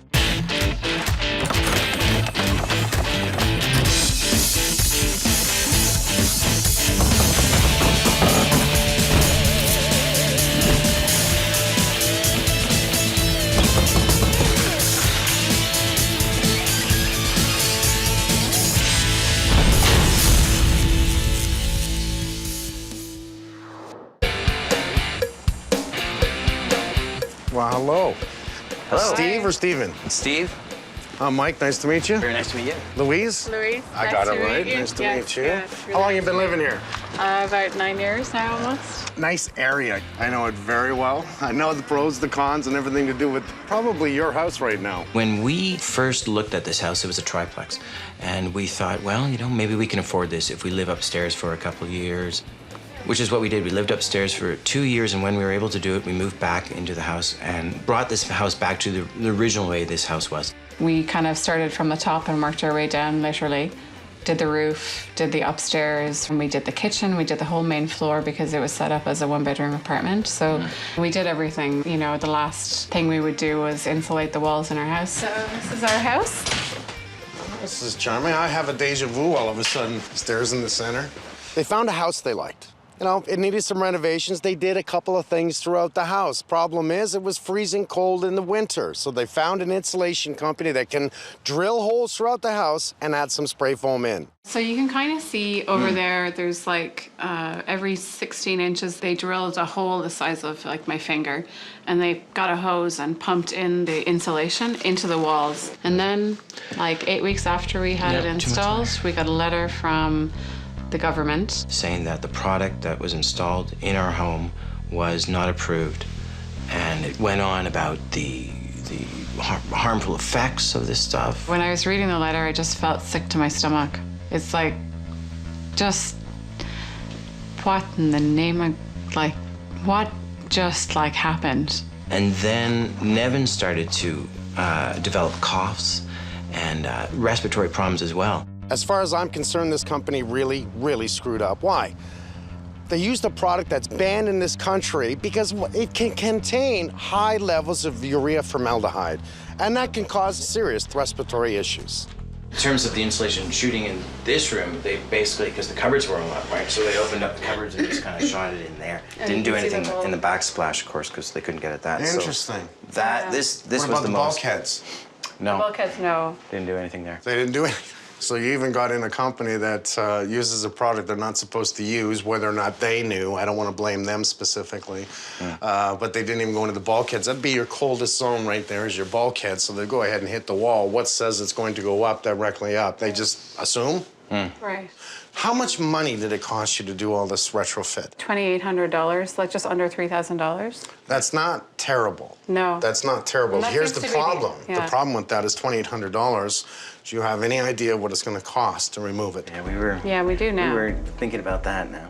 Now that they know they have it in the house, they can't legally sell this house without disclosing it. Who's going to want to buy it anyways? They don't want to tell them. No one's going to want to buy it.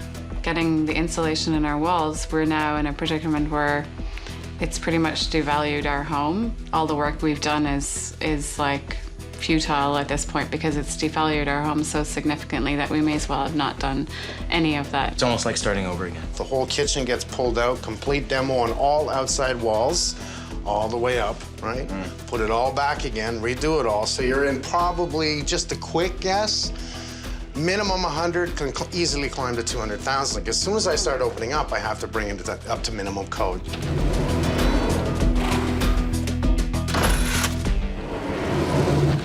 Nice and comfortable. So this is Nevin's room, and it's like the coolest room in the house. And we thought, okay, great, it's gonna be warm, and Nevin's gonna be able to play up here every day.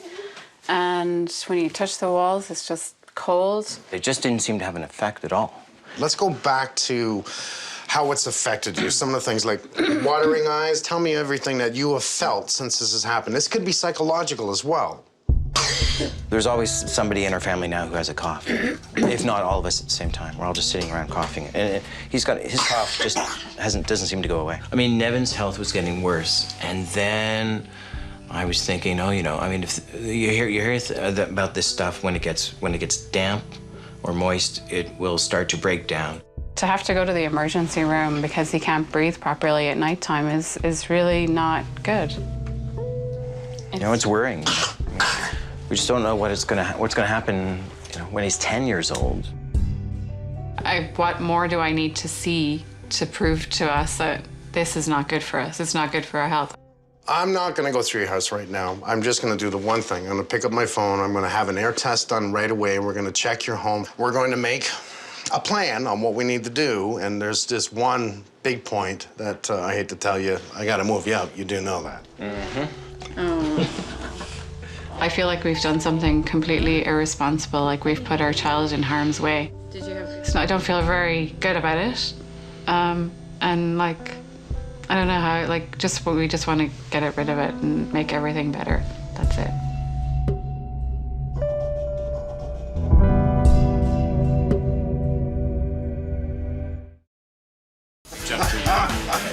All right, go ahead, come on. What do you got?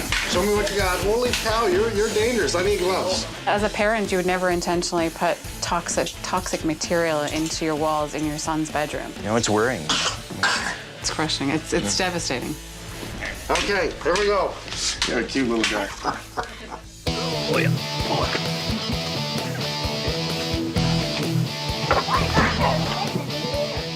Once I got the family out of the house, I brought in the pros and tested the foam insulation that was sprayed into the walls. There's good news. The levels of formaldehyde are within a safe range.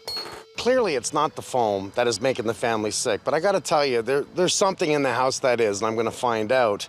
Here's my problem. It's what can happen in time with this product that's in the wall? What if it gets wet? And if it's my house, you know what? I'm just gonna take it out. And that means a lot of work. All the exterior walls and the ceilings, first floor, second floor coming down. Let's get to work here, okay? We gotta get this demo done.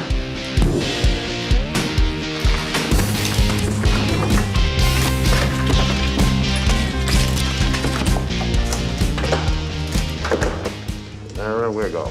So it is white, and it's barely done anything in there, to be honest. How in the hell can you actually insulate behind this? If you look at it, it's filled with so much plaster that you're not getting the foam in there. All it did was just squeeze out a little bit in places. There's nothing there. What a waste of time and money. Who the hell come up with this idea? Has anyone taken the plate off of this 220 box at the back of the stove here? Not me. So they left this open? Looks like it, yeah. Oh my God, think of that. Pots and pans in here, you push it back, it goes right into the 220. Electrifies. Not only that, this is metal.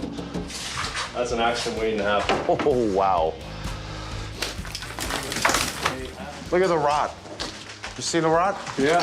Completely rotten. So the old frame is still in. So all they did was install a new window, and nobody seemed to care whether or not. You see how rotten that is? You don't just install new windows. You don't just put in beautiful new kitchen cabinets that are a piece of crap. I'm sorry, they're really bad in there. It takes the contractor to actually say to the homeowners, listen to me.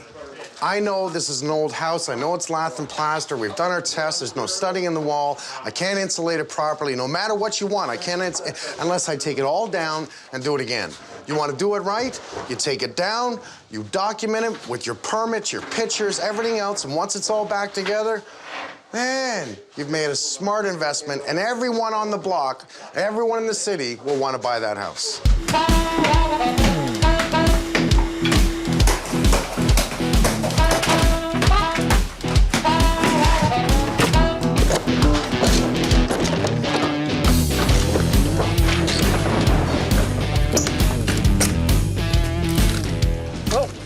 and no foam. Take a look at this. You can see that this foam was actually complete garbage. They spent, what, $3 grand on installing this? And look at, huge cavities missing, huge cavities missing.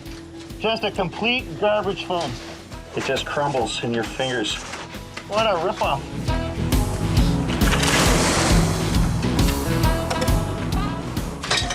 Oh my God. It's a mummified squirrel. Who knows how many years it's been in the wall. Okay, so Damon, we're gonna lose all this wall. Okay. Both sides, let's drop that bulkhead as well. Okay.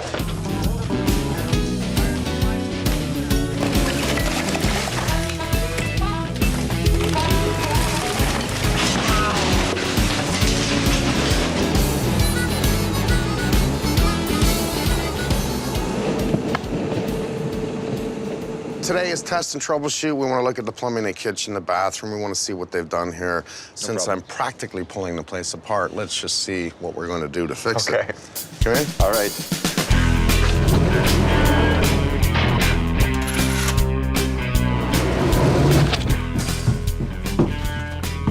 Based on what I've seen, this is going to be a big plumbing job. Majority of it is going to be in the basement. Negative slope. I did not see any trap, which indicates that I'm dealing with the potential sewer gases coming in. And not to mention I'm in a cold zone, so those lines are definitely exposed to possible cold temperatures. I'm not liking this already. Okay, what else do we have here? Nice kitchen. Wow.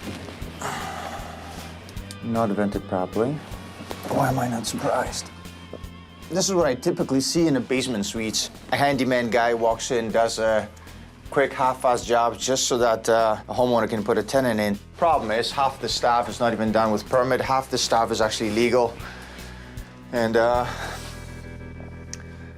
it's terrifying. I haven't found any floor drains yet. But, I'm estimating a budget of anywhere between $10,000 to $15,000 for plumbing alone, not to mention anything that might be hidden underground. I did not run my video camera yet. Issues underground might escalate the price. Watch your head. Could you imagine being down here? No. Now, the little boy supposedly was down here all the time because the person living down here was babysitting him.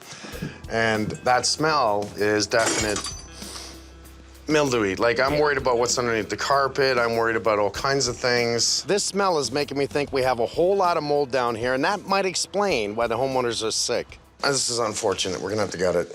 Take the whole bulkhead down. Okay. Right? Start working your way back, ripping everything out. All right. Here we go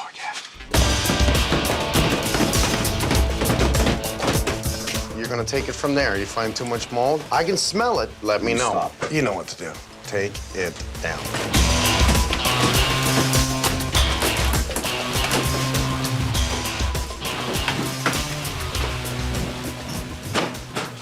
Okay, you see this, bud? This is soaking wet, what you just showed me. For some reason, there's a lot of moisture getting in this wall, man. Well, look at the amount of mold here, bud. I'm getting a little concerned. This is really, really wet, buddy. So we're starting to see it there a little bit, but feel that drywall. Feel that. Feel the moisture in that. If you feel the drywall all the way down, it's saturated. This is the mold we don't want to see. That's not just dirt, right? That is mold. It's starting to grow furry here. As long as the basement has moisture and we put in products that will promote mold growth, which is organic paper on the drywall and studs, that's what's wrong with this place. There's so much mold everywhere. This is going to cause eye irritation, sneezing, even respiratory issues. No wonder the family's sick. Where did you find this? Now, that was right underneath that window, bud.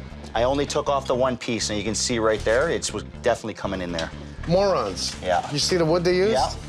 You don't use that on the outside wall. It's just a fiberboard. Yeah. But they did use a rigid foam there, right? Yeah. The problem was it's leaking from the frickin' window. Yeah. So it's getting in behind it. Keep your mask on. Yep. They have their child playing downstairs. Right now, there's more issues in the basement than the other part of the house, right now. So it looks like everything's connected here until you do this. So the drain wasn't connected. They're wondering why they have moisture issues down here. Oh my God, look at that. There's 3 generations of wires there. There's 1, There's 2. There's 3. All within less than 10 inches. That's the first time I've seen a smoke alarm actually be the cause of a possible fire. That is too much. They're hiding electrical junction points that are completely wrong. Not only is there too many wires in there, no L16s, their connections, leaving it exposed to the insulation, no plate, as well as you can't get to it when it's drywalled. Here's this piece of ductwork. Now, we have no heat going upstairs, right? Geez, I don't know why. I don't know why. We're gonna find this through everywhere. We're not even done yet. The more we walk through and look at it, the exposed earth that's in the basement and around the shower, so I've got holes in the floor here, that just allows critters coming in and living in the zones. This is just the way to not do things, run all our electrical through the cold air return. And I'm telling you, if I pull this down, there's just gonna be a ton of crap lying in there that they're breathing. This is all going through their house. We're worried about kids being sick. This is what's gonna make our kids sick. Right now, it's making me sick because I know what I have to do to fix it, and I'm not happy about it. I'm just kind of speechless, really, quite honestly. I'm like, whoa, unbelievable, unbelievable.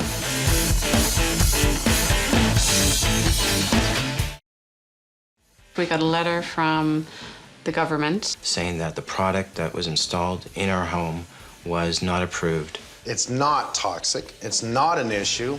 You had way too many other things wrong in this house that is making you sick. This house is a classic case of one thing leads to another. I take down the walls to remove the spray foam. What do I find? Electrical problems, plumbing problems, mold everywhere, HVAC problems. Now I look up and what do I see? Rotted floor joists underneath the bathroom. I can't even believe the bathtub's not in the kitchen sink.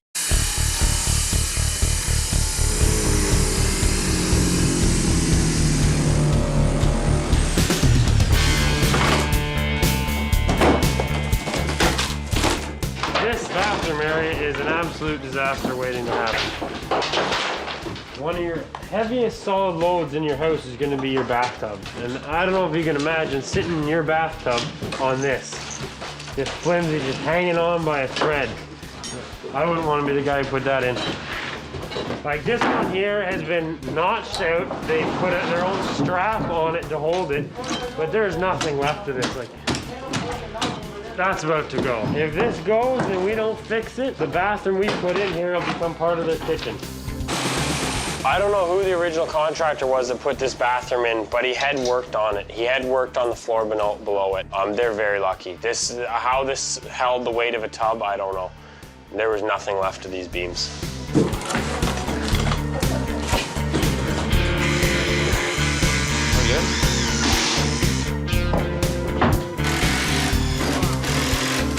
Okay, clear.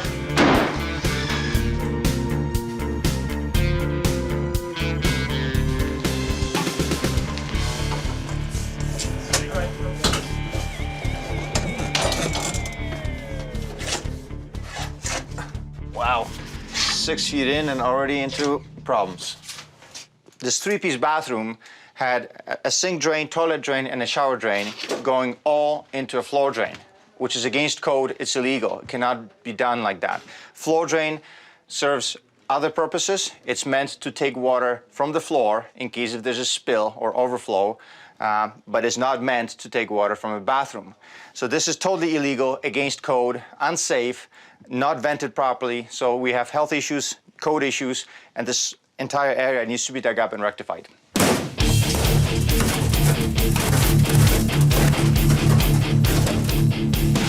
at that. Look at that. What a mess. Look at the moisture under there. This thing was basically draining right there, wasn't it? Oh, yeah, totally. This is how not to do a bathroom.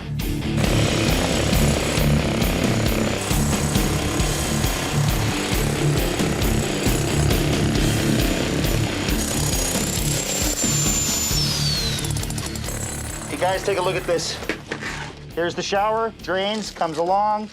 This is the old drain, the old floor drain going into the old line. Just brought the shower line right in, stops it here, draining in there.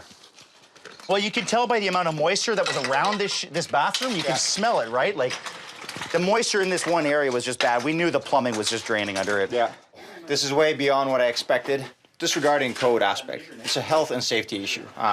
Methane gases that were definitely escaping out of this bathroom, as well as mold that was growing pretty much everywhere. Colin! These guys are making noise and making a mess. I'm trying to make it safe, and it's one of those. Sorry to bring you here. I mean, to go to a complete finish in the basement without making sure it's not going to leak from the foundation wall, what I'm thinking about is an interior weeping.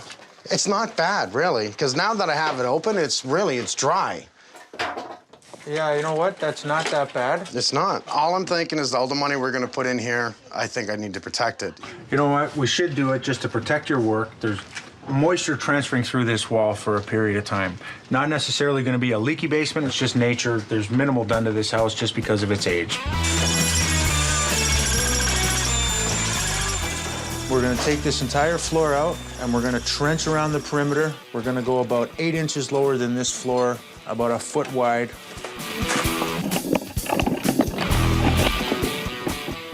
Okay, so what we're doing now is we're lining the bottom of the trenched area with a filter fabric. This is our first protective barrier. It's going to make sure nothing gets through the bottom of the weeping tile. We're going to install the weeping tile system to pick up any moisture that makes its way through this foundation, or in this case, because it's on the inside, it'll pick up any water that wicks up under the floor. Now we're going to cover our weeping tile system with 3/4 inch clear gravel.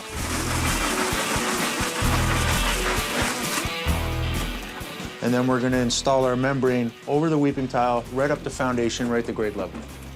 And the way this product is designed is the dimples go inside to the foundation. So once we actually anchor this product, there's an air gap in behind. So in the event moisture comes through the wall, it's got a channel to get down to the weeping tile. And at the same time, if any moisture occurs, it gives it a chance to dry.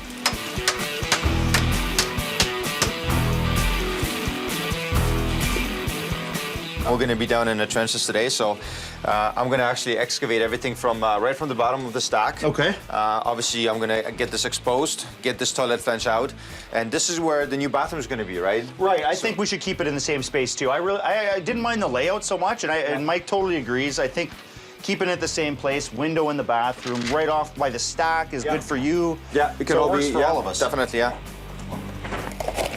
Time for this old clay pipe to come out. And the new PVC to be put in. It's not the cleanest job, but someone's got to do it.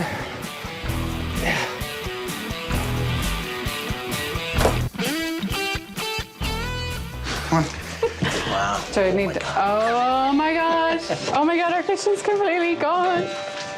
Wow. Wow. Well, here's what happened. Who put in the kitchen? I put in the cupboards and stuff. Who did the plumbing? The plumbing? I don't think anyone did the... Yeah, no, we Who did the electrical? We had companies come and do it. You had companies come in and do it? Yeah, okay. Everything I take down, there's something behind it. The heating, absolute joke. The electrical, absolute joke. The plumbing, just as funny. We hired the people we hired because they were recommended to us and we thought they were good people, but it's really upsetting actually to see that the work they did was just not perfect in any shape or form.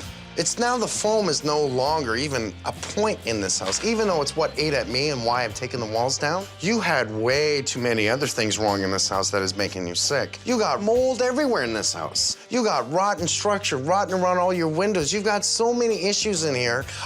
This is the type of job I want to sort of like just step out the front door and get in my truck and say, I'm sorry. I can't help you. Wow.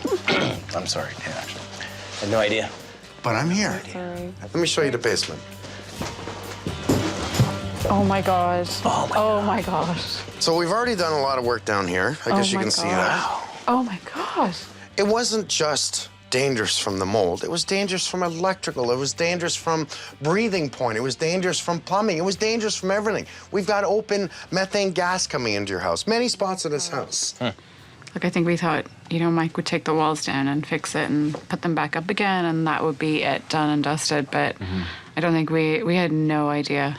We had no idea that he would, have to do this amount of work. So everything we actually did was bad, pretty much. Everything. Yeah. I actually feel really sick because I'm just, overwhelmed by everything. I feel like I'm going to throw up. It's just overwhelming. I had no idea. Like, soon I'll feel better. Just not right now. Have I got a lot to do? Yeah. Yeah.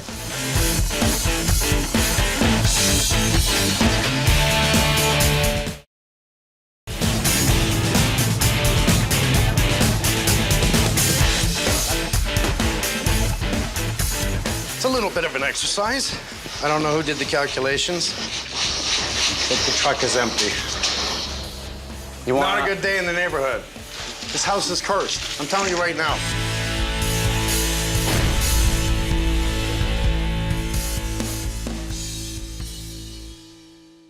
So I got called in because it was retro foam in the walls. What little bit of the retro foam that wasn't too bad, but I knew I had to pull it out anyways. What did I do? Mike, don't touch the basement. Don't touch the kitchen. I can work around things. Don't touch the bathroom upstairs. It's new. No, the kitchen's gone. The living room's gone. I found terrible HVAC. I mean, terrible. How much mold did I find? Probably the reason for them breathing badly, the reason they're sick. Electrical problems, plumbing problems. I've got an empty canvas. What am I gonna do? I'm gonna make it right. Well, it's a bit of a mess. It looks kind of good in a weird way. It's a clean mess. What I'm thinking of is what the hell am I gonna do with these stairs? Because if I stud this wall out, I'm gonna be out about 5 inches. Right. You gotta think about, man, it's gonna be about from here. It's gonna reduce this staircase. And I didn't wanna touch them because that means now that I gotta bring it up to code, 36 inches wide. Oh, is it ever? Jeez, 2'9". That's not even close. If I have to replace these stairs for code, I might as well improve the layout of this home. Let's take out the landing and move the entire staircase against the wall. That will create a more open concept on the main floor. It will also allow me to make the second floor master bedroom larger. Down in the basement, I'm going to keep the layout very similar with a small furnace room on one side and a bathroom on the other, leaving a recreational room in the back.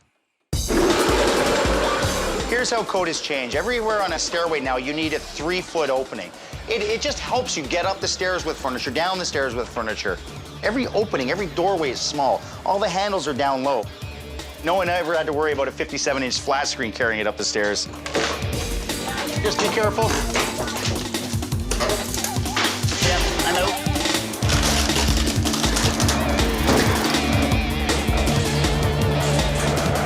Guys, everyone remember that there's a giant opening here now. No stairs exist, okay? This is the opening for our new stairs, okay? Right here. So what has to happen? These got to come out, right? So we're going to be cutting those out 3 feet off of this wall. So really, when we cut those out, we don't want this happening, right? So you guys are going to build a temporary wall right here. Sure. What we're doing is we're doing some structural work. This is an LVL beam. This is actually an engineered beam to take the weight load of the whole house and the staircase. Hit it like a man, Mike.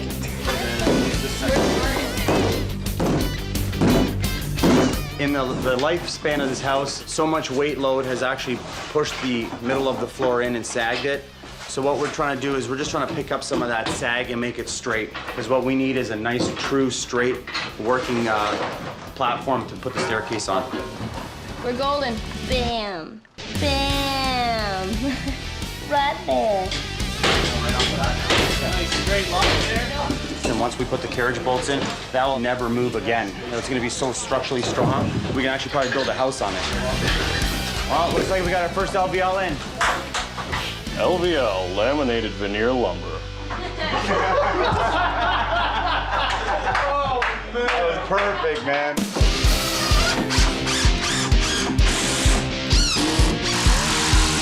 Okay, guys, we now got our support wall in, so let's start cutting these out.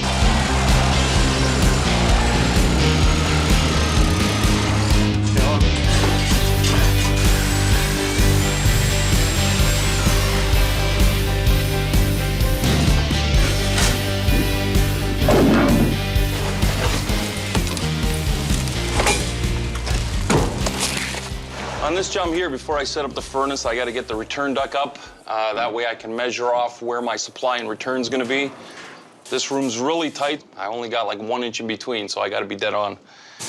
So the challenge here first is to get my return duct up. Okay, let it go. And then start leveling off the furnace and get that put in. So we got our furnace tied in, we got our supply plenum up, we got our return in. This is basically where you have to start in the basement. All our rough-ins done from upstairs. This is good. We're gonna get this probably, by the end of the day, we should get more than halfway done. So we've got a fully gutted home here, which is very, very easy for us to work with because open walls, lots of space. And we're gonna start from the electrical panel and work our way up to the top. We gotta get the cabling from here all the way to the second floor, and we're gonna work our way backwards down to here. We had 3 generations of wiring here. We had knob and tube, we had aluminum, and we had some copper. Why do we have all 3? Because people kept coming in and doing a little bit here and a little bit there, just trying to make it safer than what it was. The best solution that you've got is actually just rewire the place. We are gonna give them a brand new electrical panel. This is gonna be the heart of the electrical system. This is where all your protection's gonna be. Staple that nice and neat in a few minutes. There's gonna be lots of wires in here by the time I'm done. Okay, we're down in the basement. I finished all my roughing. My drains and my vents are all finished. What I'm gonna do right now is water test it. I'm gonna fill everything right from this point all the way up to the ceiling, to the second floor ceiling. What I'm using is this cleaner cover with this balloon that I'm gonna inflate, and this will stop any water from leaking out to the street. So once I secure this, I'm gonna inflate it. Nothing will pass through this, and I'll be able to make sure I have no leaks. This testing is very important because no matter how good you are, no matter how professional you are, there's always a chance that the one joint might be missed.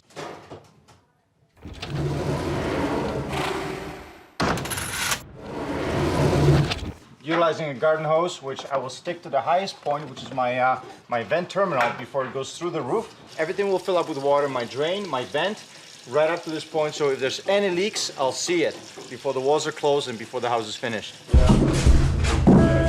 Wait, what's happening? Where's it coming from? That's why he's testing.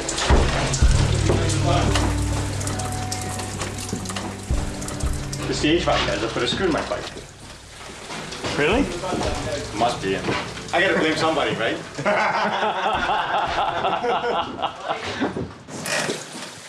Thank God everything is wide open. That's exactly the reason why we do those tests before everything gets closed up and finished. I'm checking to make sure I get glue on every joint. I have it here, I have it here, I have it here as well as here. By process of elimination, that's the only spot that I can pinpoint where the leak would be coming from. Obviously one error was made. We found the problem, we're gonna fix it. So he's hidden. So Nicole's hidden in here. I'm gonna get my dad to come down here. I'm gonna pretend that there's something wrong with this. And then she's gonna, once he takes off, she's gonna jump out and scare him, and then he's probably gonna kill me. I'm just not sure, like, there's no framing in behind this, so I'm not sure how to attach that. If you look behind it. I know, it's just this. Sorry.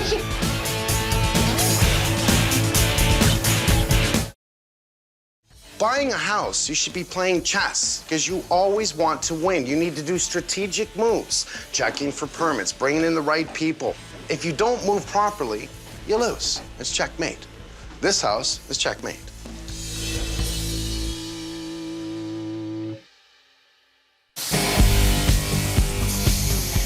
Because I gutted the house, because I took down all the walls, because it was only strapping and it was only a 3/4 inch space, for anyone that thinks they can insulate a 3/4 inch space, spend your money outside the house and put rigid foam on it. Don't do it on the inside of the house. Don't do it. So now, because of coming up to new codes, I have to have an R20 in the wall. We're gonna blue stud it because we don't want it to mold again. We don't want bugs in the house. We bring it out away from the wall so wood doesn't touch cement or concrete. We can now spray foam in behind it. What we're gonna do is spray foam this house and give it a higher R value. I'm just probing the wall just to make sure that we're at our 3.5 inches. Perfect.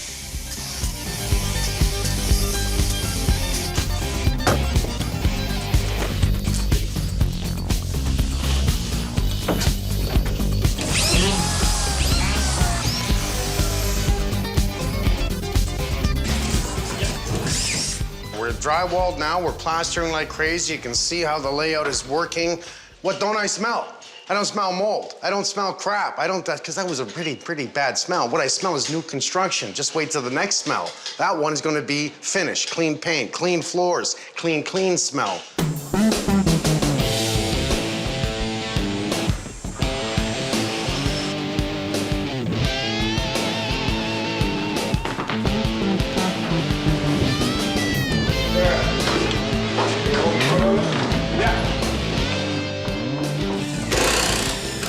It's nice having a set of stairs in place, I gotta tell you. And that means that I'm closer to finishing. Exactly. That means hardwood comes next, that means kitchen comes next. Thanks, buddy. Our hardwood is finally here. Vintage has supplied all our hardwood. This time we're putting in a little bit of bamboo. All right, we need bodies. So let's get teams. We'll take, let's see, almost 60% downstairs. We'll go 60-40. There's a workout. You just grab that skid, will you? I'm telling you can take 5 at a time, this guy. They want a white kitchen, they want it bright. Using a bamboo floor is a very light floor.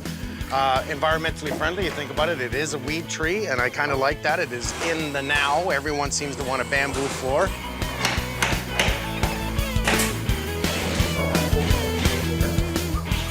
So you guys are really flying. You guys came in this morning with these cabinets and your bases are already in. Yes. It's only 10:30, Daniel. What's taking you so long? I'm just kidding. That is really fast. But I was just talking to your guys about these little stands that you guys can use now, making your lives a little bit easier. Exactly. Remember the old days? You'd hold it up with one hand, the upper cabinet, screw it in, the guy's leveling it. Yeah, that's pain. right. So this is a much better idea. Yeah.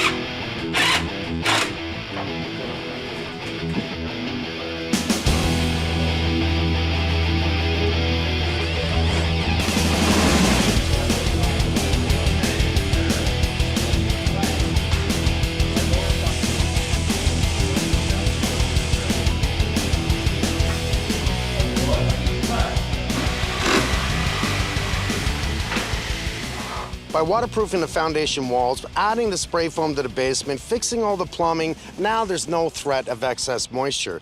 But just to be safe, I'm gonna choose a polyester carpet, which will not mold. People need to think about that.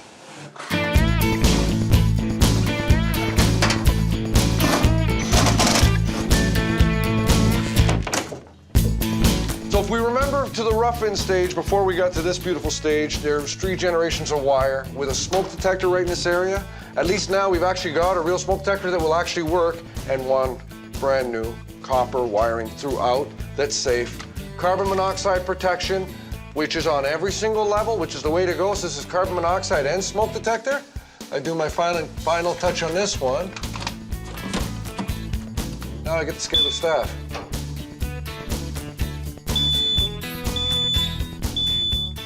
Good enough for me. Nice big master bedroom. Very comfortable. I really love the bamboo floor. I mean, it just brings out the window. Look at the window. How could you not like this, eh? Seriously, how could you not like this? Whoa. Wow. Oh my God. This is so amazing. We spent $3,000 and this has turned into like a multi-$100,000 job. It's insane. I don't think we could have done this on our own. I feel blessed and I sort of feel like a weight's been lifted off my shoulder. It's just so great. Oh, the front lawn, oh my God. Oh. Hello. Hi. Steve and Louise, it's been a long time since I've seen you. It's been a while. How are you? Like a whole Great to see you. Nice to see you. Nice to see you. How you feeling today? Really nervous. I'm just so excited and so happy to be walking up the street towards my house. When I say we redid your whole house, I mean your whole house. That's so cool. It's amazing. Want to go in the house? Yeah. Yes, sir. Come on. Whoa. Wow, it's beautiful. Oh my gosh. Wow, it's gorgeous. Oh my gosh. Oh, I love the pink color. It's like fabulous. So let's just stand and look for a second. Oh my God. Wow, it's amazing. Does it look bigger? Oh yeah. It totally looks bigger. It's like so different. So you can tell now with moving the stairs, wow. It really opens up the room. Brand new stairs, rails, and remember I had to because of code. Your stairs were out of date and there was nothing I could do. But now you have a closet under the stairs. Whoa. Wow, that's great. So amazing. Well, you got storage out of it too. Oh, it's I can't like... believe it's the same house. Well, it's not the same house actually. No, it's not. All outside walls have been studded with blue wood, sprayed with wall-tight eco.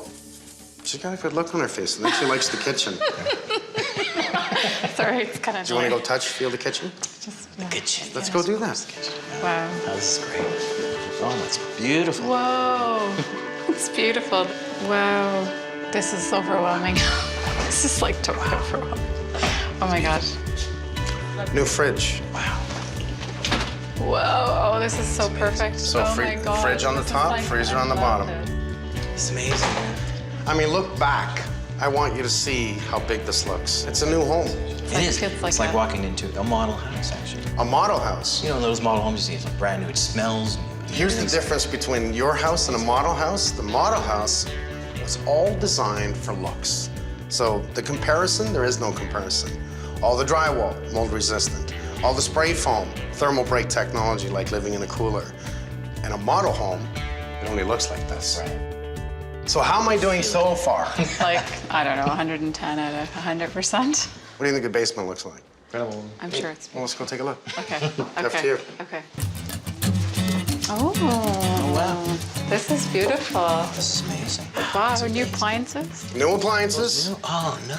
Let's talk about why you first called me in here. This was all about the formaldehyde, the spray foam. Yeah. And it's amazing because you were sick, but you weren't sick from that. You were sick from the basement. Yeah. Right. And Nevin played down here, the mold that we found down here. Now it's all blue studs, all spray foam, thermal broken. It feels so solid and secure and comfortable. Yeah, healthy. Yeah. For sure. A healthy house, yeah. There was a really crappy bathroom behind this door not too long ago. Oh. Yes, there was, yes. And all the plumbing was wrong, all the electrical was wrong. You know, this should be a textbook of what house not to buy and how not to renovate. Right. Take a look at that bathroom. Oh my goodness. It's so beautiful. Oh my gosh. Now that's how to do a bathroom. That shower stall has nothing but 100% mold-resistant free products and 100% watertight. So sleek and cool. Wow. Wow. It's incredible. This here is your new utility room. Wow. So for a small room, this is about one of the best designs I've ever seen. So we have a brand new high-efficiency furnace. Wow. HEPA filter standalone, which is going to keep your air clean. And because your house is so airtight, that is an HRV, and I want you to keep that running 24 hours a day. HRV, what's an HRV? Heat Recovery Ventilation Unit. So not only does it actually recover heat and be very energy efficient, it actually brings in fresh air throughout your house all the time. It's like a gift from God. Like, it's just really nice. It's just really beautiful. Like, he's like an angel. So I just wanted to talk a little bit about what we've done here. Now, the main reason you called me in was for what? Because of the insulation. The insulation. It scared you. And you had reason to be afraid. The smart thing to do is bring in the right people. Have it tested. See if it's bad enough. And it ended up being that it wasn't as bad as predicted, but everything else was. You had a lot more problems. Right. Have I passed? Oh my gosh, totally. I have passed? Now it's the hard time. Thank you so much. Oh. We need to educate ourselves on how to spend properly. And I gotta tell you this right now. Any renovation in your house is a job. And it's not a job for the guys you hire. It's a job for you because you need to figure out how to do it right and not expect to pick up the phone and say, Mike, I need Holmes to make it right. One.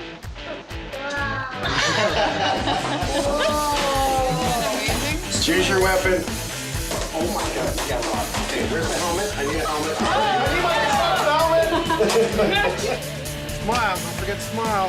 One more. Great. Mike and Trina, really nice couple. This is the story of the teacher. Remember that we heard a couple of kids threw eggs in the window and he ran out the door, they took off, and the van actually hit him. Put him in a wheelchair. Now he's just learning to walk all over again. A lot of nerve damage. He can walk now, but he's more shuffled. With your back being fused and stuff like that, you're never gonna get to be the person I was before. But we're going to make it easy for him to get around his house, right from the front, all the way through the side to the very back. I definitely think this will speed up my rehabilitation, just being outside, functioning normally. That's the kind of thing that helps you get better.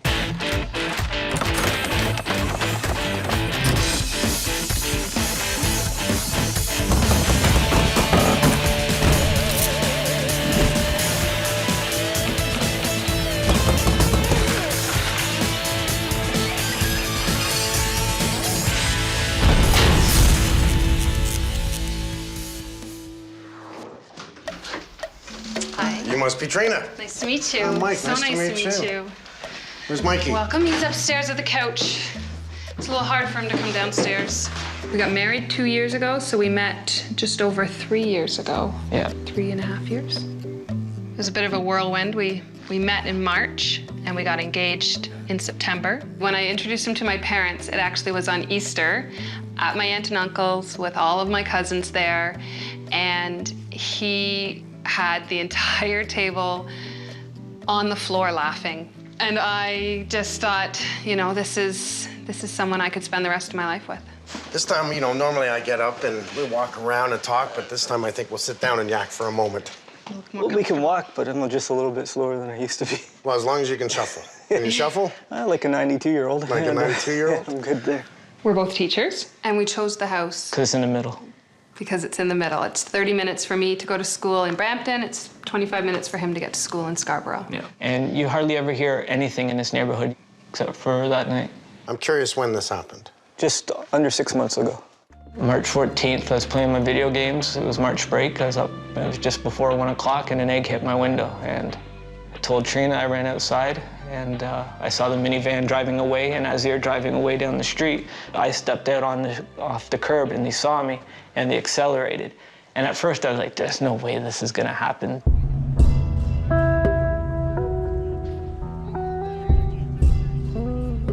So as I stepped off, they came across the road, speeding up. I tried to get out of the way, but they kind of mounted the curb, and I got hit on the left side of my body. And when I went to get up, I couldn't get up, and I saw Trina screaming, running after the minivan, and I yelled at her. You didn't see it, did you, Trina?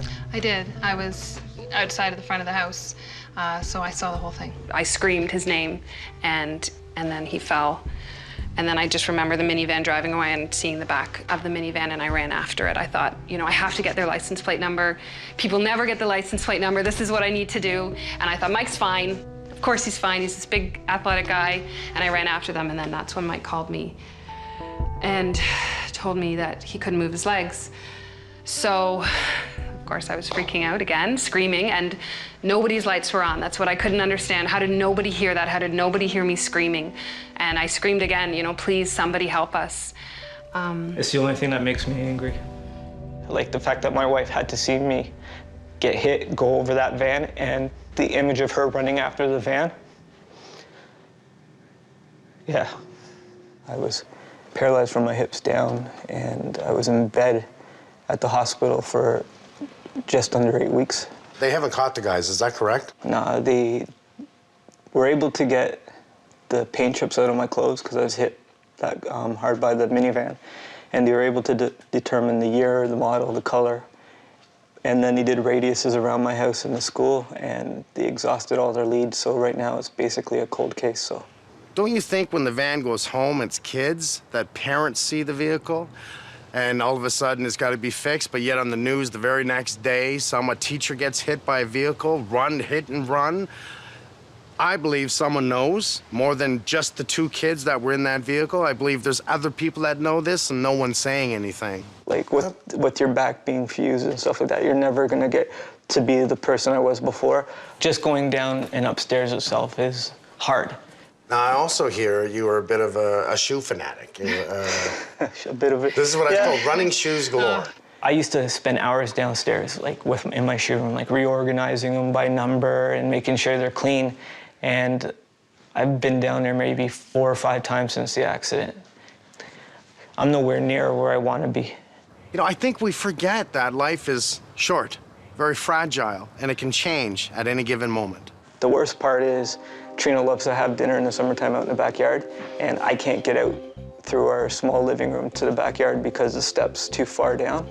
The room that leads to the backyard right next to the dining room actually has 2 steps going down it. That room and the backyard were just off limits to him until he was able to take steps. Now he can go down those steps by holding onto the railings, but when he gets to the back door, he actually can't go outside. He hasn't been in the backyard since he's been home because it's too big of a drop. Once he got out there, I don't think it would be very safe for him. There's holes, the patio stones are all really tilted and separating, and then even the grass, you can see where it started to sink. It's just really uneven for him, and it would just be a tripping hazard for him. I can see clearly why Mike would have a hard time getting out the door, using the stairs. There's no rails on either side.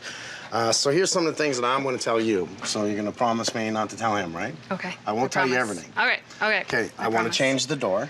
Okay. So I want to put in a big 42-inch door with a side light on one side. So what that allows him is to open up the door and have a lot more room to come in and out, just in case in the future to say he's got to be back in a wheelchair. We need to think of everything. I'm hoping he walks and everything's fine, but what about the future? Right? So let's just cover both sides of the fence. I'm going to put up a very nice deck here. Then this deck is something state-of-the-art and something totally new.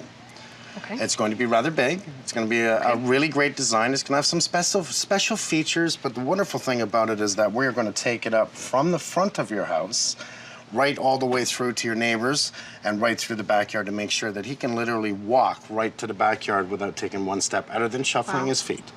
Amazing. I definitely think this will speed up my rehabilitation, just being outside, functioning normally. That's the kind of thing that helps you get better. The more you do, the better you get. So if I practice walking from a deck to a grass or gravel to a grass, whatever the case may be, that's going to help speed up my recovery because I'm going to be able to apply that when I get outside of the house. I need your oath. You're going to say, Mikey, I am not going to look out the backyard until you're done. I promise. And you got to make sure Mike doesn't look out the backyard until we're done. Mike won't. He has told me from the beginning. He said, no, I have no problem looking at the backyard. It's you, Trina, I don't trust. Okay. Perfect. Deal. Thank you. Thank you. Is that what I think it is? Yeah, that's the shoe I wore, and that's the cake Trina had made for me. So it was great. I know it's a cake. We ate the cake. You would think know it was what? The great. shoe's in our freezer, actually. Yeah. The shoe's in the freezer. Yeah. But the cake. The cake. Well, yeah. The actual shoe or the cake?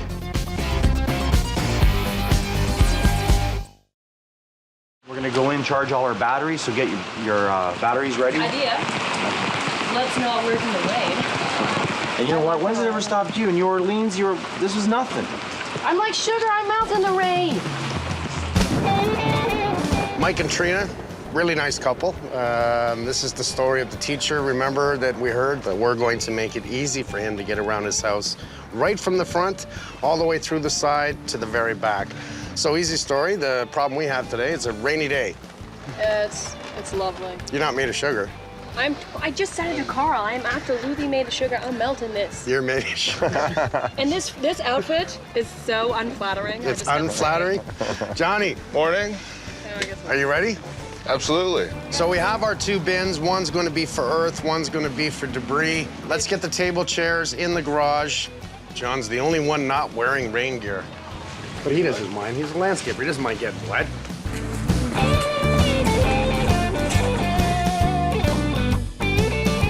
All right, so let's just get ready.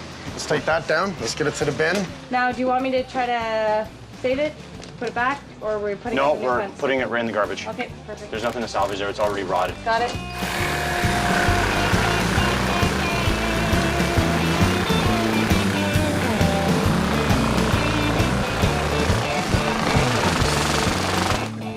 Push up on My it. ears are itchy. Push up on it. Push up on it while I do it? There, push up on it. Put your glasses on, push up on it. Take the bounce out. It tickles my ears. Oh, yeah, thank See you, that? Mike.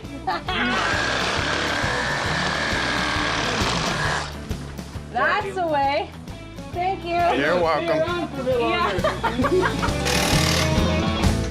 Okay, here's a fast way of doing it. Let's pull all our center bolts out, leaving the end bolts. So take that beam out, take that angle bracket out, take the downspout down, and then we'll pull the other bolts at the end, ladder on each side, and push. Watch out! Whoever built this actually did it right. Here's your channels that we put in place, and what that does is it really shows you, once the screws go in, it holds it very rigid and keeps the wind from grabbing it and actually breaking it. So it's a pain in the butt to do, but somebody did it right. If you're using this, you need this. It's been a messy day, but it's been a good day. We've got the deck down, we've got bringing up the patio stones now. The guys got dirty, they had some fun, and we didn't stop. You know, we didn't waste a day. We keep going. Hopefully tomorrow's a little bit more sunnier. That might be good. I don't mind getting wet, personally. Dirty, I do.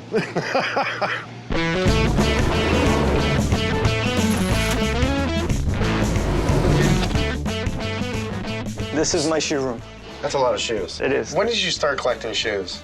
Back in high school, I started my obsession for shoes. These were the shoes I was wearing during the accident. I actually was knocked out of them, and my ring. That means you were definitely hit hard. Yeah, those shoes, and I was so worried about them. I'm like, don't let them cut the shoes off me. Well, actually, the shoes that I had my first dance with Trina are these ones right here. She let me wear my basketball shoes, my favorite pair of shoes ever. After I said we do, she let me wear them for the wedding, which was really nice. I like the way you said that. She let me wear them. Yeah. I'm not stupid.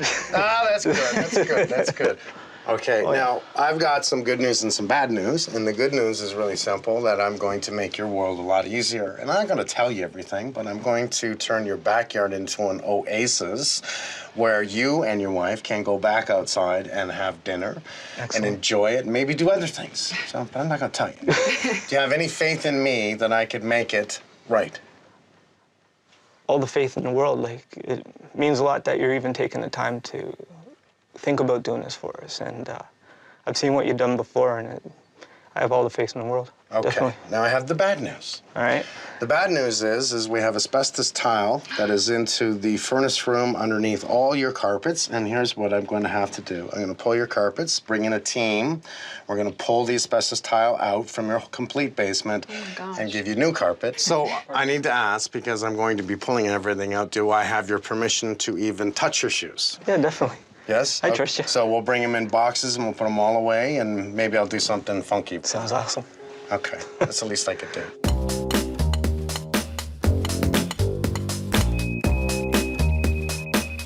John needs to grade the front and backyard away from the home to keep the water from penetrating that foundation. Here, guys, you want to tie that on for me there? So to make the proper slope, we got to start off knowing where everything is level. Once we know that, we can slope it off to wherever we want and get our grades in perfect condition. The laser transit system, we have the head over there that's self-leveling. So that laser beam's coming completely level at any point in this yard. And then from that, we can take that level and transfer it anywhere across, or we can move this up and down, and that'll transfer slope this way. The nice thing about this system is it's foolproof and it's fast.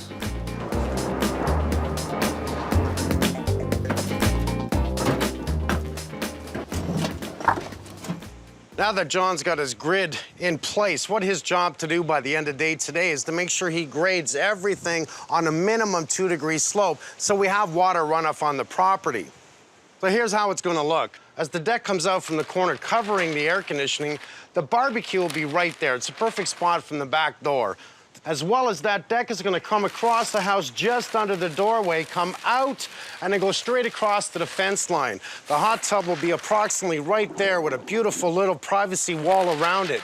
Table and chairs, barbecue, hot tub, a walkable area, as just for Mike, a walkable area all the way around the back, coming down to this area right here where he can walk and have dinner with his wife in the corner in a lovely little 2-person setting. It's going to look really good. We're ready for you.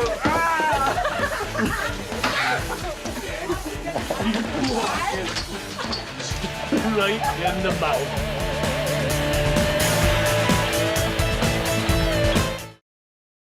It's hard to imagine exactly what he's going to do, but the thing that I keep seeing in my head is just stepping out onto a deck, not worrying about a step. And it seems like a small thing, but it means the world to me that I'll be able to take a step outside of my house without worrying about where my feet are going to fall or if I'm going to trip. I just transition, if that makes any sense. I'm going to be able to transition into the backyard, and it'll allow me to be outside, and that means a lot.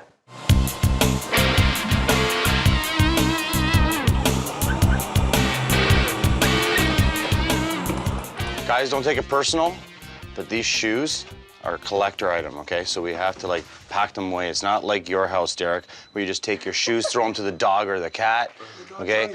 So we need someone like Nicole that appreciates shoes. But no, honestly, these are all collectors. We need to really take care of them, okay? So let's just box them really nice and like, let's get them out of here. Okay.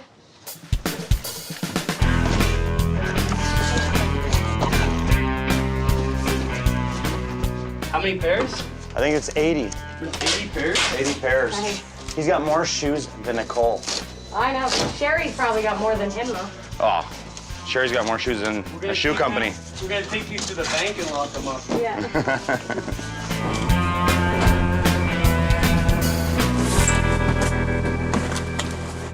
Ready?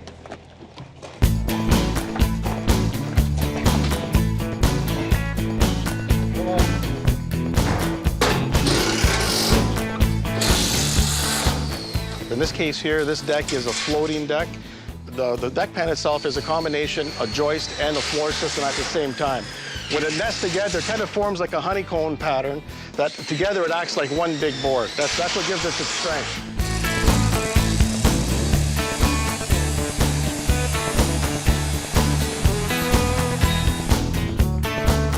The stone we chose for this project is 1.5 inch granite. It's flamed, so the surface is spalled off to provide a non-slip surface. This is ideal for this type of application, given that the homeowner has a hard time moving around right now. We don't want him slipping on the surface of the stone or the surface of the deck itself.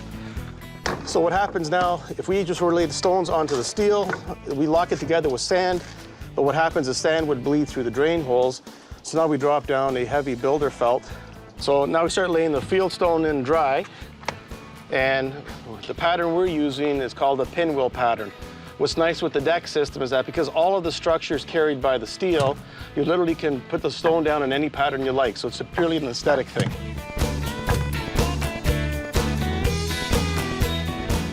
Now, had anyone have ever said to me, we're going to do a steel deck, I would have said, absolutely not. It's a commercial application and not residential. But when you look at this, and I look at the lifespan, the strength of it, this far exceeds minimum code for any deck that we've ever built. You designed this, you engineered this? Both John and myself. Yeah, so you came from, I love this story. We come out of the automotive and the steel industry, so we took the same approach that we did in automotive.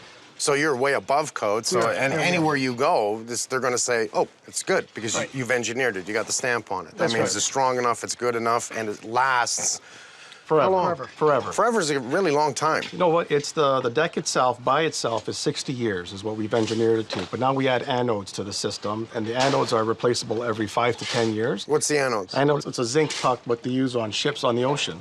So you change these out maybe 5 every 10 years, and you literally have an indefinite lifespan. How do you change them out?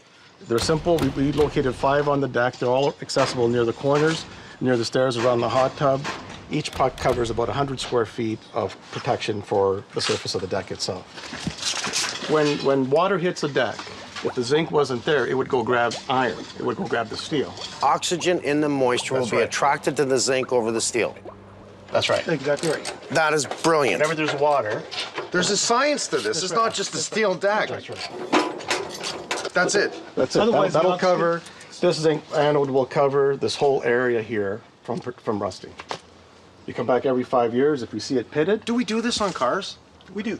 If you buy... I had no idea. I care more about the stereo, really. I had no idea, We do really. the same thing Can you guys come outside and give us a hand moving this hot tub? It only weighs 1 million pounds. Well, this sure beats carrying it. Sure. Well, this is a big hot tub. It weighs about 700 pounds. Mine's 1,000 pounds, and I'll never forget picking it up. There was 6 or 8 of us, and I swore I picked it up myself. I kept saying to people, are you faking this? You better be carrying this. That's a nice hot tub. Yes. I hate moving things twice, especially a 700-pound hot tub, so let's do a game plan here. Lunch first? I might have to eat something. I'm hungry. Who's a good measure? Are you good with the tape? Yeah. All we gotta do, absolutely, all we gotta do is determine which way we're gonna put this. The last thing I wanna do is pick up a 700-pound hot tub, put it in place, and we gotta move it again. So we think ahead, go, where should the stairs be? How's he gonna get in? How's it going to look sitting here? Where's the service side? Do we put the service side to the deck, which means it's gonna be at least 6 inches away? This is our conduit that runs through the pad, down underground, and all the way into the house where Frank has run his electrical. We have our destination, which is right here. So when we put the hot tub in place, our conduit's here. Okay, this is underground cable that's being passed through the conduit. Here she comes.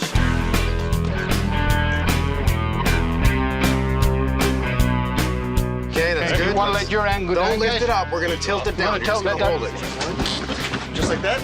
You're okay with that? All right. Okay, I don't want to put a lot of weight on the edge of the deck, okay? Okay.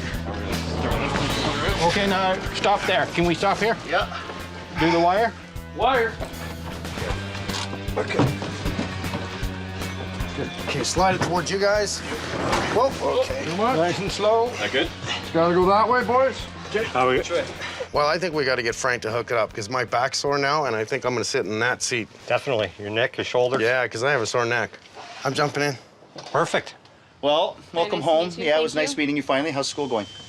I love my class. Yeah. Yeah, I just got a permanent job. Oh, on did you? Friday. Congratulations. Thank you. Oh, it's huge. Mike keeps saying he feels like he's waiting for the other shoe to drop, and I said, but won't. Mike, the other shoe dropped. It already dropped first. It It went dropped in first. reverse this time, right? Exactly. Well, it's going to be really nice in the end. I'm really happy to do this for you. Thank so you. no worries at all. Did you meet everybody already? I think I've pretty well met everybody. Yeah? I think she knows me. Yes. Oh, she I'm knows sorry her. about her. I don't see her very often. This so is it's why okay. we keep her in the basement. Thank you.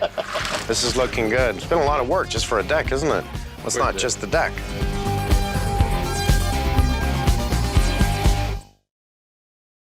This is what happens when you plan things out. Today, we have the carpet coming out. We've got our asbestos removal guys for the tile. The gas guys will be working there. I have John and his guys in the back.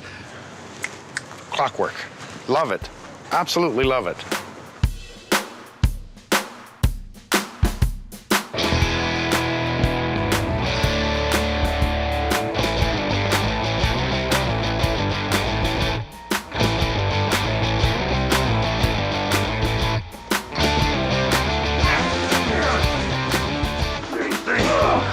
That's a lot of carpet. Go! She's getting eaten up by the carpet. Flatten it out. The whole basement has asbestos tile throughout it. We're gonna remove the tile. It'll probably take us 4 to 5 hours to do it. And once the tile is removed from the floor, we will bag it, put it in the asbestos bin. It'll go to landfill, the hole will be pre-dug, it'll get buried, and that's the end of the process. Whoa, that's a big difference. That's where the shoe rack used to be, right? That's right. So basically what I've heard was this is gonna be her room. This is the woman's cave. This is the woman's cave. I love it, man. Okay, so what do you want to do in the next room? Well, this is gonna be the man's cave. So this is, he wants a pool table here? A pool table, a couple chairs over here. So if it's good with you, yeah, we were thinking about changing around the plan and actually making this the focal point so that when the guys are in here, they can see his shoes because he's got so many cool shoes, right? He's got such a cool shoe collection, man. Absolutely. So we could stick probably more than 80 on this wall. You know what, buddy? I love that idea. I love you guys sticking it in here, but you know what I love even better is you guys building it. You give him a quick task. Let's make a shoe rack. No, it's not just a shoe rack. And I think I'm gonna get rotating wheels so we can put the shoes on, so we can highlight his shoes in the corner. Imagine that. You put your shoes on it, hit a button, and it just spins. Now, I think Mike's gonna be sitting downstairs looking at it going, I love this. He's gonna like the deck. I think he's gonna love his shoe rack way better.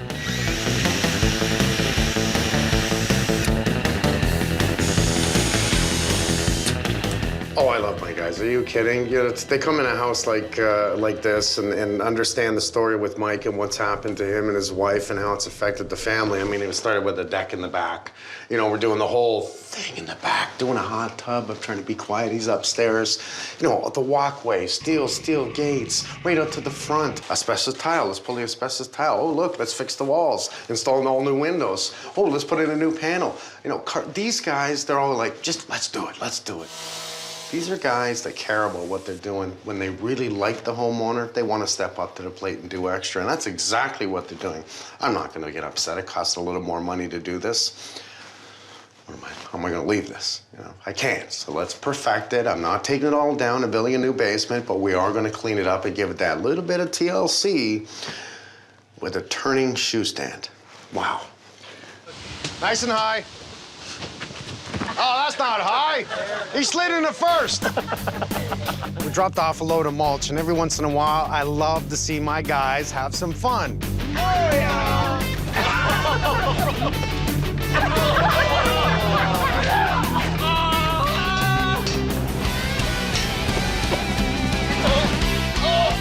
Oh, that was pretty good.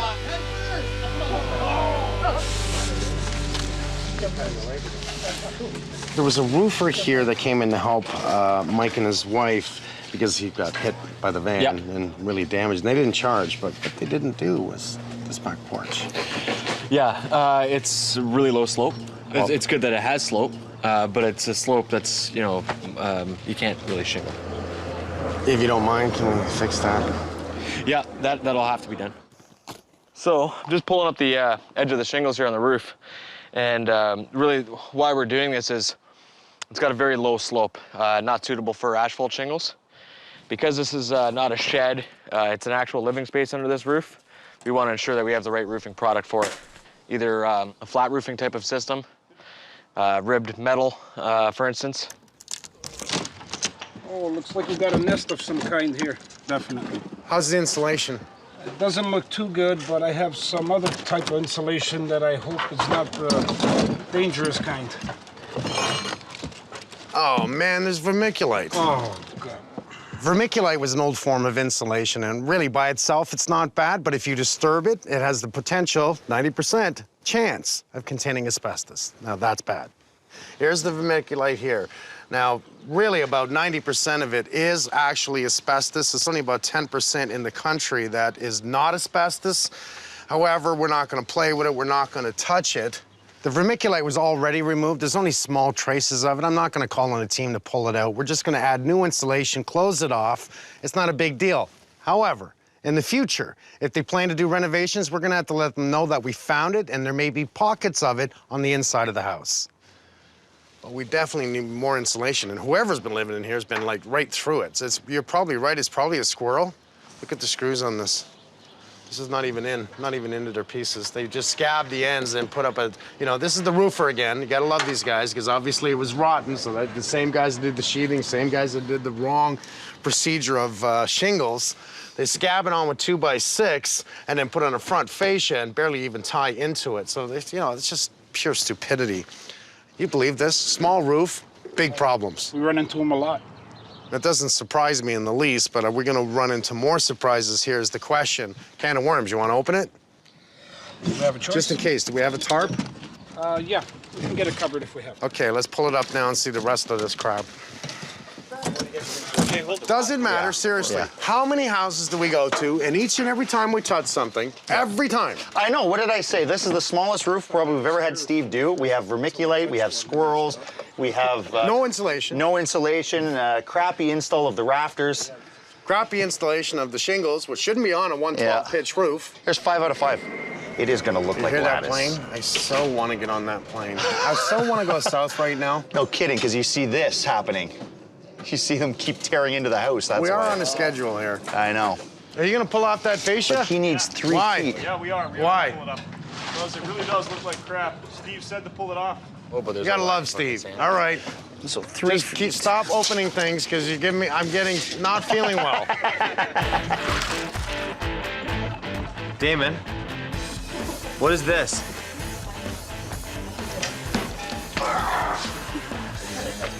That was supposed to be his face. They're making fun of my nose again.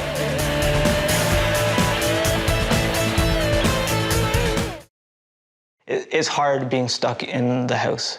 It's very difficult being limited to where you can go. And even when you go somewhere, you have to think about it. The idea of walking out into my backyard without thinking about it makes me smile. Like, I mean, that would mean the world to me.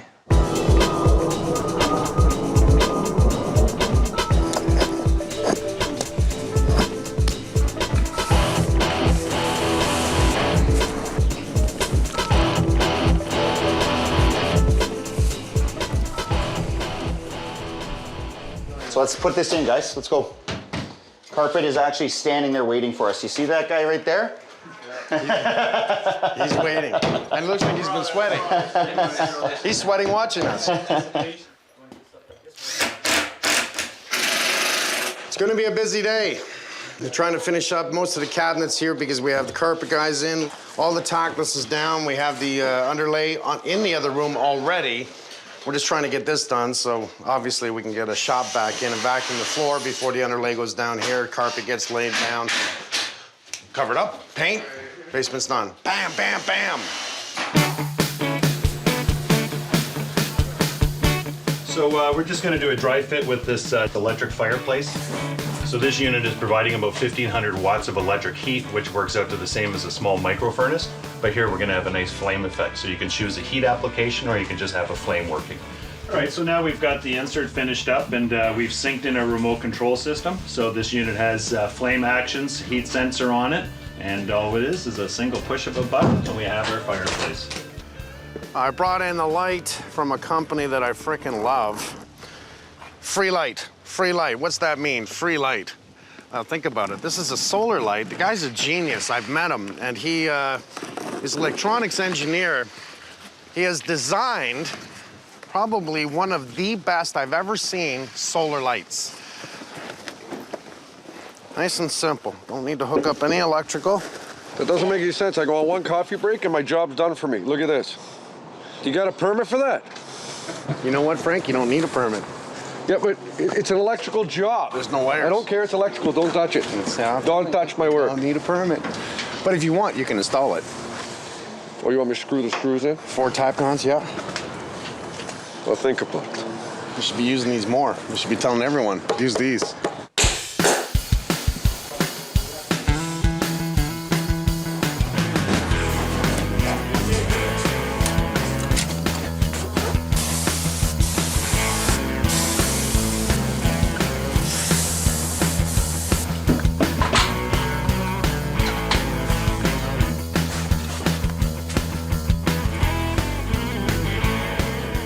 You see the basement?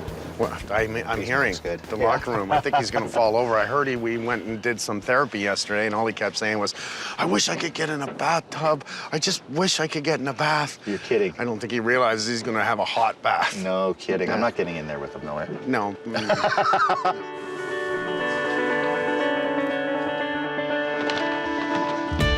You okay? Yep. Too fast? A little. When I was sitting on the stability ball with the volleyball, sitting down, my lower back tightens up and it causes pain to come through my hips and my lower back. With the stability ball, it causes me to rotate, which is even more difficult. And now I'm using my feet, my hips, my core to maintain my balance, something that was really simple beforehand. As long as I can feel the pain, that means I can feel my lower extremities, and it's pain from exercising, and I'll take that any day of the week because I know there's people with far worse injuries that can't do what I do. It's less painful to lay in bed, but I'm not going to get better laying in bed or sitting on the couch watching TV. I got to get up and do it.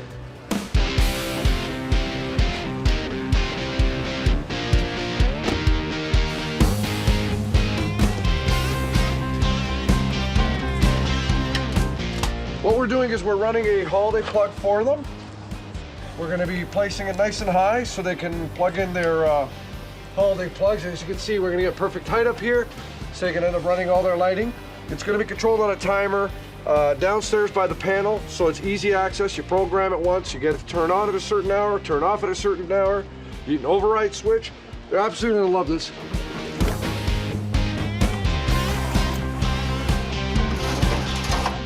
Here's the price for this project. The deck, including the granite stone, is $15,000. The ramp and rails is $5,500. The landscaping, including permacon stone, $35,000. Windows and doors, $11,000. The metal gates, $5,500. Hot tub with the concrete pad, $9,000. Roofing and gutters, $2,500. I can keep going, and there's a huge list here. That totals $111,100, and that doesn't even include us. That's a lot of money for this job, but it sure looks good. But it's the last minute things that no one sees. What do we do, right? It's not just a, oh, bam, to the reveal. There's a lot of work happening to make this to the end, the happy part, the part that I like. Let's give it back. It's not my house anymore. Are we ready?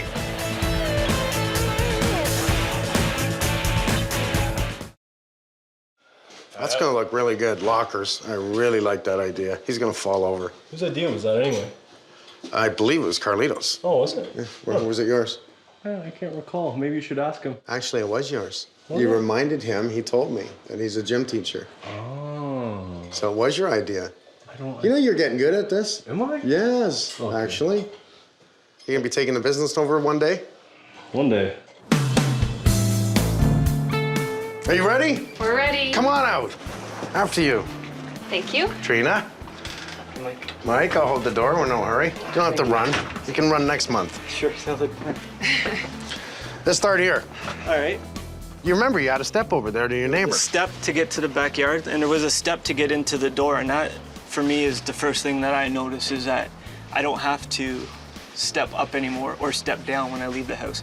And I guess you can see the gates already, right? Yeah, that's crazy. That's the first time we've seen it, actually. It's gorgeous. That's beautiful. Now, I have to tell you, I brought Frank in, and he did a lot of electrical work, which I'll explain more downstairs, but if you can tell, we've upgraded from 100 amps to 200 amps. You now have a receptacle up top because we hear you love Christmas and all the lights. Oh, my goodness. And it's on a timer, which I'll show you downstairs later, too. You're really gonna like it. From amazing. 7 to 11, it'll turn off. This is so accessible for me right now, just up to this point. Like from the driveway all the way up, there's no more steps. There's something that when I go somewhere, I ask how many steps are there.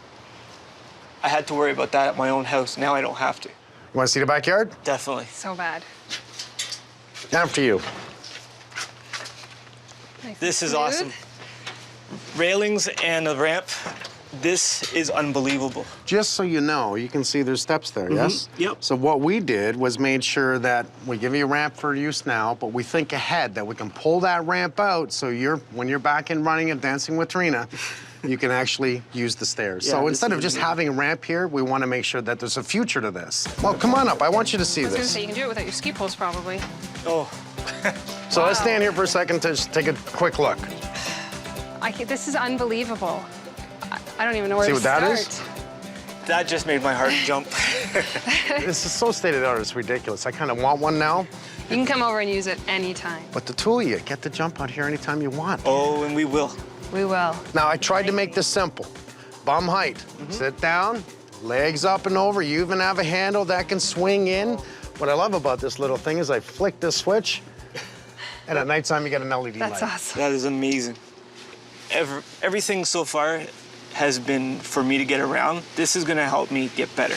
Okay, now I had a vision. We were going to put up, a nice piece of lattice and give you a little bit of privacy. And then I said, no, it's not going to work based on how this layout works for me.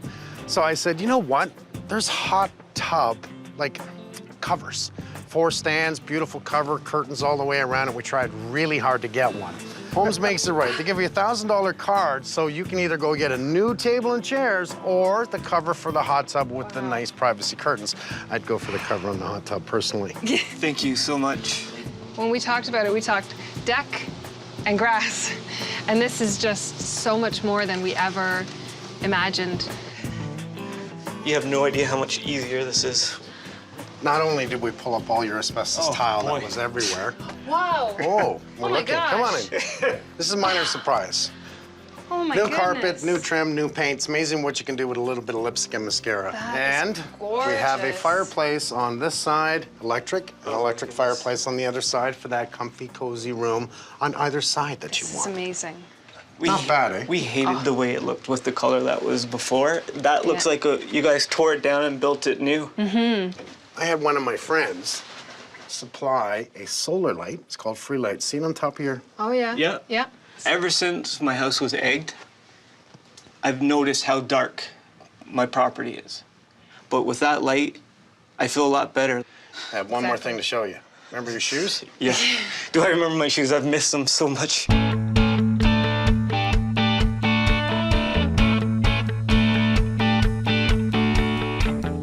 No? Oh my gosh. George Chevello. Oh my goodness, George. Nice to meet you. How you doing? How's it going? Nice to see you. Oh, wow. How are you? Nice to see you, kid. Nice to see you. Georgie. Nice to see some former neighbors. I used to live in the neighborhood about 200 yards away. There's so much to take in. It's a museum. My museum plus the man who actually beat Ali. This is unbelievable. Yeah. Oh, he's such We're a in a good couple guy. of tough fights. He's such a good guy. The front yard is more than enough, because that makes my life easier. And we go at the back, and there's a hot tub, a new barbecue, a new landscape, and I come down here, and I've got a shoe museum of my own, and it's hard to process. It's unbelievable. Like, everything looks so good, from like the windows, the walkways. It's unbelievable. The amount of work, hours people put in, and the generosity of the different people that contributed to all this is mind-blowing. This is what I miss the most. I miss my shoes so much. This is more than, this blows my mind. They look so much better. It's crazy. George. Yes, sir. We got a couple of pairs of shoes here. They're the boxing shoes. And one's for you, one's for me. And we're gonna sign it. We're gonna put it on this rotating dish here. How long you had this collection? This has been an addiction since high school. No kidding. Yeah. Wow. So now you have a complete collection. Definitely, now it's definitely complete. You know, you've done a lot. Excuse me for 1 second. We've just been overwhelmed with generosity, and we can't believe how much has been done for us. Hey, Mike. No way. We got your pair of shoes. What's your name? Shane. Shane. Nice to meet you. Nice to meet you. This is from all of us. Oh, you gotta be kidding me. Hopefully You gotta your be kidding collection me. will grow now, too. Well, this is gonna be the first, because all I have is Holmes Workwear boots. This is too awesome. We went into Look at this. I don't even have those. They're mine, right? They're not yours. No, they're yours. They're yours. This shouldn't have happened. Two young, foolish kids in a van being really stupid, playing chicken at the end of it. These are the guys that are gonna have to live with this for the rest of their life. Unfortunately, Mike, he's gonna have to live with it too. But he's gonna live with it a little bit easier based on what we do. Is this your whole family? Basically, yeah. This is why I keep doing what I do. Every once in a while, I don't want to do it anymore. But for this family, I'm not stopping. 2 and 1. There it is. Everyone say, make it right. Make it right. I'm so happy that I was part of this job. I think out of every job we've done, these people deserve it the most. Now you guys all have to leave because I'm going in the hot tub naked. And they stay pristine in the box. That's like my watches. You know how many watches I have? No, how many watches? And I still wear this one almost, well, then again, I wear this one for work. That's a big watch. Pearl got me that, man. Yeah. Okay. It's not about size, man. Size does matter. Come on. It does. How big's your watch? We're gonna do this? Look how small mine is. My boat's bigger. Size matters. I got issues. Imagine buying a house. Everything's been renovated, everything is new, everything is perfect. And you even got title insurance to cover you just in case. And your world is pulled out from under you as soon as you pull down a piece of drywall. At first, we didn't think it was that serious. It was just looked bad. Once we took down the walls, we realized there were all these other structural problems. Phone the insurance company. Hey, do you cover things like this? Oh, yes, we do. That's why you have title insurance. The catch-22 is that the title insurance policy won't come into effect without a work order. The city, till this day, despite all the evidence that we have, refuses to step on my property to actually visit the home and determine whether it's fit for habitation. This is a title fight. They had title insurance. They're not claiming to pay. Okay.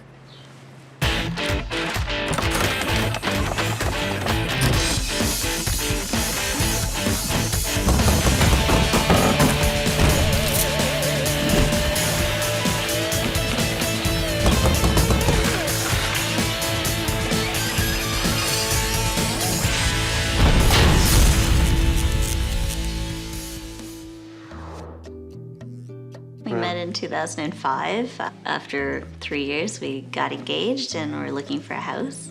We looked all over the city, actually, and this is one of our favorite neighborhoods. We're not really suburban people, so, you know, we do like having restaurants everywhere and being close to amenities. So it's a great neighborhood. The neighbors are awesome. Rocco! Hi, how are you? Mike, nice to meet you. Very nice to meet you. Stephanie? Hi, how are you? Nice to meet you. How long? When? 6.5 months now, so 6.5 not months. much longer. Rocco and Stephanie, nice couple. I mean, they got a baby on the way. They've had this house for almost 4 years now. They looked at many homes. This is a really nice neighborhood. I can tell they're picky people. They're very clean. The inside of the house is spotless. Here's Stephanie going, oh, well, I saw the rag over there. I said, I can tell you're clean. Okay, what have you done to the house so far? Because I know why I'm here. Nothing. You've done nothing. We painted, pretty much painted. That's pretty much. Haven't built a deck. You haven't done anything. Anything. When you bought this house, I'm going to assume that the real estate agent said, oh, all new renos, new electrical, new basement, new. Yes, which for us was a big selling feature. Yeah. I don't know much about construction or, repairing. The appeal of the house was that it was completely renovated. It really seemed like a place where we could raise a family. It had everything we wanted. Honestly, you walk in the house and you see tall ceilings. You see beautiful old character. It looks really good. But I look at the side of the house and I see 3 meters. Actually, there's 2 meters and 1 capped off. That tells me this was a triplex. And your heating in the house is I have a wall system here. It's called a wall furnace. I don't see any registers, so I'm going to assume you don't have any force there. So you have one on each floor? Yes. Okay. But I hear we have a big issue with the basement. And am I gonna be surprised when I walk downstairs? I think I would be surprised if you weren't surprised, put it that way. We wanted to soundproof the basement because we were planning on having a family, wanted a nanny suite. It was supposed to be just a simple take down the drywall on the ceiling, install some insulation and some resilient channels, pretty much a week max. And a year later, and here we are. All right, that's jammed. And I can see the wear here. And I'm wondering why we're walking outside to go to the basement. Because there's no entrance to the basement. Now, I know for a fact, I don't care if this house was 100 years old, I know for a fact there was a set of stairs inside the home that led to the basement. Yeah, there probably was. So this is the basement, a little bit of work. Okay. Nothing holding this. No, there's nothing there. Well, that's not a good sign. Why did you take everything down? Because of the smell. We found mold, took down the ceiling, and one thing led to another. There was mold throughout the walls, not just the ceilings, but everywhere. We just had to gut everything. Paint looks good. New floors look good. New cabinets look good. Beyond that, that's my world. And my world, it's kind of sickening because when I take things down and go, look. And somebody's dug this out here because we have a new ABS vertical pipe. The floor was dug out at some point, so the foundation was below the level of the footings. The previous homeowner had dug down and lowered the basement floor to below the foundation footings. This means nothing is preventing soil and water from entering the basement and undermining the load-bearing walls directly above. We have to find a way to stop erosion and support the footings. If we don't, the results could be catastrophic. The first reaction was just scared and then trying to figure out how serious this was. Looking at a brick foundation now that's undermining at the footing area, is that an issue? Yes, that's an issue. It needs to be addressed. It's something you can't just close in and say everything's fine. I'm sure this looked beautiful when you came into the house, right? You were like, it's sold, I want it. Yeah, we definitely felt like it was a beautiful house, and we had faith that the person had done the renovations properly. So when we found all of this out, it was really upsetting. We did feel violated. We felt like, they knowingly sold us this house and had just repaired it so that we wouldn't find out what was actually wrong with it. Nothing's really shifting except the front. Surprisingly, this area here is the biggest area that has not fallen down. I'm really surprised with that. Every time we had someone new come in to give an opinion, they'd find more and more things that were more serious in nature. Between a renovator and a city inspector not doing his or her job, and there was so many people in the mix being able to do this to us, I took it personally. I'm pretty angry. So they've 2x4'd your floor over top of the old planking. Kind of ingenious. I've never seen that done before. I get worried when Mike Holmes says this is not something you've seen before. No, actually, that's whoever done this. Somebody, years ago. This was beautiful. Okay. This was beautiful. It's really a true 2x8. Let's go upstairs. I've always believed that title insurance was a great product. I know that it's a one-time cost and that, it's supposed to protect you for the lifetime that you own the house and your heirs. So to me, it was a no-brainer. It covers any structural repair that required a permit or work that was done without permits and it was not done properly. It should be black and white. Title insurance is a good thing to have because it can help cover you in problems just like this one, structural defects. However, the title insurance won't cover this one until they get a work order from the city. That's a problem. the city is the one that signed off on the home being renovated in 2004, but they're also the party that actually has to trigger this title insurance. The city came and inspected the work that was done in 2004. Now they're being asked to come back and give a report that it's defective. Does anyone see a problem here? We contacted the city countless times. We contacted different building departments by phone, by email. We contacted our city councilor. We've contacted all kinds of people. The city ombudsman, the mayor, and the city till this day, despite all the evidence that we have, refuses to step on my property to actually visit the home and determine whether it's fit for habitation. The building services department at first said things like, "Oh, we'll come next week. We'll get back to you." And then eventually they said it was with their legal department. And at that point, we looked at each other and said, why would it be with the legal department? That doesn't make any sense. The city's not going to come back in and say the work they've already passed is defective. Why? Because it holds them liable. We got a lot of digging to do. I'm going to have to bring in a lot of people, and I haven't even seen the rest of your house yet. Okay. I'm a little nervous. Yeah, me. But that makes nothing two of big. us. I'm grateful for Mike to come and help us out, but at the end of the day, I think title insurance and the city should get their act together and help not only us, because I doubt we're the only people in the city that are facing a similar circumstance. At this time, I want to focus on my baby, signing up for baby and me classes, and all we're doing is focusing on, this nightmare with the city. Jim. Hi, Mike. How are you? I'm doing good. So, what do we have here? Let me show you. This is the only entrance to the basement. I can see right here the round top, which means this is a basement window. They do have a beam across here. This is original, this beam in here, but nothing's holding the brick.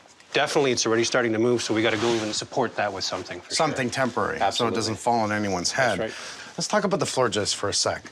I'm about a 16-foot span here, and I notice this is the fairly old 2x8 with 2x4 top, then plank flooring. And then I look down the path here, and I go, there used to be a beam here. Or load-bearing wall, one or the other. Something. Yeah, but There's definitely been something here. I'd almost say a beam looking by. There would have had to have been something here for this span, given the depth of these joists. 16 feet's no good. Absolutely not. Looking at the span of the floor joist and knowing there was a beam in place and somebody pulled that out, it's just like, oh, who needs a beam? It looks like we got a bit of a stone foundation and a brick on top. Yeah, again, it's not everywhere. We're gonna see brick. Come on over here. We can see the continuation on the wall you were just in the bathroom. Look at this. I know. When you see a step like this, it's a settlement or a shift. And a corner is a typical area that a house will shift. The good sign is there's no horizontal cracks. It's a thick wall. But this is saying there's something going on here. Water's been getting in. It's kind of washing away the soil. And we look under the wall here. Oh, geez. Completely rotted out. So close to condemned, close. If we were to leave these areas for a prolonged period of time, it could get progressively worse. And the unfortunate thing about clay brick and stone foundation is that when it does fail, it's instantaneous and without warning. So what do you think? A benching or an underpinning am I going to have to do here? If we're just doing it for stabilization and to try to fix up these footings, then we'll really do a bench, but we'll just underpin a little bit. So we've identified a few areas. We've got some step cracking showing settlement. We can deal with that. We have an area of the footing that looks like the bearing's kind of given way. We can deal with that as well. But we've cut it early enough. Now, what I'm looking at, what I believe at one time is the footing. So I brought in an engineer. I'm bringing in you. Right now, Martin's here too, and we're going to be going through checking all the plumbing in the basement, all the drainage, and all the weepers. Okay. Benching is a process of stabilizing the foundation, and in some cases, you do it to gain more head height. So our bench pin is going to come out, and it's going to go down. We're going to install our weeping tile at the base of the bench. The weeping tile is going to have a gravel bed around it, filter cloth underneath it to make sure no sediment comes up from beneath the pipe. And then we're going to put a drainage membrane down this foundation, over the benched area, and over the weeping tile. Weeping tile is a perforated pipe that runs along the footings of the inside or normally the outside of your home. It doesn't matter, one or the other. Its design is to grab the water and disperse it out to the city sewers or a sump pump so you don't flood your basement. Hey, Mike. Welcome back. What a wonderful basement. Another job, huh? So my big wish list is to confirm that we have an exterior weeping. I think over the years, someone has dug down on the outside of the house, reparged it, put it in exterior, because I'm looking at little pipes sticking out the wall. You see that little pipe there? Yes, yes. And I think that was an old weeping system, allowed the water to come in inside the house and go into the floor drain. Currently, with the current code, floor drains are only used for any water that spills on the floor. In the past, the previous code was allowing the weeping tile and the storm water to be draining into the floor drain, right? Hopefully, the drain's been upgraded underground, which would Make it easier on us. Make it easier on us, right? Did they affect the run of the drain out? Yeah. And we won't know that until you do I your scope work. it, yeah. Okay? Yeah. So I'm running a video camera through this clean out that I discovered at the side of the house, and I'm running it to determine whether I do have a weeping tile system on the outside or whether this clean out takes me to the inside and it connects to the sanitary line. What I will need is to have someone flush the toilet. This will indicate that this line is connected directly at the bottom of the stack. Okay. And it's part of the sanitary line. Can you flush the toilet in the basement, please? There's the water. So that tells us this is a sanitary drain and not a weeping tile. The homeowners make a fundamental mistake by flushing a toilet, running a sink, and that gives them a belief that everything is fine underground. And it takes 20 or 30 feet of drain that's 4 inches in diameter to fill with water first before they would actually have a backup in the house. As I push the camera forward out to the street, this is a clean out right at the top here, which is on the front lawn. And then past that, a few feet, this is the city line already. We're not seeing anything to do with the weeping tile. We don't see anything. This line. Yeah. I'm gonna have them break an area on this side of the house to see if there's an interior weeper. The floor drain's been upgraded. Now I need to run a camera through that floor drain and see if anything connects to it. Let's do that first. Sure. Okay? No problem. Thank you. Okay. This is my basement toilet. So based on the camera inspection, there's no exterior weeping tile, there's no interior weeping tile system. This is not a good news for Mike. Today was the most imperative day to do what I need to do. That's investigative work. I need to find out where the drains are. Do we have a weeping system, interior, exterior? What's the plumbing like in the floor? What's the structure like? Bringing in Colin, bringing in Martin, and making the next call on what we need to do. Now I have a side drain that I know that runs out to the street. When in all of these houses, it was at the front of the house. That's correct, yeah. So this is quite possible that when they did the supposed reno, that they abandoned everything else and ran a whole new line, path of least resistance, coming to the side of the house. Very possible. Well, where the hell does that go? Give me another 5 minutes. I'll test this and I'll get to the bottom of it. It's bad enough there's not a weeping system to control the outside environment of weather. But to close in that basement with the foundation literally falling apart is psychotic. I'm gonna have to do an interior weeping and a sump pit. Yeah. Or a sump pump. I would definitely recommend keeping the house off the grid. If we manage our own stormwater in this house and spill it onto green space, it takes us away from the mercy of the city's infrastructure, which we know is having a problem with high volumes of stormwater. So, front of the house, we gotta find a spot that it can eject it summer and winter. It's working on the inside. Let's do it the way they should have done it in the first place and solve all the other freaking issues. Please let me know about that drain. I will. Thank you. No worries. So I got my locator with me. Now the head of the camera sends a magnetic signal. It's the sound of the pitch that gives me an indication that I'm over the head of the camera. I do not have drawings to play with. Video camera and locator is the only tool I can use to map out the entire system underground. The fear I have is the line could be either on the inside or outside. And if the line is on the outside, it changes the story.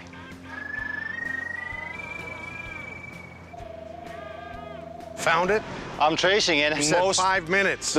Well, it's 4 minutes only, right? So no, it's 40 minutes. Come on.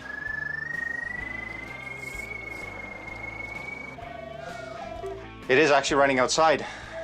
I have my main sanitary line running on the exterior wall, and I don't have direct access to it unless I excavate on the outside of the house. So I can abandon the line here, do new roughing, excavate outside, tie directly into that. So that's the good news. Yes, they did new plumbing in the floor. That's clear. But why didn't they control the water around the house from outdoor environment? Snow, rain. If you don't do that, where does it go? Into the basement. Now we're going to. As long as the plumbing works, that's my main point. I couldn't sleep for the first month, like waking up in the middle of the night. Basically, our foundation is sitting on nothing except the soil. Title insurance is not going to pay for it because permits are pulled on the job. Who's going to pay? No one. Well, we're in here taking a look at the basement, and the problems that I'm seeing here really is a little bit of structure. Somebody finished the basement, didn't know what they were doing. Whoops. When we look in this little room, watch your head. Oh, there we go. Yeah, that's a little better. Yeah. Something I don't see too often is this style of a heating system. I've never seen one before. This is new for me. I personally wouldn't run it in a house like this if they've gone to the extent of renting. You should see upstairs. It actually looks really good. Really? If they've gone to the extent of renovating the whole house, what dummy says, you know, well, let's go ahead and put all these in. Look at the mold on the cabinet. This was like the perfect storm for mold because no furnace, no air circulation in here, and a leaky foundation. The moisture was just sitting in this house. Correct. So we're probably going to bring in Gary. We're going to run it upstairs, give them a forced air system. They have a baby coming in the next 10 days. We want to clean the air, clean the environment. And They live in here? They're living here. And Gary's running ductwork upstairs. Yeah, but we may have to kick them out for a bit. Yeah. So here we go again. One more basement reno. Here we go. I want this wall left in place, so drop all the drywall, knock this wall out. I want to see behind that wall right there. I want to make sure that we displace load across that doorway. Right. The back room, Rocco really wanted his own little poker room. Okay. We're going to change it around, small kitchenette, definitely a bathroom. For now, for our safety, let's do a top piece in here with 2 verticals just to hold this and keep it from falling down. Good idea. A header is something that will support a load. And in this case, this header is supporting all of this brick. That looks like it's ready to come right down on your noggins.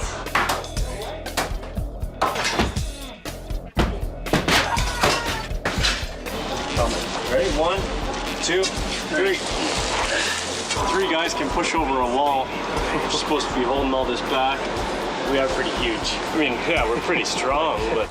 So we took this out because we got to do some plumbing, I think some foundation work, and then put in a new deck. It looks like we have removed the front porch. Yeah, because that's where Martin has the dig. He's got to dig right there, so he was into half of that porch. So what that's going to do is allow them to fix this area inside and out, and we'll go out that way because we're going to put in a sump pump. Yep. So this was a window, more than likely, right? Not broken on this side. We have a structured piece of wood in. You think there's a permit on this? Yes. You're kidding me. No. Is it open still? No. It's a closed permit on this house? Yes. Okay, thank you. Some things get hidden. Yeah. All I know is we're here. It's a bad sign. So lose everything. Okay. So here we go again. I've said it a million times. I'm going to take all this down. I'm going to take it to the graveyard. All the drywall, all the studding, it's all going. Not because I just want to do it. It's because it needs to be done. You look hot. Happy birthday to you. I know. I keep thinking, Happy birthday boat. to you. Go to my boat. What we're gonna do first is we're gonna chip this floor out and we're gonna go in a horseshoe shape with the footprint of the basement. We're gonna come out about 18 inches and we're gonna dig it down about 8 or 9 inches past the top of this floor.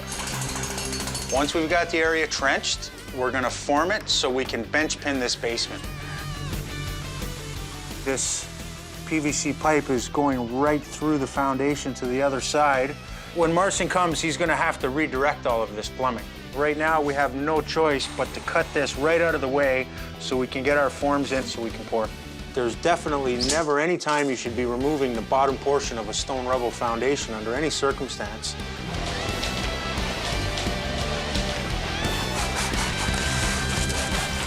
This area is worse than the rest.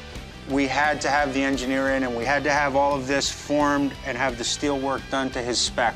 So it is going to be a bench, but it's going to be much taller than the benches we've already installed, and it's going to step down, and it's coming about 18 inches from the wall. That's just to ensure that it's got maximum lateral pressure and it keeps this part of the foundation stable. We've got all the concrete in. We're just putting the finishing touches on the surface. We're going to come back in a couple of days. Once the concrete's cured, we're going to rip out the floor. We're going to install the weeping tile system and get this basement stable and dry. What?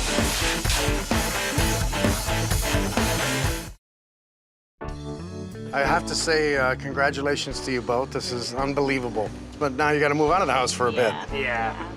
For his sake. Yes. Okay, we'll see you soon. Oh. Come on down, guys. Let's get this moving.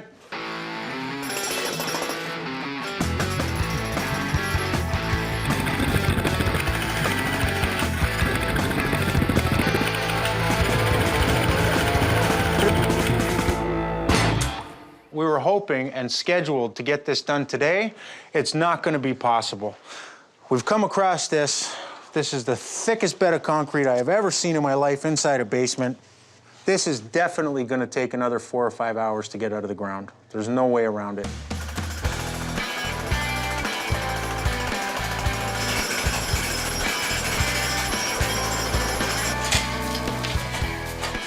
We've got a line going this way for about 8 feet, and it just stops dead. And then we've got the main line running out through the house, where it appears to be the second worst spot of this foundation. So we're gonna take a hammer and chisel, and we're just gonna put a bit of a V into this joint so we can get the slick in here. You pre-soak this area. You let the brick get wet. Once the brick has already absorbed that water, then you can start the tuck pointing process. We're gonna use hydraulic cement to repair this area. Hydraulic cement is a very fast-setting masonry product. You've probably got about 2 minutes to work with it from the time you mix it till the time it sets up and turns harder than rock.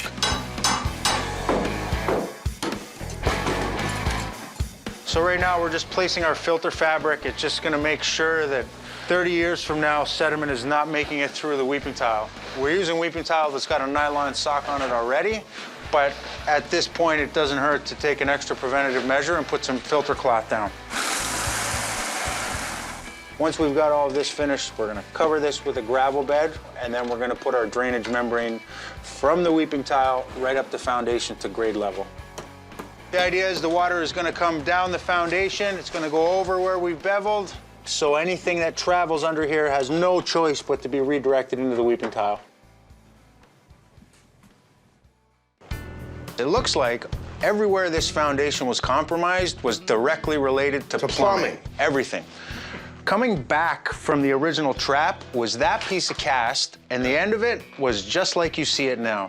Just a broken pipe going nowhere. Little signs. The stairs are on the outside of the house. That means, right? The stairs weren't on the outside of the house to get to the basement years ago. They were inside the house. So something's happened. Something's changed. Real estate saying all new house, all new electrical, all new plumbing. This is not all new. This is an all new cover-up. And then you see the gas heating. If they renovated the house, why would they install little gas space heaters rather than running in a furnace with ductwork? Because they're cutting corners, that's why. Now, I'm in bed last night and I'm thinking, I know Colin's doing the basement and everything, and it's clicking into me, we're gonna call this the office now, the room back there. Years ago, they got a permit to do this area, right? I saw the drawings. Yeah. And they go ahead and they put everything in, no weepers, right? As we both know, a lot of stuff notoriously in the 80s and a lot of inspections were missed. That's a lot of the stuff we fix today. So it's a lot of times if there's something questionable that's not done that was in the drawing, I like to find out when was it done, because usually that helps us figure out why. it always gets left in the hands of the person who buys the house. You buy a new fridge, and the fridge doesn't work. They're gonna replace the fridge. And we can move higher to a car, right? They're gonna fix the car. It's a brand new car, but it died on the highway. They fixed the car. You buy the most expensive investment of your life, a house like this, and it's your problem. Today we're sistering up these old floor joists. The electricians were here yesterday. They pulled out all the existing wires. Plumbers were here the day before. They pulled all their pipes out. We've got Derek going ahead of us. He's cleaning out the joist bays. They'll go up pretty quick, actually, just the two of us.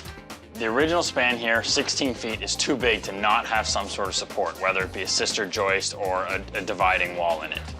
We're using the laser to level the entire ceiling. And what that does is we'll take a consistent measurement everywhere. This is a tuna. Chicken of the sea. When I speak English. You know, I tell you what's right, what's wrong. I gotta take it down. I've gotta fix this, what I need to do. If I was an insurance company, I'm gonna tell you what I'm gonna cover. I'm gonna cover this, I'm gonna cover that. You get this, you're on your own. And this is exactly the kind of work it should have covered. So we've been let down, and I think we really need to keep pursuing this.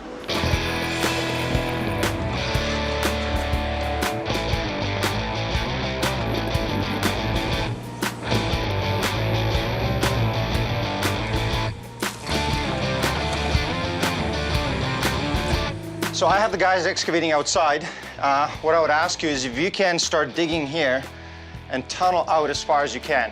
And while the excavation outside is taking place, we'll tunnel underneath it, we'll try to meet, and so that it would allow us to run the new line.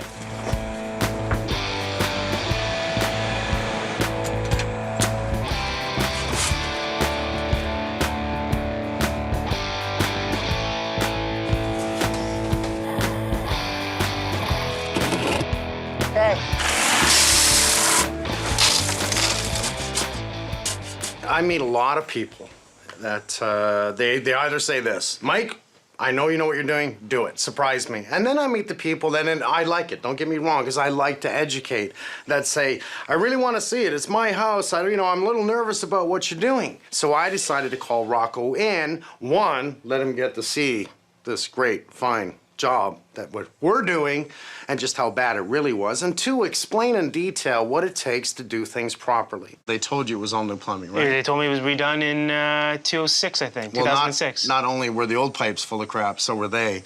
What they did was they left the old pipes in the floor, didn't even block the end. They just tapped into it, and you were literally bleeding. Poo. Yeah, under your floor. Lovely. It shocks me that someone can do this and get away with it.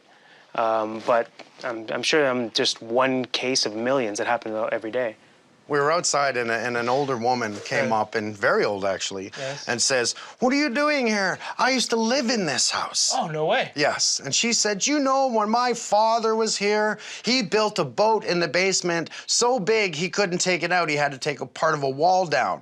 You're saying this was torn down and put back up? No, I think this area was. Remember, this was a porch. Yes, you're right. This was a porch. You're right. A lot of people have seen this. This has gone through a lot of eyes. A lot of hands have seen it, have looked at it, and not one person until now has told me how extreme or how bad it was. And we thought it was bad. So just seeing this now just shocks me. I'm actually afraid to buy a new house now. I want to live here forever. You know I can't turn this into a basement apartment because it's great that you have a separate entrance, but every bedroom must have an egress window. We should be separating the heating, separating the electrical. This is what I came up with. One, furnace room over here. Okay. Two, we'll do a kitchenette because we have a window. So a nice kitchenette across here. The laundry room in the corner is going to be attached with the sump pump that we must have. The bathroom will be here because we have a window here. That room back there can be your office, or it can be your man cave. You can play poker in there and everything. Perfect.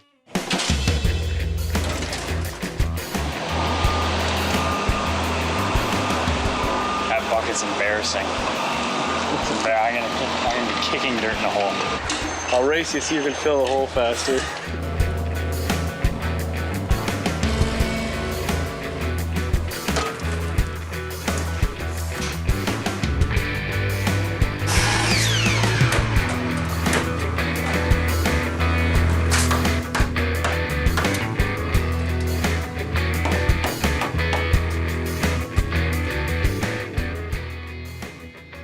Now, what's my overall width?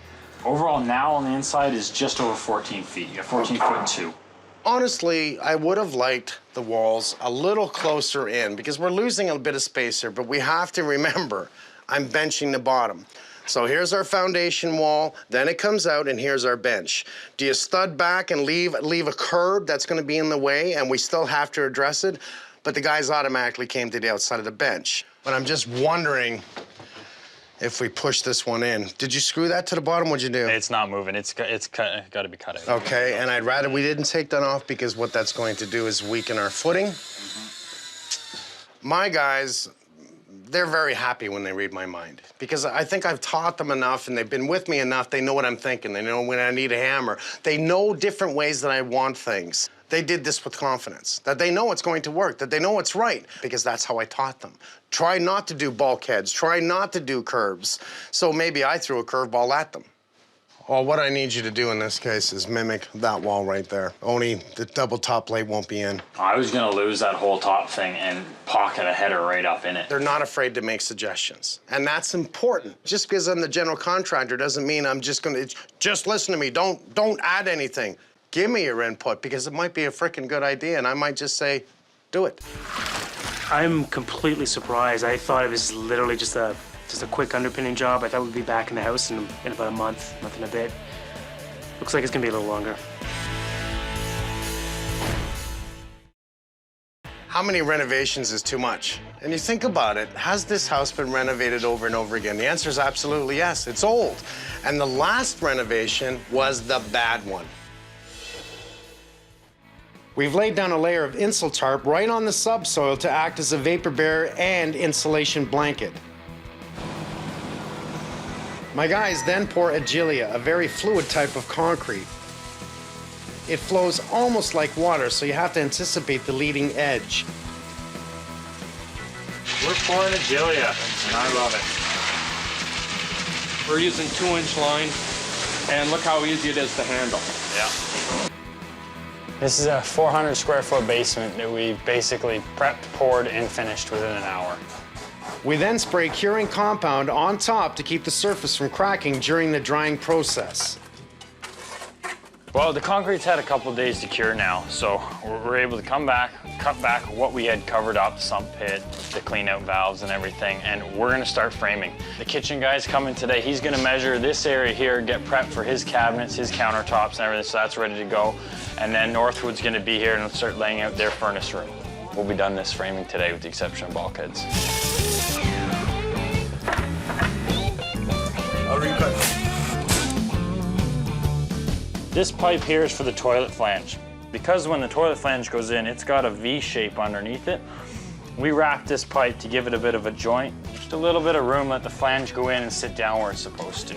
This is sill gasket. Anytime we have wood touching concrete, we want to put sill gasket in between it. It's creating a barrier, not allowing any water or moisture to get to the wood. Nice. Framing is actually probably one of my favorite parts of the job. You know, you kind of see everything open, and then once you frame it up, it really shows you the big picture. Working with wood's always fun. I don't know what it is.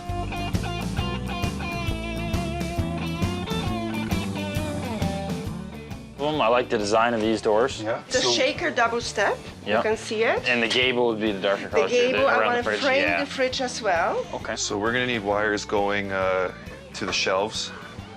Okay. We're gonna go with the base cabinets, chestnut, the crowns, and the floating shelves, walnut as well. Yeah, and we'll get that going into production right away. Perfect, thanks guys, appreciate it. All right, thanks. Thank you. Okay. Rocco and Stephanie contracted HVAC ductwork to be installed throughout the rest of the home at the same time. It was a smart move, but it's impacting on our work in the basement. Well, right now HVAC's kind of leading the way. Everybody gets worked around them. They've got to start from the top down and drop into the basement. From there, they run their trunks and connect to the furnace. In the basement, there ended up being bulkheads that maybe the customer might not be happy about. But at the end of the day, they're gonna be warm on that third floor. They're gonna be warm throughout the rest of the house. If you gotta create a bulkhead in the basement to get my ductwork in, so be it. Well, we might have a short door down here.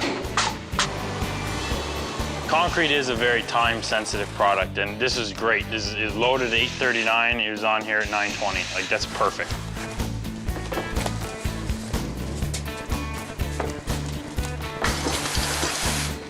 Concrete's one of those industries where a lot of people think they can do it. It's very easy, it's been done for thousands of years, but to do it right takes a bit of work.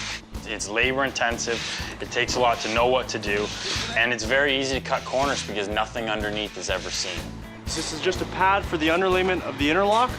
So it's gonna be a rough finish out here, sand's gonna go on top, and then the interlock on top of that. It takes about 8 hours to dry, about 24 hours to cure. It's always important to have expansion joint. That way it allows expansion and contraction, that way there's no cracking between the brick and the concrete. Now it's time for the landscaper to do his work. We're good, we're done.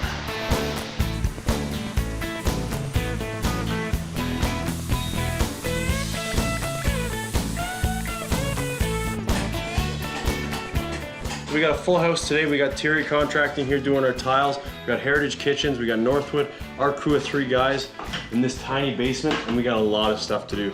I don't know where they're gonna put all this stuff, man.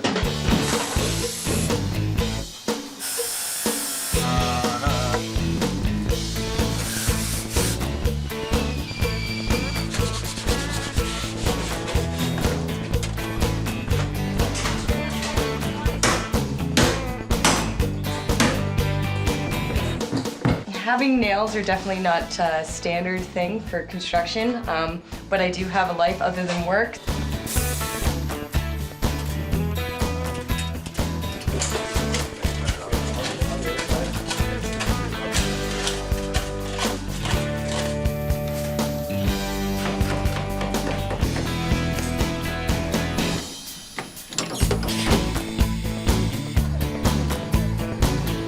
Things are looking really good. We're gonna make our deadline. It's just gonna be a little bit of long hours and we're gonna get to know each other pretty well. Isn't that right? Feels like it. Yeah. A lot of vehicles.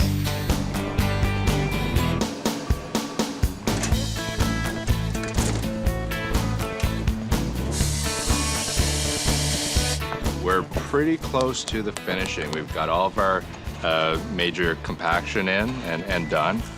Matt is just doing the finishing sand there now. And that's just our bedding layer for our clay pavers that we're gonna be putting down. We're having a railing coming out from the wall just because of some height issues here. We're gonna keep any and all water away from the house, and this thing's gonna last forever.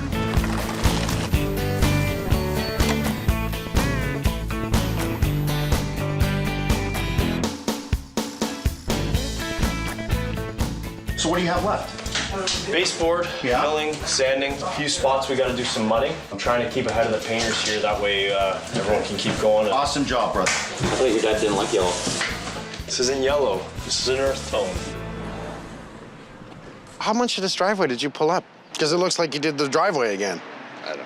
It looks like it's been here for years, but it's brand new. Yep. So you've done new grass. I can see you've sloped your stairs out and not in. That was the plan. Well, that's the pat on the back. Is that the plan? Really appreciate it. Thank you. No problem, Mike. Look at the size of this ductwork. 120-year-old house. They weren't meant to be finished, you know, down here. No. We're lucky we got that ceiling height we did.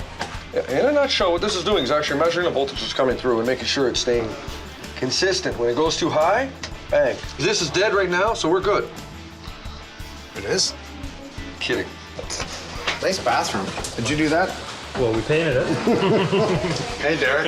Yeah, like peeping Toms like Derek. Well, no matter what, this actually works. You know, when we were working down here, it was really tight. I thought it wasn't going to be as, you know, as open as it is, but it feels really good. It's a nice little room down here. It sure is. This was not a cheap job at all. Like, let's talk about how much money this cost. The most expensive part was the foundation, $26,000. Now let's go into HVAC, electrical, plumbing, painting, the glass in the shower stall. How about the tiles? All the drywall, all the studding, the insulation. There's so much here that totals around $128,000. That's an awful lot of money for something that should have been done right the first time. Unacceptable. How you doing, Max? So, are you excited? Yeah, really excited, actually excited. I'm excited too, because it's done. Good. It's like, oh, it's done. Come on, let's walk. Look at the front. Oh. Wow, that's totally different. Looks like a whole different house. Proper rails. Now, John had a great idea to clear it all, make it bigger, make more room, and have the stairs go in. And this way, when you're backing up, you can see anyone that's on the sidewalk. That's awesome. You want to see the inside? Yeah. Wow, it looks nice. Wow. Okay. Before we go too much over there, I want to talk about the windows. Okay. So we have new windows, and if you notice what I did, because of all our structure, I've actually driven it upwards. So that way we get a lot of window light, right? And then I had the window drop down to make it look like a bigger window. Ah. This is what you wanted. You wanted a new furnace that's run throughout your whole house. Wow. All the gas lines have been run, your hot water heater here, and you can even see the pressure. And you were very particular about what you wanted when it came to the ductwork and talking to Gary. You wanted enough air to get to the 3rd floor, because what that does is this is all ductwork in here. This is all ductwork, and I hit my head in here. It's a good thing you guys don't. Let's just say Rocco had a very specific way of saying what he wanted the ductwork to do. In other words, the HVAC. So he was very clear on this, which I love. I really do. But what that did do without communicating that to me was change the somewhat design.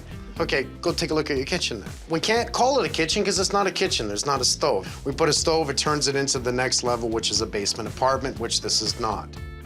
So doesn't this work as your little place? Yeah, for sure. You wanted your man cave, you wanted the possible couch and private room, it could be yours. Yeah. Come see your laundry room. Wow.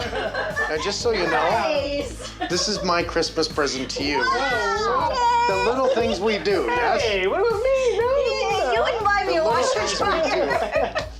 Wow. Nice marble. Adjustable shower head, I really love that. You got the tub, so you can have a bath, you can have a shower, and lots of room. And my son picked this cabinet. I want to beat him up. So why didn't you like the cabinet? No, I really like it. I just Oh, knew, so do I. I I just think knew it's looking at it that he spent a little more than he should have. Oh. That's okay. Yeah. And what's that? That is the new water meter detector, so they can actually pick it up through Wi-Fi, and now they don't have to come in and open that up. We're all happy. I was not expecting this at all. Wow. When I was pregnant, I was afraid to come down here. The smell was just overwhelming, and you know, it was scary. It smelled like an old shoe. I'm so glad it's over and that we're back home finally. Thank you so much. Congratulations. Thanks. Really appreciate it. You're dressed than I am. I really like the tie. To throw something we couldn't. As far as I'm concerned, the homeowners got the raw end of the stick here really simple because title insurance didn't have to pay and the city didn't have to produce. No one wins? And I mean, no one wins. How'd you like the smell? Just like you opened up a septic tank. I could have my lunch right now. I'm just totally cool with that. I am not hungry. It's not a good way to start your birthday, buddy. No, it's not actually. Happy birthday. It's your birthday. Imagine hiring a professional kitchen company and spending $19,000 to build your dream kitchen that only becomes a nightmare. I thought it was a great deal. I trust them, give them a chance. It didn't make sense. It'd be like seeing a Ferrari for sale for $5,000. Wow, those weren't even in studs. This is the biggest bull I've ever looked at. We paid them $19,000 for an unfinished kitchen. These clowns, just 100% crooks. The relationship was simple. I want money, I want more money, and now if you don't give me money, I'm gonna lean your house. Meanwhile, are you kidding me?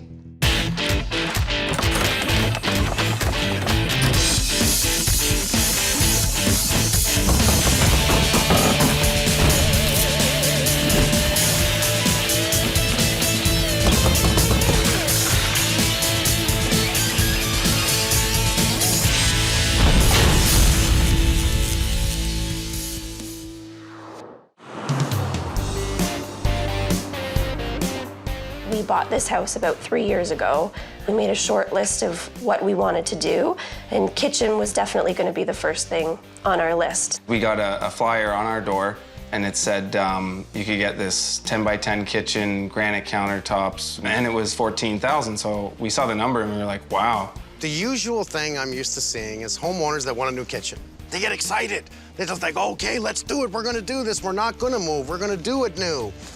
And they go out and it appears they find the first person with a heartbeat rather than doing their job to check them out. An older gentleman showed up with literally a sheet of paper, took about 3 measurements of the kitchen, down one wall, down the other wall, and down the other wall, and wrote a number down on a piece of paper, $21,000, clear. Nice to meet you. Yes. Nice to meet you. Come on in.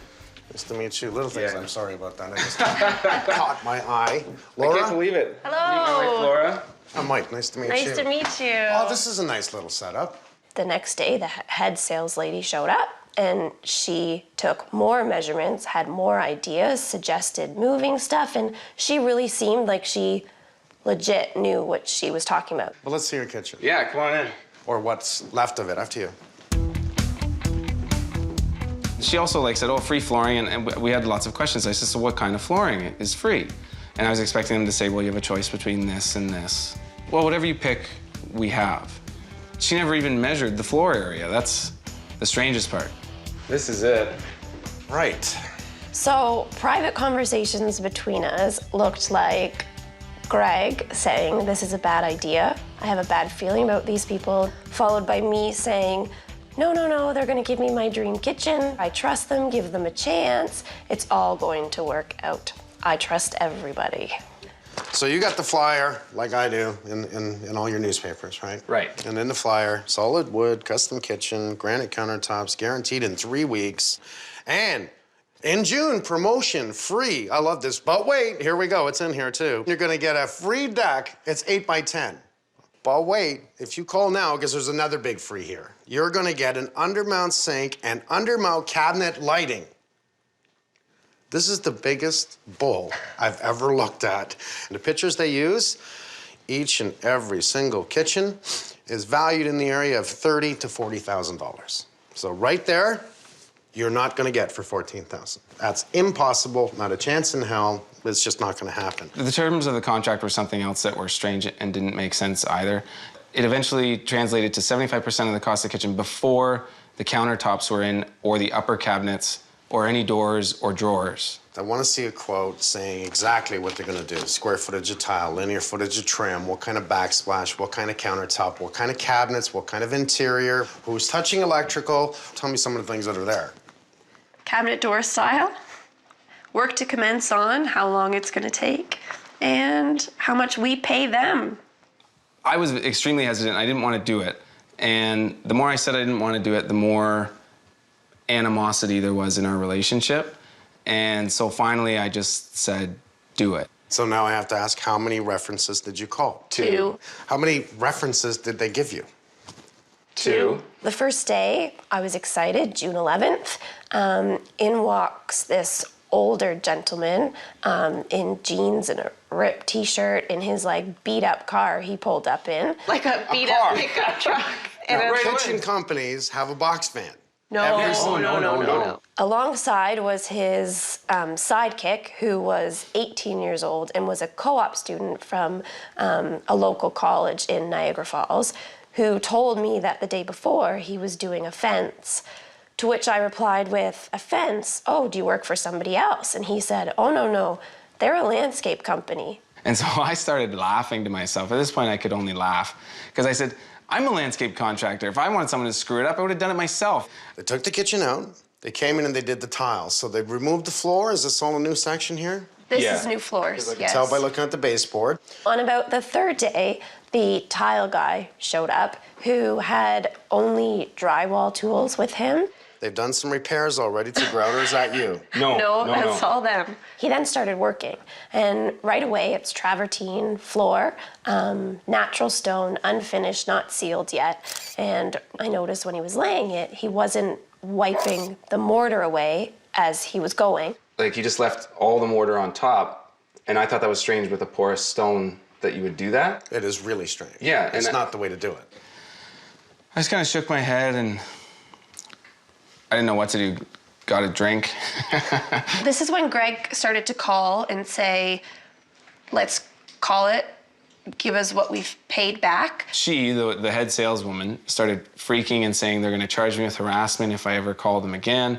They're only going to speak with my wife now. I would go on the phone and I would get, oh, hi, Laura, how are you? How are you married to such a man like Greg?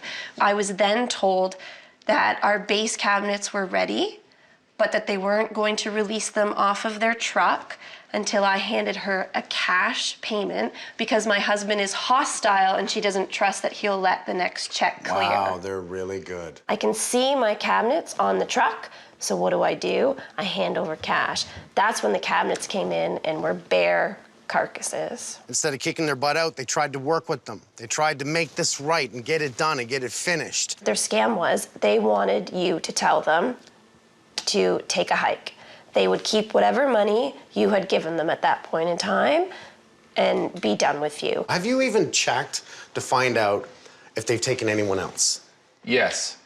Like if they've like screwed anyone else. Over 70, I believe, in the court case. That you're aware of? Yes. Over 70? Yes. 70. They're out to get your money. This is their scam, and they're going to take you for every penny you're willing to give. The fraud squad has stepped in and has arrested the couple, the kitchen company, because of all the patterns that they've created on this. For fraud, it has to be lies and deceits, and then they have to get some kind of financial gain as well from it. So we're looking at what was the customers told up front. There was a website. We did our investigation. We found the website, basically every single piece of information on the website was false. Even the information on the flyers that the customers were given and were put out in the media, that information was not true as well. So as soon as you start out there, you're starting out with falsehood. You're starting out with lies, deceit, to get somebody to go ahead and think that they're dealing with a reputable company. How has it been with your kids going through this wonderful extravaganza for the last 4 months? Has it been hard? Has it been tough on them, tough on you? That I know. Complete nightmare. My father and I hooked up. We got the granite in finally, and then nothing was hooked up, so we hooked up the sink because we needed something in there. And when we hooked up the sink, Logan started like cheering and like was like super happy. It was unbelievable. Mommy, we have a sink. Mommy, we have a sink. Oh my God, oh my God. So that's when I realized it was really affecting the kids more than we knew, and that he was internalizing a lot of the stress that we had. It still breaks my heart for what this did to my kids above all else. My kids are my first priority, and when I think about what it's done to them, it's been since June 11th. We're now coming up to the end of September, and still to this day, my son asks, when are the kitchen people coming? When are we gonna have a new kitchen? I'm here to make sure you get the kitchen that is safe, works properly, your kids are gonna love, you're gonna love, and this whole little story you've gone through for the last 4 months goes away.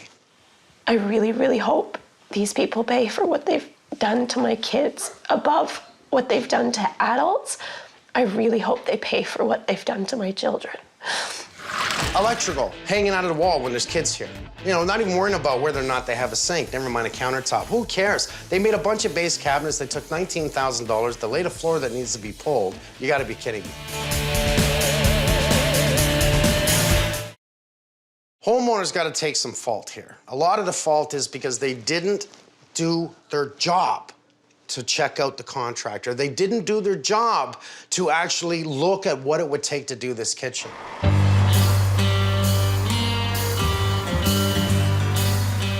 So what do we have ready? Well, we showed up a little early, so what we did was we went inside, did all the common sense stuff. We wrapped all the floors, moved all the furniture the areas that we knew we'd be probably addressing. We plasticed everything off, moved all the kids' stuff. That's professional. That's the way this should have been done the first time. This is a very simple kitchen, starting with a full cabinet here with the microwave in place, fridge beside it, encased with a cabinet that ties into the right. Base cabinets that go across the corner, right directly across the back with the kitchen sink right here. Peninsula will come out to about here. What I really love is how the upper cabinets tie in with a wine rack on this end, corner glass in the corner glass in this corner, and a beautiful effect, really, above the stove. It's gonna work and look really good.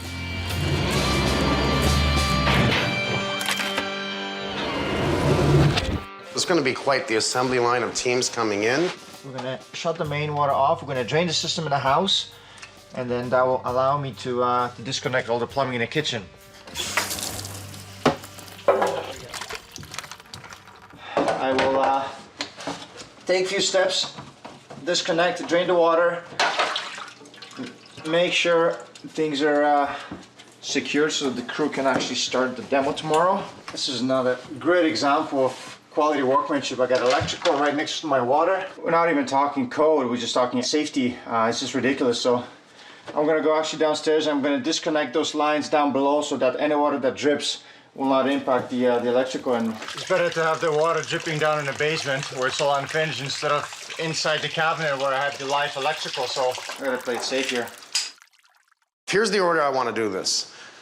Take the door off to the garage, lose the stove. As the guys are starting to disconnect and break the countertops, it's going out. I want those cabinets out first and that drywall down, and we're gonna work our way out this way.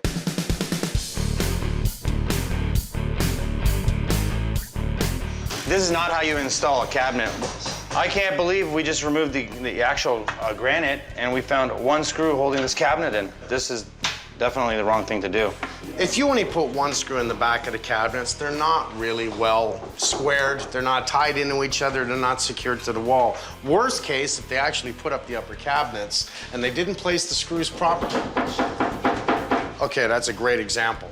Here's an upper cabinet that is not secured properly to the studs. Fill it full of dishes, put a door on it, someone opens the door, boom, it comes down on top of them. Wow. Those weren't even in studs. Oh, no screws here. I didn't even need a screwdriver. Okay, kick it in, guys. What you got with my fingers? With your fingers. Get the fingers out. Now. Oh my God, that was heavy.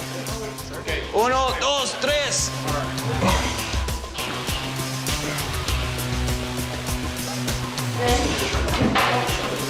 Nice. The last guys that were here basically said that they were going to resalvage the cabinets. Instead, they left them in the rain to rot and just go to waste. We're actually going to make it recyclable, and we're going to reuse it somewhere else. Less. Yep. Where do you want these little ones, Carl? I'm going to put on top. Go ahead, smash, go.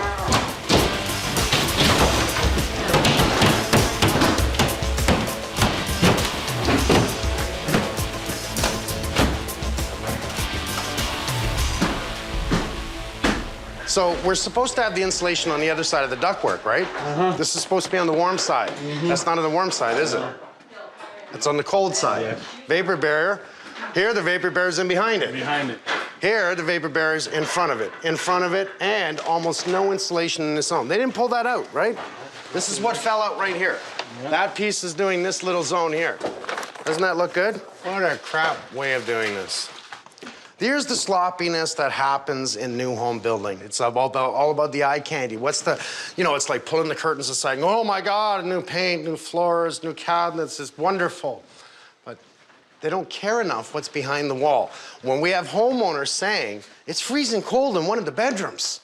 This isn't logical. This pipe must be on the warm side. This doesn't even meet minimum code, and I don't even like minimum code.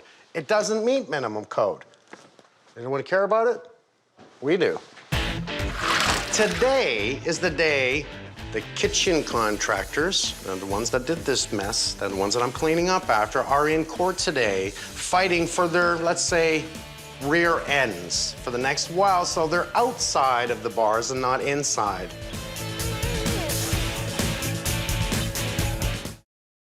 I hope for once that the contractor's actually held responsible, because as Mike was saying, very rarely are they ever held accountable, and hopefully this time they won't get away with screwing any more people. That's one big bin. So as he goes down, he's gonna push it back, okay? Okay, you got it. Chris? Okay, crap floor, crap, yes? This floor is really poor quality, and it's not just the scratches, the finish is actually peeling off. So you now want to do that room? I'll do whatever you tell me, but I'm just, the alarm bells went off. I'm thinking, how bad is that? And eventually they're gonna have to tear this out or resand it. Okay, I have an issue. We can see the floor here, the 3/4 inches laid directly on the subfloor. And when I pull the register at the door here, I'll just show you. When I pull the register, not only is there a ton of stuff down here, wow. So they've tiled directly over the subfloor. Oh, nice. Now, the only reason we're not having cracking is because the floor joists run this way here, and they're 12-inch on center. So the builder beefed up the floor joist to tile directly over it. My issue is now, because I wanted to run all this tile this way, is that the floor joists on this side are 16-inch on center. The floor built with 16-inch on centers will flex a lot more. So if we were to tile it, we would have to lay down 5/8 sheathing on top of the existing, but then the floor would be a different height than the hardwood. The solution is just to tile the kitchen area and replace all the hardwood in the family room and living room. That way it's nice and true and level. Clear? Totally clear. Okay.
When we framed this wall, we kind of framed it inwards a little bit. And so when we tuck the fridge into place, it's not going to come out further than the countertops. This is great. The guys have been busy. They've restudded this wall, making sure that Gary and Brian could come in and insulate the ductwork, make sure that it's on the warm side and not the cold side. No wonder it was freezing cold upstairs. Mold-resistant drywall, moving the fridge location over electrical, put down the detrits on the floor so we prep for the tile. Rule of thumb is if you're gonna go directly over wood, you should put down 2 layers. So instead of a second layer of sheathing, we use the detrits. Designed for this, it allows movement within the floor. What I'm really excited about today is that we have the pro tilers in. My daughter, the pro tiler, she's learning something new today. They're gonna be using that chair system on the floor. Yeah, that whatever the spacers I use, I'm pretty stoked. It'll be fun. It won't be.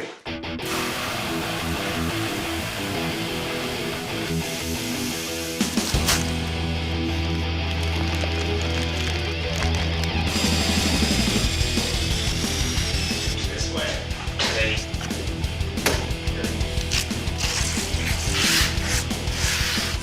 So you're gonna start here. I'm gonna assume you're gonna go work your way back here and then come back this way. We measured it all out from the center just so we don't get any little cuts by the walls.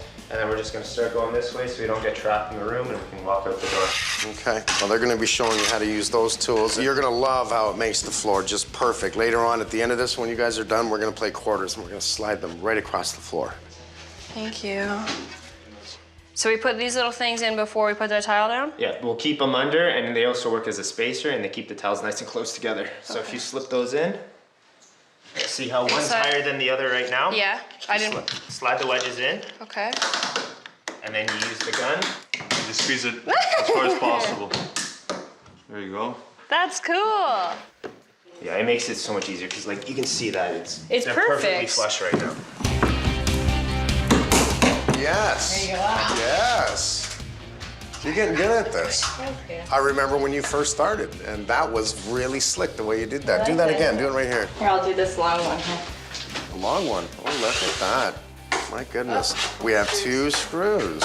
So we want to get a screwdriver. Yeah. You know what? Normally I'll walk around with a screwdriver in my pocket, and when it hits like that, you can see the screw. I'll just quickly put it in and do it now before you fill it again. Of course. I gotta get you a screwdriver. No, I got one. You're getting good. Thanks. I like this.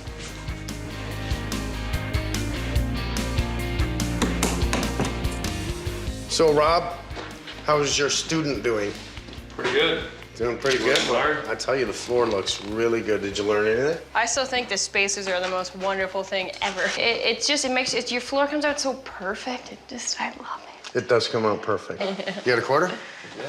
By the way. You know when you put a quarter on the floor and it slides across the floor? Look at that, eh? It's perfect. Yeah, you two have done a very good job. I think the homeowners are gonna love this. I don't think, I know. Right now, it's really not home for us right now. And it needs to be that way for us and for our kids. And I know Mike's gonna do that for us.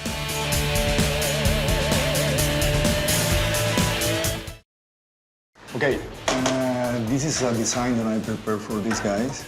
Oh, I love this. You didn't see the other kitchen company do this now, did we? My Spanish is not good. Could you help me? So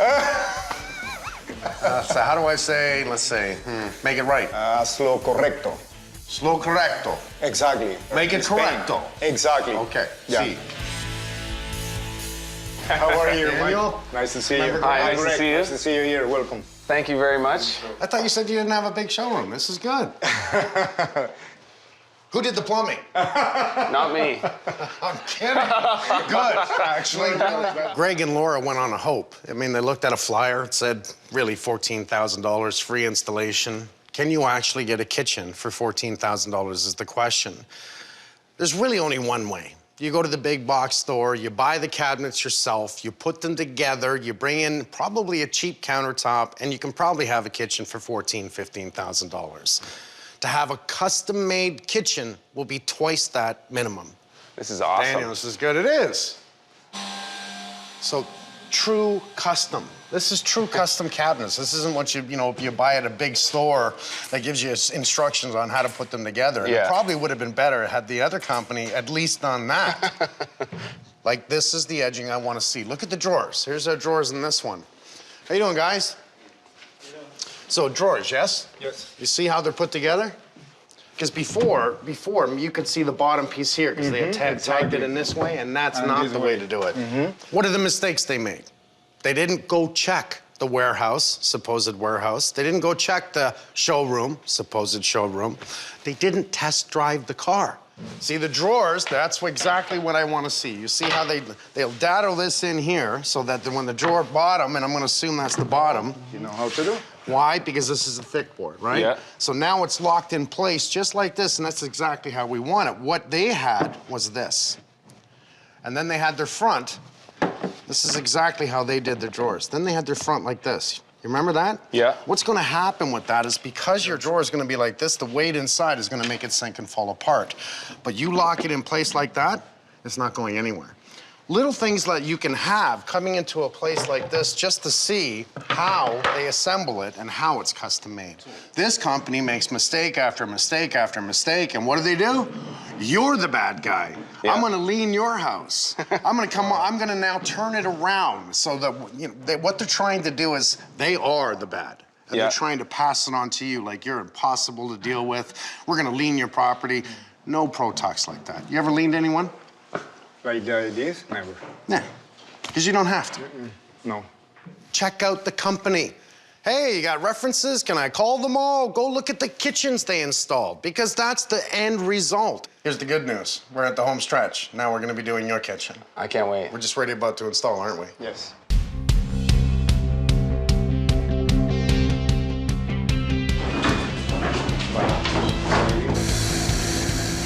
So by end of day today, you're gonna have the base cabinets in? For sure.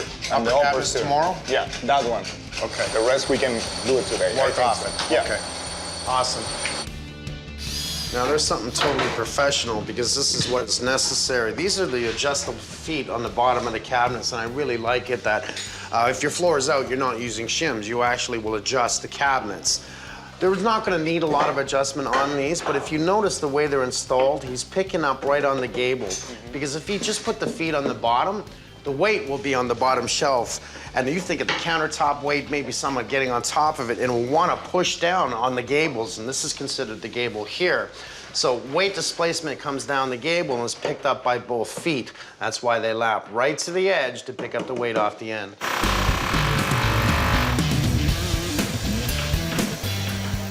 George, I need to lower this into the brick because right now I'm bordering with this hole right now is gonna cut into the vinyl and the brick.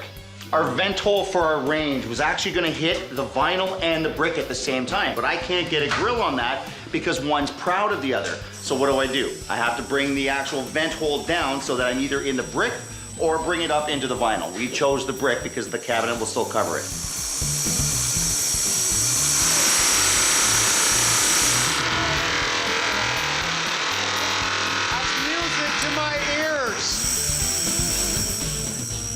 Adam, how are you doing out there?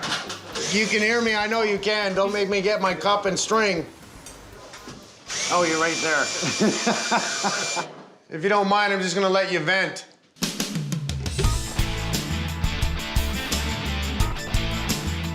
Your helping hands. Handles, exactly, and we can level them. Brilliant. Yeah. Because normally this is a two-man job. Exactly.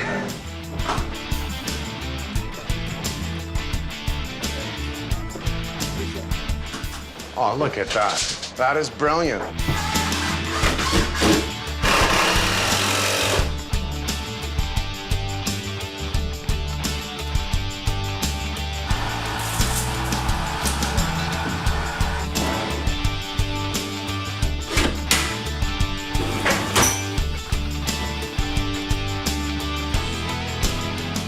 Today we're here to take a digital template of this existing cabinet using a camera and dot tape to fit a quartz countertop. Using this digital method, we can follow any scribe in the wall and any variations in cabinetry to get a precise fit at the walls and a consistent overhang in front of your cabinets. The savings to us is time on site. The other method of a physical template, if you used cardboard and duct tape to get a template of this, you would be on site for probably 2 hours. This method, I can be in and out in 45 minutes with my precise measurements, all details figured out, and a drawing already started. All of the pictures are loaded into the computer, and the software creates a template of the kitchen counter, matching all of the curves in the walls behind the cupboards. The goal is to make the end result perfect for the customer and save them time and the aggravation of any mistakes.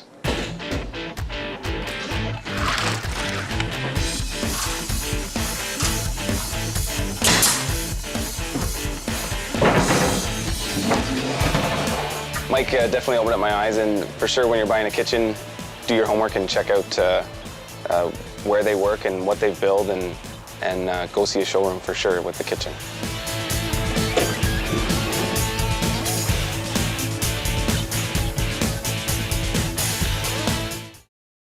I'm hoping these guys go to jail for an awful long time because it's these type of people that put a bad name in the construction industry that has changed everything as to why I do what I do, as to why I come and tell the world, here's what you need to know, here's who you need to hire.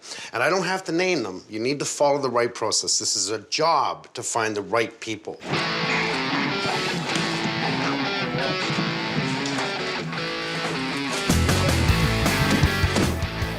All right. The tiles are finished. We have tile against wood. What we have to do is use a piece of wood as a threshold piece. The tiles are a little bit higher and lower in some spots, so we have to compensate to make sure that we have a smooth walking edge. And we're gonna keep about 1/8 of an inch away, so then they can use the silicone grout so the floor has some room to expand and contract. And it also has to line up with the existing line so everything looks nice. And our second main concern is because we're going 2 different directions and I'm starting off that tile over there, I have to make sure that tile, when I start, is square with this room so you don't wind up with a crooked tooth effect. So there's a bit of mucking around, but once you do your lines and you get everything straightened out, it looks beautiful in the end. It's amazing what you can do when you have no choice.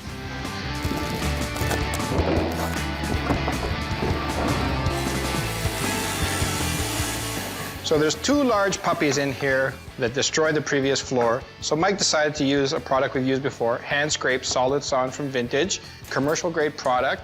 It's already got a distressed, beautiful feel to it, so even when the puppies do scratch it, their scratch marks are just gonna add to the patina of the floor, which is an excellent idea. Best way to go.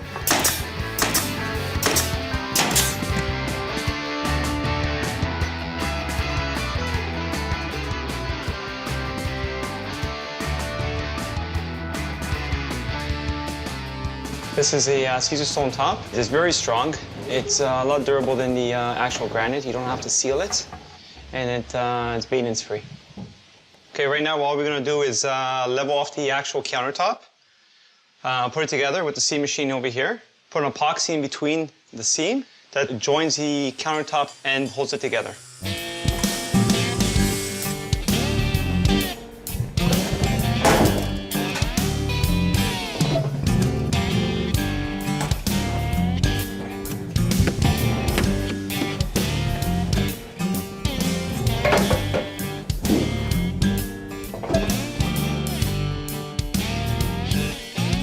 It's got to be perfect. You got to measure that straight edge. This line right here has to be perfect off the wall. If it's not perfect, this will then be installed crooked.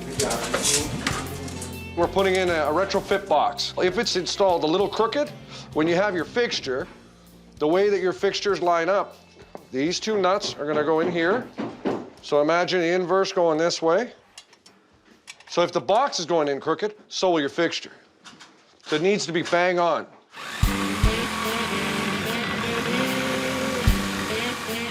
In this case, basically what we need to do is we need to have a really clean finish. So what they've done is they put this special blade on there. It cuts downwards and it prevents any of the surface from being damaged visually from this side. But the damage will be on the inside where no one will ever be able to see it. Perfect. Okay, so we're gonna put the rest of the fixture on and get this going.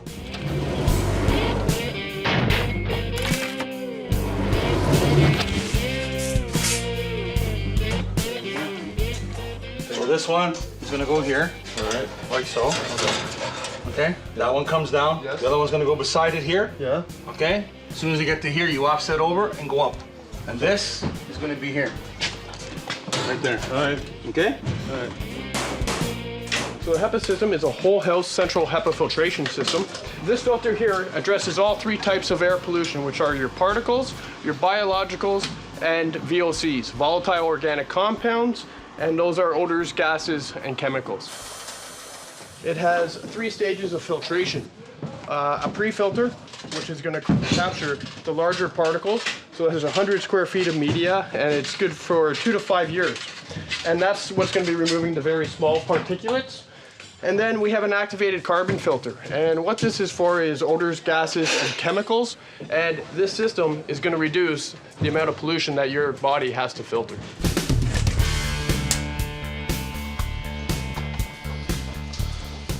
Hi, buddy.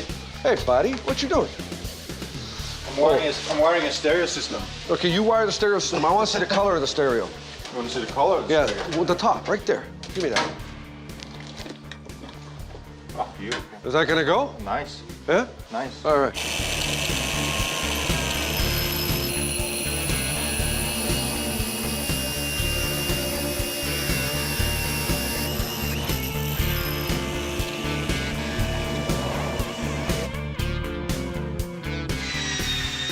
This was actually a pretty straightforward job for me. The kitchen sink and the entire plumbing arrangement stayed in the original location. So for me, it was literally disconnect the old fixture and then mount the new one. Getting everything removed allowed me to change the copper and upgrade it to the current PEX tubing. So bringing to sort of current standards and material that is being utilized more often now.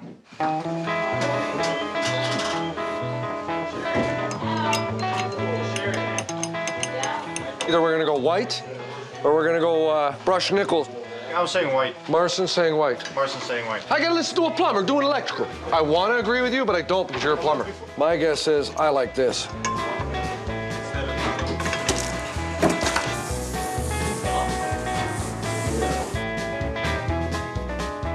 Wow, eh, Joe? Awesome. And the colors like this are becoming popular? Yeah, they seem to be becoming more popular, these bright colors, so. I've been keeping the homeowner and the kids in mind here, and she basically told me purplish blue was one of her favorite colors. Right. So I've been allowed by Damon and Mike to just kind of make a choice on paint, and I've done something I normally don't do, so I'm actually kind of a little afraid of the reactions that I'm gonna get from the bosses.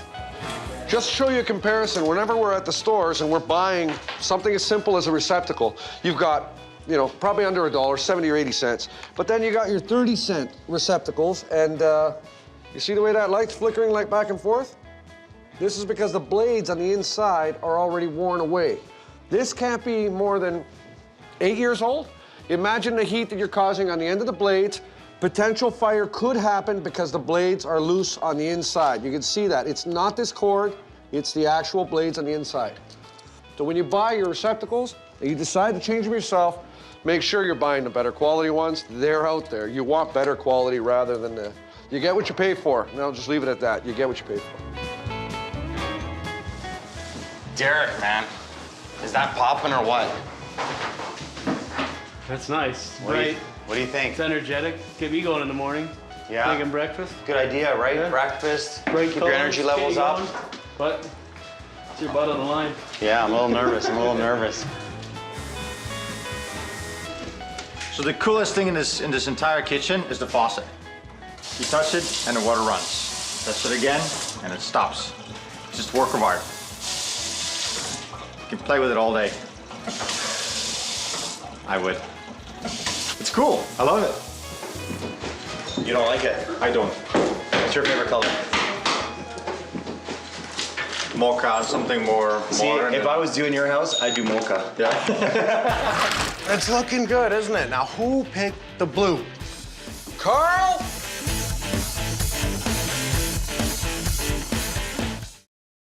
Purple blue. Purple blue. So we don't have the time to change it. We're just gonna have to do one of these and hope the homeowners like it.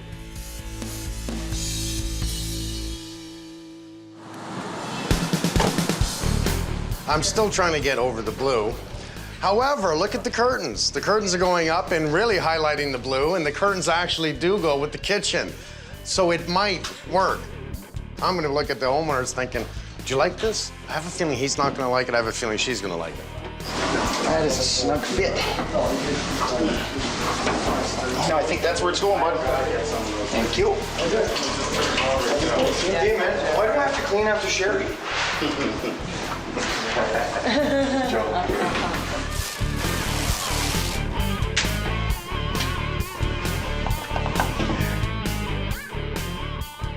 Remember that $13,999 special kitchen supplied and installed? Well, that's gone. Here's what we did. All cabinets and countertop is $31,000. Everything else we did, including electrical, lighting, flooring, the basement, HVAC, all the other things, that's another $30,000. For over $61,000 plus our help, that's a lot of money. You want your house back? Yes, please. It's not my house anymore. You can walk in. We're gonna start in the living room, and we'll stay in the living room just for a moment. Holy cow. Wow. Yeah, we went a little further. That's insane. It's gorgeous. I didn't like your floor. It was driving me insane, which means all new baseboard, all new quarter round. I love this floor.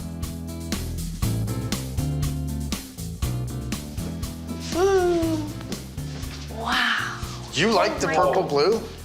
I like the kitchen. The purple blue, I'm not looking at the purple blue. I can't even explain how important this is to us. I haven't had a home since June 11th. It's just been somewhere to sleep and eat out of cardboard boxes and, you know, be at while we get in the car and hop to the nearest fast food place to find what we're gonna eat that day or relative, and it just hasn't felt like a home. Oh my God. Look at that. I like the kitchen. Holy cow. You like that? That's phenomenal. Just walking through that door, I had that feeling that this is my house and I just want my kids. I want my kids to see it, and when can I cook my first meal? This is the kind of kitchen you saw in the flyer. That's it. That's it. This is phenomenal. It's This beyond is the one, what I... The backsplash, beyond. everything. Yeah. We had a lot of calibration here with working with countertop guys, kitchen guys. I wanted to pick something up that worked with the floor. Yeah. To me, this is how, and I know you wanted the light cabinets, and then I went, okay, I want a darker handle. It is gorgeous. How do you like the backsplash? Does that work? Unbelievable. Okay. We have a proper corner. You're gonna love these little things that we put in here. You see that? If I pull that out like this, right? And I pull that one out, that's using the best usable space for the corner. A lot of electrical was fixed in here. New microwave, brand new dishwasher. I gotta show you the taps. So, see the blue light? Yeah. Okay, that tells you your battery's working, right? Whoa, what did... Get out! It doesn't like your touch. Oh, it does. It's like, slow down. You're touching me too fast. Whoa. Touch it anywhere? Yeah.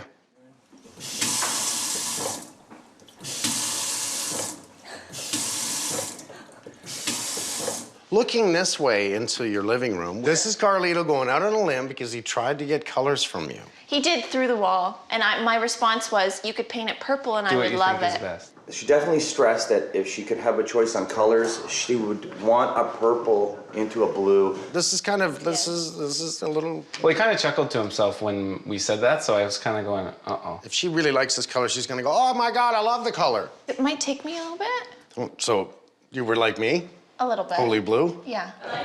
I'm feeling a little bit blue right now. So, would you ever do that again? Look at an article that's in a flyer that looks like a deal, that there's no way it's a deal, that has red flags all over it. Would you ever attempt to do that again without checking them out? No. No. 150% no. If it sounds too good to be true, odds are it is. I'm sure Laura and Greg learned a very valuable lesson on this one. You need to check out your contractor. Are they licensed? Are they insured? You know, these are things you need to ask. Not just ask, but see. You need to look into the contract to make sure that everything is detailed into the contract. Especially, never spend more money than the job they've done. That doesn't make financial sense. As a matter of fact, if you do it this way, you're spending money for nothing. I can't believe it's finally over. Like, it's a sense of finality to this, and having you guys come into our lives for this short period of time and doing so much for us, having not known us is just unbelievable, and a great testament to Mike's character and who he's all about and helping us, and I just couldn't ask for anything more. Can I look in some cupboards? No. Okay. Yes, it's yours now. Okay.